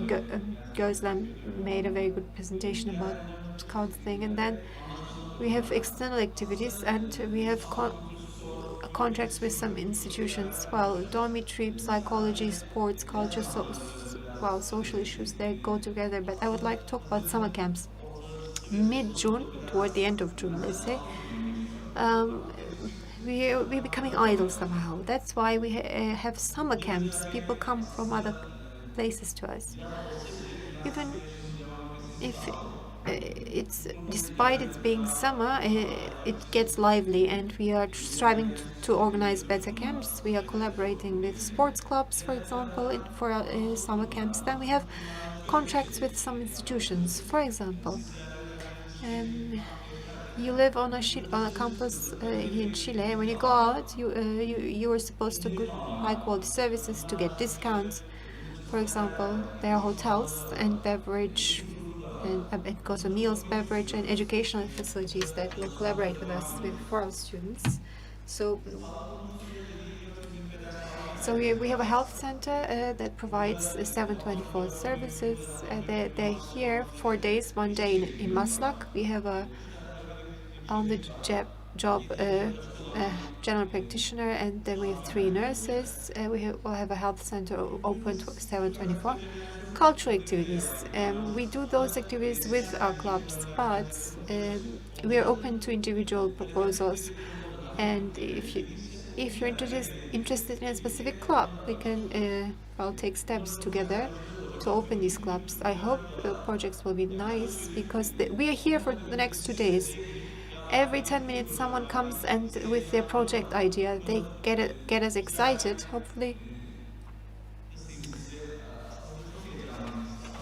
Yes, we are very excited, as I said, but we would like to multiply the activities, and the top and the administration wants this too, and we'll follow up on these proposals. Social amenities, social areas where we eat and drink. Um, we are trying to present various products that you can consume, and will see several operators that are offering meal and drinks, and others. One of it is under repair, the others will come. We have a barber's shop, a coiffure, and we have 2 operators that will be commissioned. And we are sharing all of these operations with you via email and the work hours. Several students, new students, they came to us today and they asked about sports and the clubs. And we have seen that you are not reading your email. Maybe you can use your mobile, and the IT department is also here. We may ask them for support. We have to better communicate and communicate more. So thank you very much for the IT department. He's laughing, I know, but well, communication is important. Sports. We know sports is highly affects academic success, and we are carrying out several research activities. We are trying to find teaching staff from other faculties. Hopefully, you will come for selections, form good teams, make up good teams, and represent our university well. Professor Ali said the numbers are very high, very good. Turnout is very good. We have national athletes as well in our teams. Hopefully, we'll get good degrees. The dormitory directorate, well, they're open for open 7/24. They apply. You they receive applications for dormitories, and they're in charge of placement and in charge of solving dormitory-related problems. We are trying to make you feel at home, because everyone who works here, they have children. Some are of your age, and we know how you feel, and we want you to feel at home. We will try our utmost there. And even if you have the slightest issues, please feel free to contact us. Psychological guidance and counseling. Wow, because she talked about it in length. Our ultimate goal here is to, well, everyone experiences these things some time in their lives, including staff, and doors are open for you. By getting appointments, you can talk about, well, what bothers you. Sometimes it looks as if it's a trivial thing, but it may not be so. It may become bigger as time passes. So I talked about summer camps, as I said. These are for 8 to 16 years of age. Summer camps, they come here and we promote our university, and we make sure that the university keeps busy, because there are 2 or 3 months in summer in which we operate our dormitories and social amenities and clubs. That's good, because that means we are getting ready for you. And we are externally very mobile. 2019, we have organized tournaments with TFF, and we had beach volley matches, and we are trying to contribute to life and community in Chile. We'll work with many other clubs. So we have made contracts with several institutions. These are publicized on our website, and we shared the details via email. Hope we'll continue to add these institutions on the list. If you have feedback about specific institutions that you would like to work with or well, do activities with, please inform us. So the location office is scattered, actually, of SKS.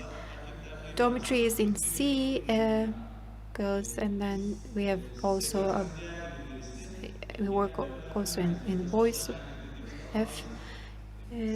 Well, we have a student center. We're in the student center as well, so it's scattered. We have been established for better service, to service better, and if we can solve something, we do it right away. If not, we can escalate it. This is one of my biggest goals. It won't make sense to be here unless, you're satisfied, and We are here with our team to solve your problems and provide good services for you, like the other units, because the other heads of departments and us, we're meeting regularly every week, and we're trying to talk about good social amenities for you, cultural activities, sports activities for you. We're exchanging views in this process. The student council is also involved. We're talking with your head all the time. So we want you to come to us with your wishes, with what you want to do. I wish you a fruitful year. Um, hopefully COVID stays far away from here. And these are team members. You can find these units on the website and you can see their job descriptions there. Thank you. I wish you a nice year. And thank you very much for everyone who exerted efforts in this preparation of this event. Distinguished head of department, thank you very much. Now the IT department head will present, Emrah Ülger. You have the floor, sir. Hello.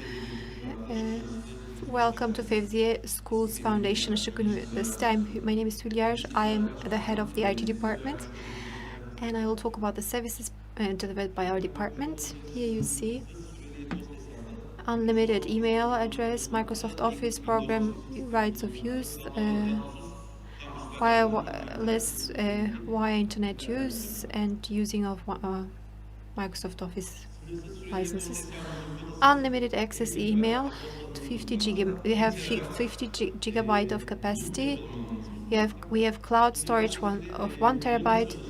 How do we access these? With your student number, and everyone has the same email address, and password is your ID number, but the password deadline is 45 days. You have to change it after that.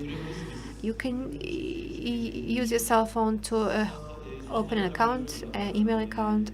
You see the settings, and then settings. You can select this option. You can do it over the website as well and over your cell phone. Microsoft Office programs can be used online and on your PCs. You can install those. You have your mail address and mail password. You can use here as well. You can use it on a telephone and tablet. You can see all the relevant details under the IT department link and how to download it. Operating system, Windows 10 Education is the operating system that we offer for you. Microsoft and Işık University are collaborating here, and you can access those at the address above. And for the dorm students, we have wired online services. You can use it free of charge when you're in the lab and in the library. Earlier, well, based on law 5651, you have to log yourselves, but we're not using any family filters. There are speed restrictions. Don't use the network cables other than for data processing. Switch access point, don't connect those products. We can identify those and close the port right away. We have wireless internet services at Maslak and Chile campuses, both inside and outside, everywhere. So you can have wireless access. Based on law 5651, we have to do that. There is no parenting and family filters and checks in place. The intensity of use changes. What you have to do is, if you're at Chile, Işık Chile Wi-Fi should be used. If you're at Maslak, Işık Maslak Wi-Fi wireless services have to be chosen once. You have to register once, and to be able to use those connections. You can use two pieces of equipment, two devices with one single account. This is telephone number that you can reach us at, or EDB at this email address. I'm ready to support you as the head of the IT department in those issues. I wish you a healthy and successful year. Thank you.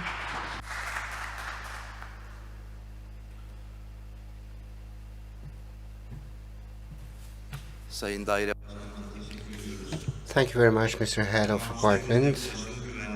And now I'd like to invite Mr. Erol Şeker, who is the head of the Department of Construction Support and Services Department of our university. The floor is yours.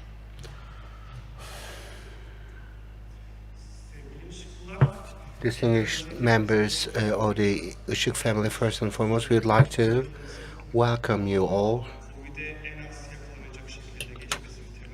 So I hope that, and in this academic year, so this academic year will be spent in a way in which it will be least likely that you will contact COVID. Now I'll tell you about the support that we provide. So we, as the Department of the Construction Support and Services, so we're in charge of the operation, cleaning, and also of these buildings, and also ensuring your safety. As you can see, our Şile campus has a total outdoor area of 490,000 square meter and a total of indoors area of 70,000 square meters. We can say it's a very green campus. You see the DK education building, and we have 3 large educational buildings, and we have SFL, and we have social service on the right hand side, and we have dorm buildings in three locations. In all these facilities, we provide technical services, cleaning, and also security services as well. And because it's a green service, and also as said by one of the previous speakers, and because it has some sporty facilities in it, so we have quite a large campus. And you see our Maslak campus, and our Maslak campus is within the Ayaza campus of Fevzi schools, and we have a total indoors area of 14,596 square meters. We have graduate students in this campus, and we also have our higher vocational school in this building as well.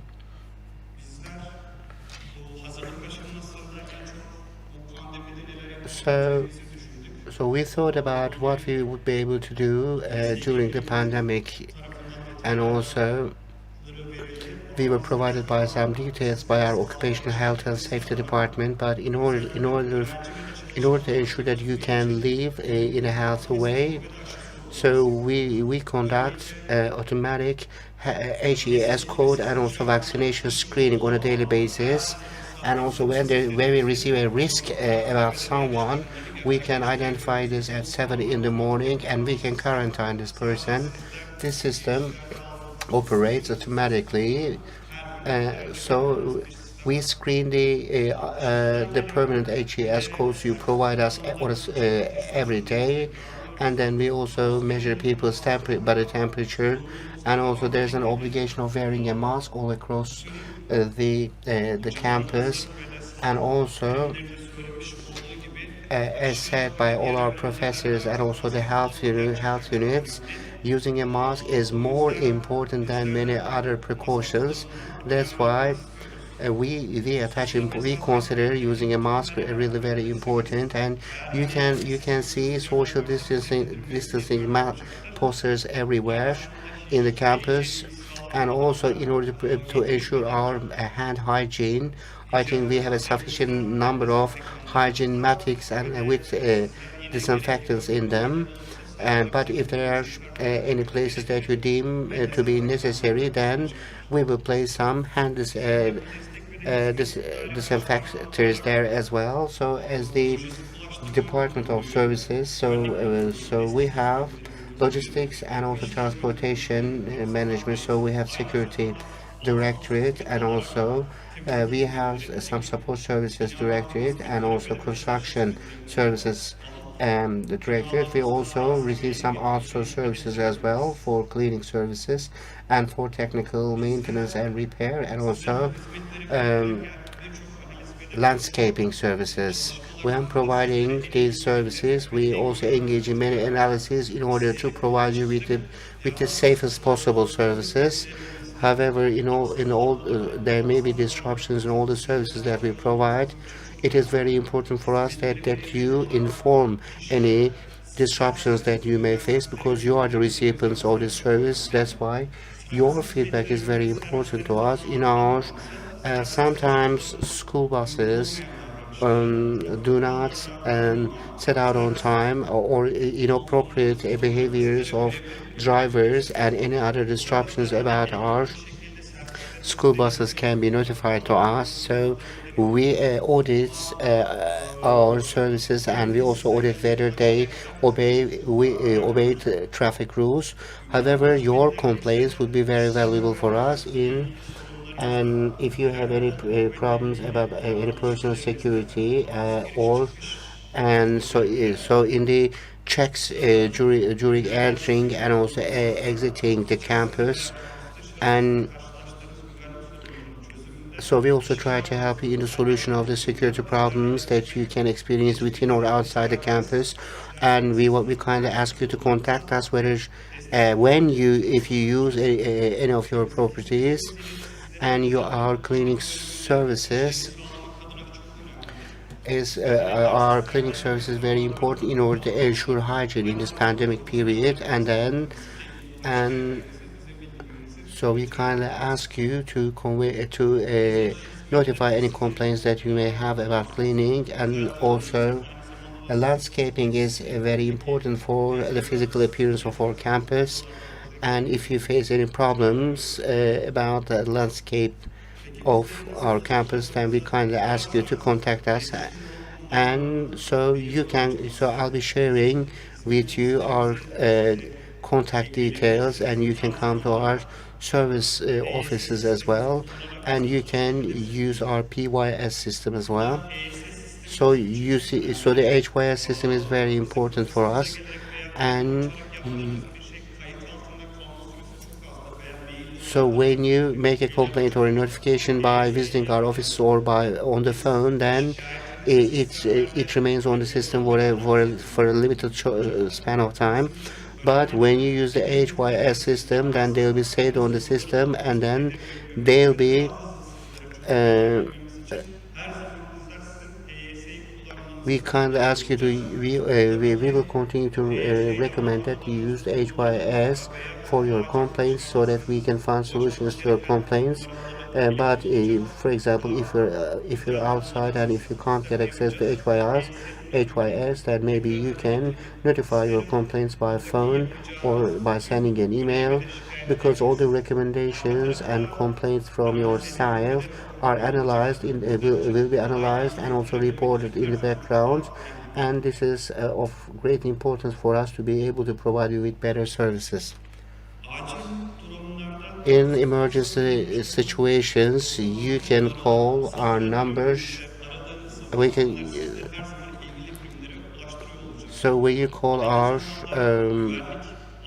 call the phone number of the university.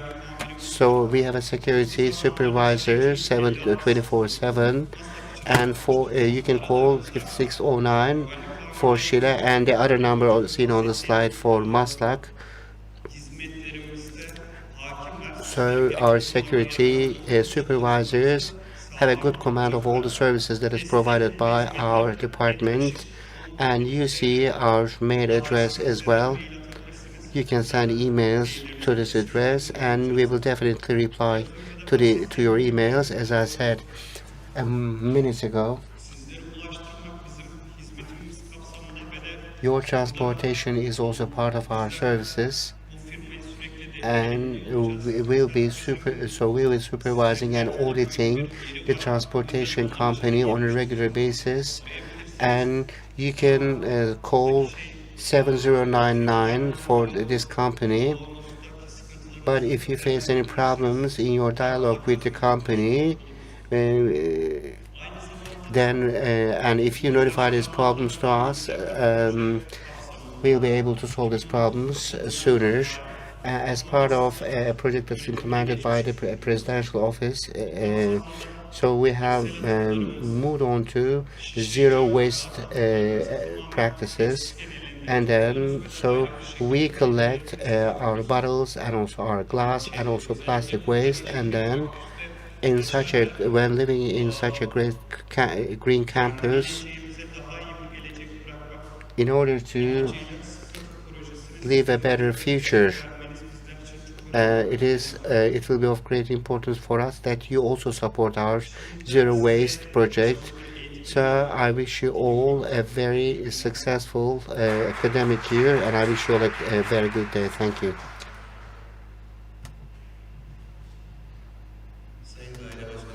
Thank you very much, Mr. Erol Şeker. We will have a 10-minute break, and then we will together 10 minutes later.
Distinguished friends, oryantasyon programımızda öğrenci konseyimizle ilgili sunumu öğrenci konseyimizin now başkanımız we Sayın will Hocam continue our yer orientation program with the presentation of the head of our student council. Buyurunuz.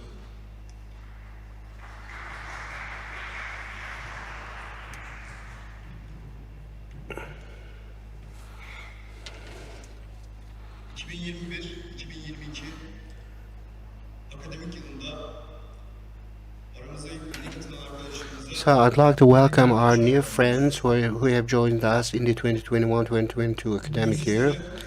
And today I'll tell you what the student council is and so in what in what circumstances we help the students and how complaints can be notified to the student council. First and foremost, so I'll tell you what the student council is. I'll make a definition of it. öğrenci konseyi, So the student council öğrencilerle okul yönetimi arasındaki bağ kurarak öğrencilerin demokrasi serves as a bridge between the school and also the universities, and also it ensures that the students participate in the school management in a democratic way. And so the members in the student councils and also participate in committees and also faculty and department meetings. öğrencilerin de üniversite yönetim kurulu ve senatoları toplantılarındaki görüşlerini belirterek So they voice the opinions of the students in the Senate meetings, and so we collect certain problems from the students, and also we hold deliberations with the university management to find solutions or a midway for these problems. And so now through the coach, will give you some more detailed information about the topic.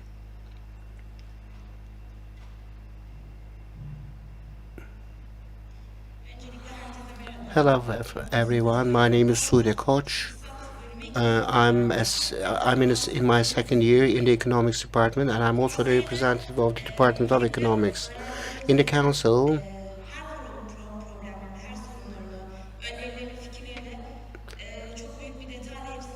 so we listen to all the problems and all the opinions and views of the students of our university in the mails, or maybe we receive some of these complaints through social media as well, and we share all of them with the school management, and we also discuss what we can do and about how we can take our school further. And other than this, we also work with the student clubs at our university. Because I'm in charge of checking the emails of the council, I'm mainly interested in the recommendations or the complaints that we receive. So if you notify your complaints by email, we can always help you. Sometimes, so when students are not satisfied or when they're not happy with something, they tend to notify these complaints through different channels, but sometimes we may not see them. And however, if they send us emails, we always respond to their emails, and we always turn back to them. Thank you very much. That's all from me.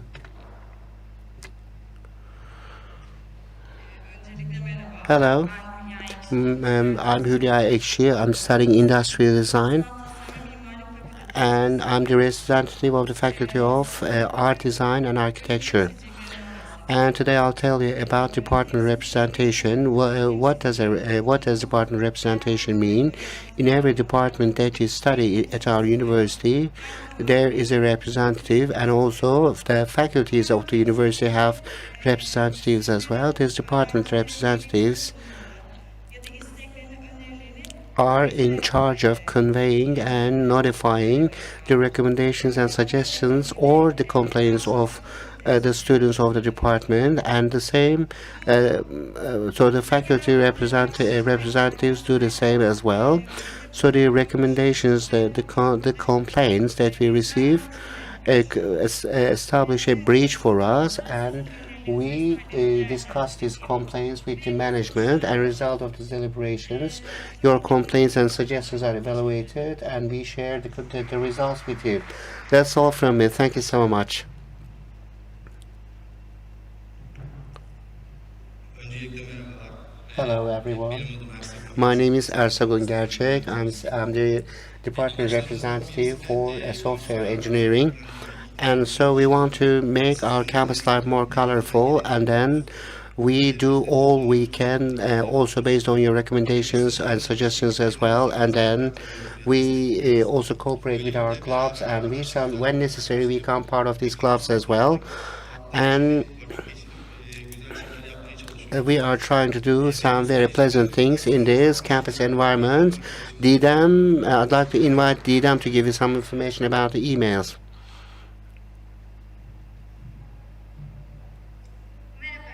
Hi, and I'd like to welcome you all, and we haven't been together for a while, unfortunately.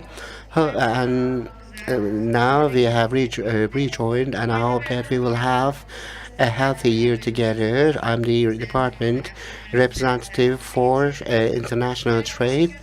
And just like Sude, I'll give you information about our email addresses and also social media accounts as well. So you can send emails to us using our email address, and also you can use our Instagram account to notify any complaints or recommendations you may have.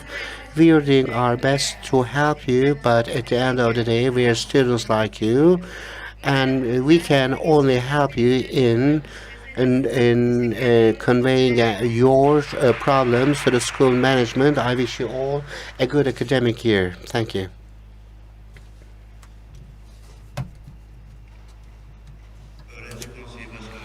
We would like to thank the head of our student council and also the members of the council. So our orientation program has come to an end, and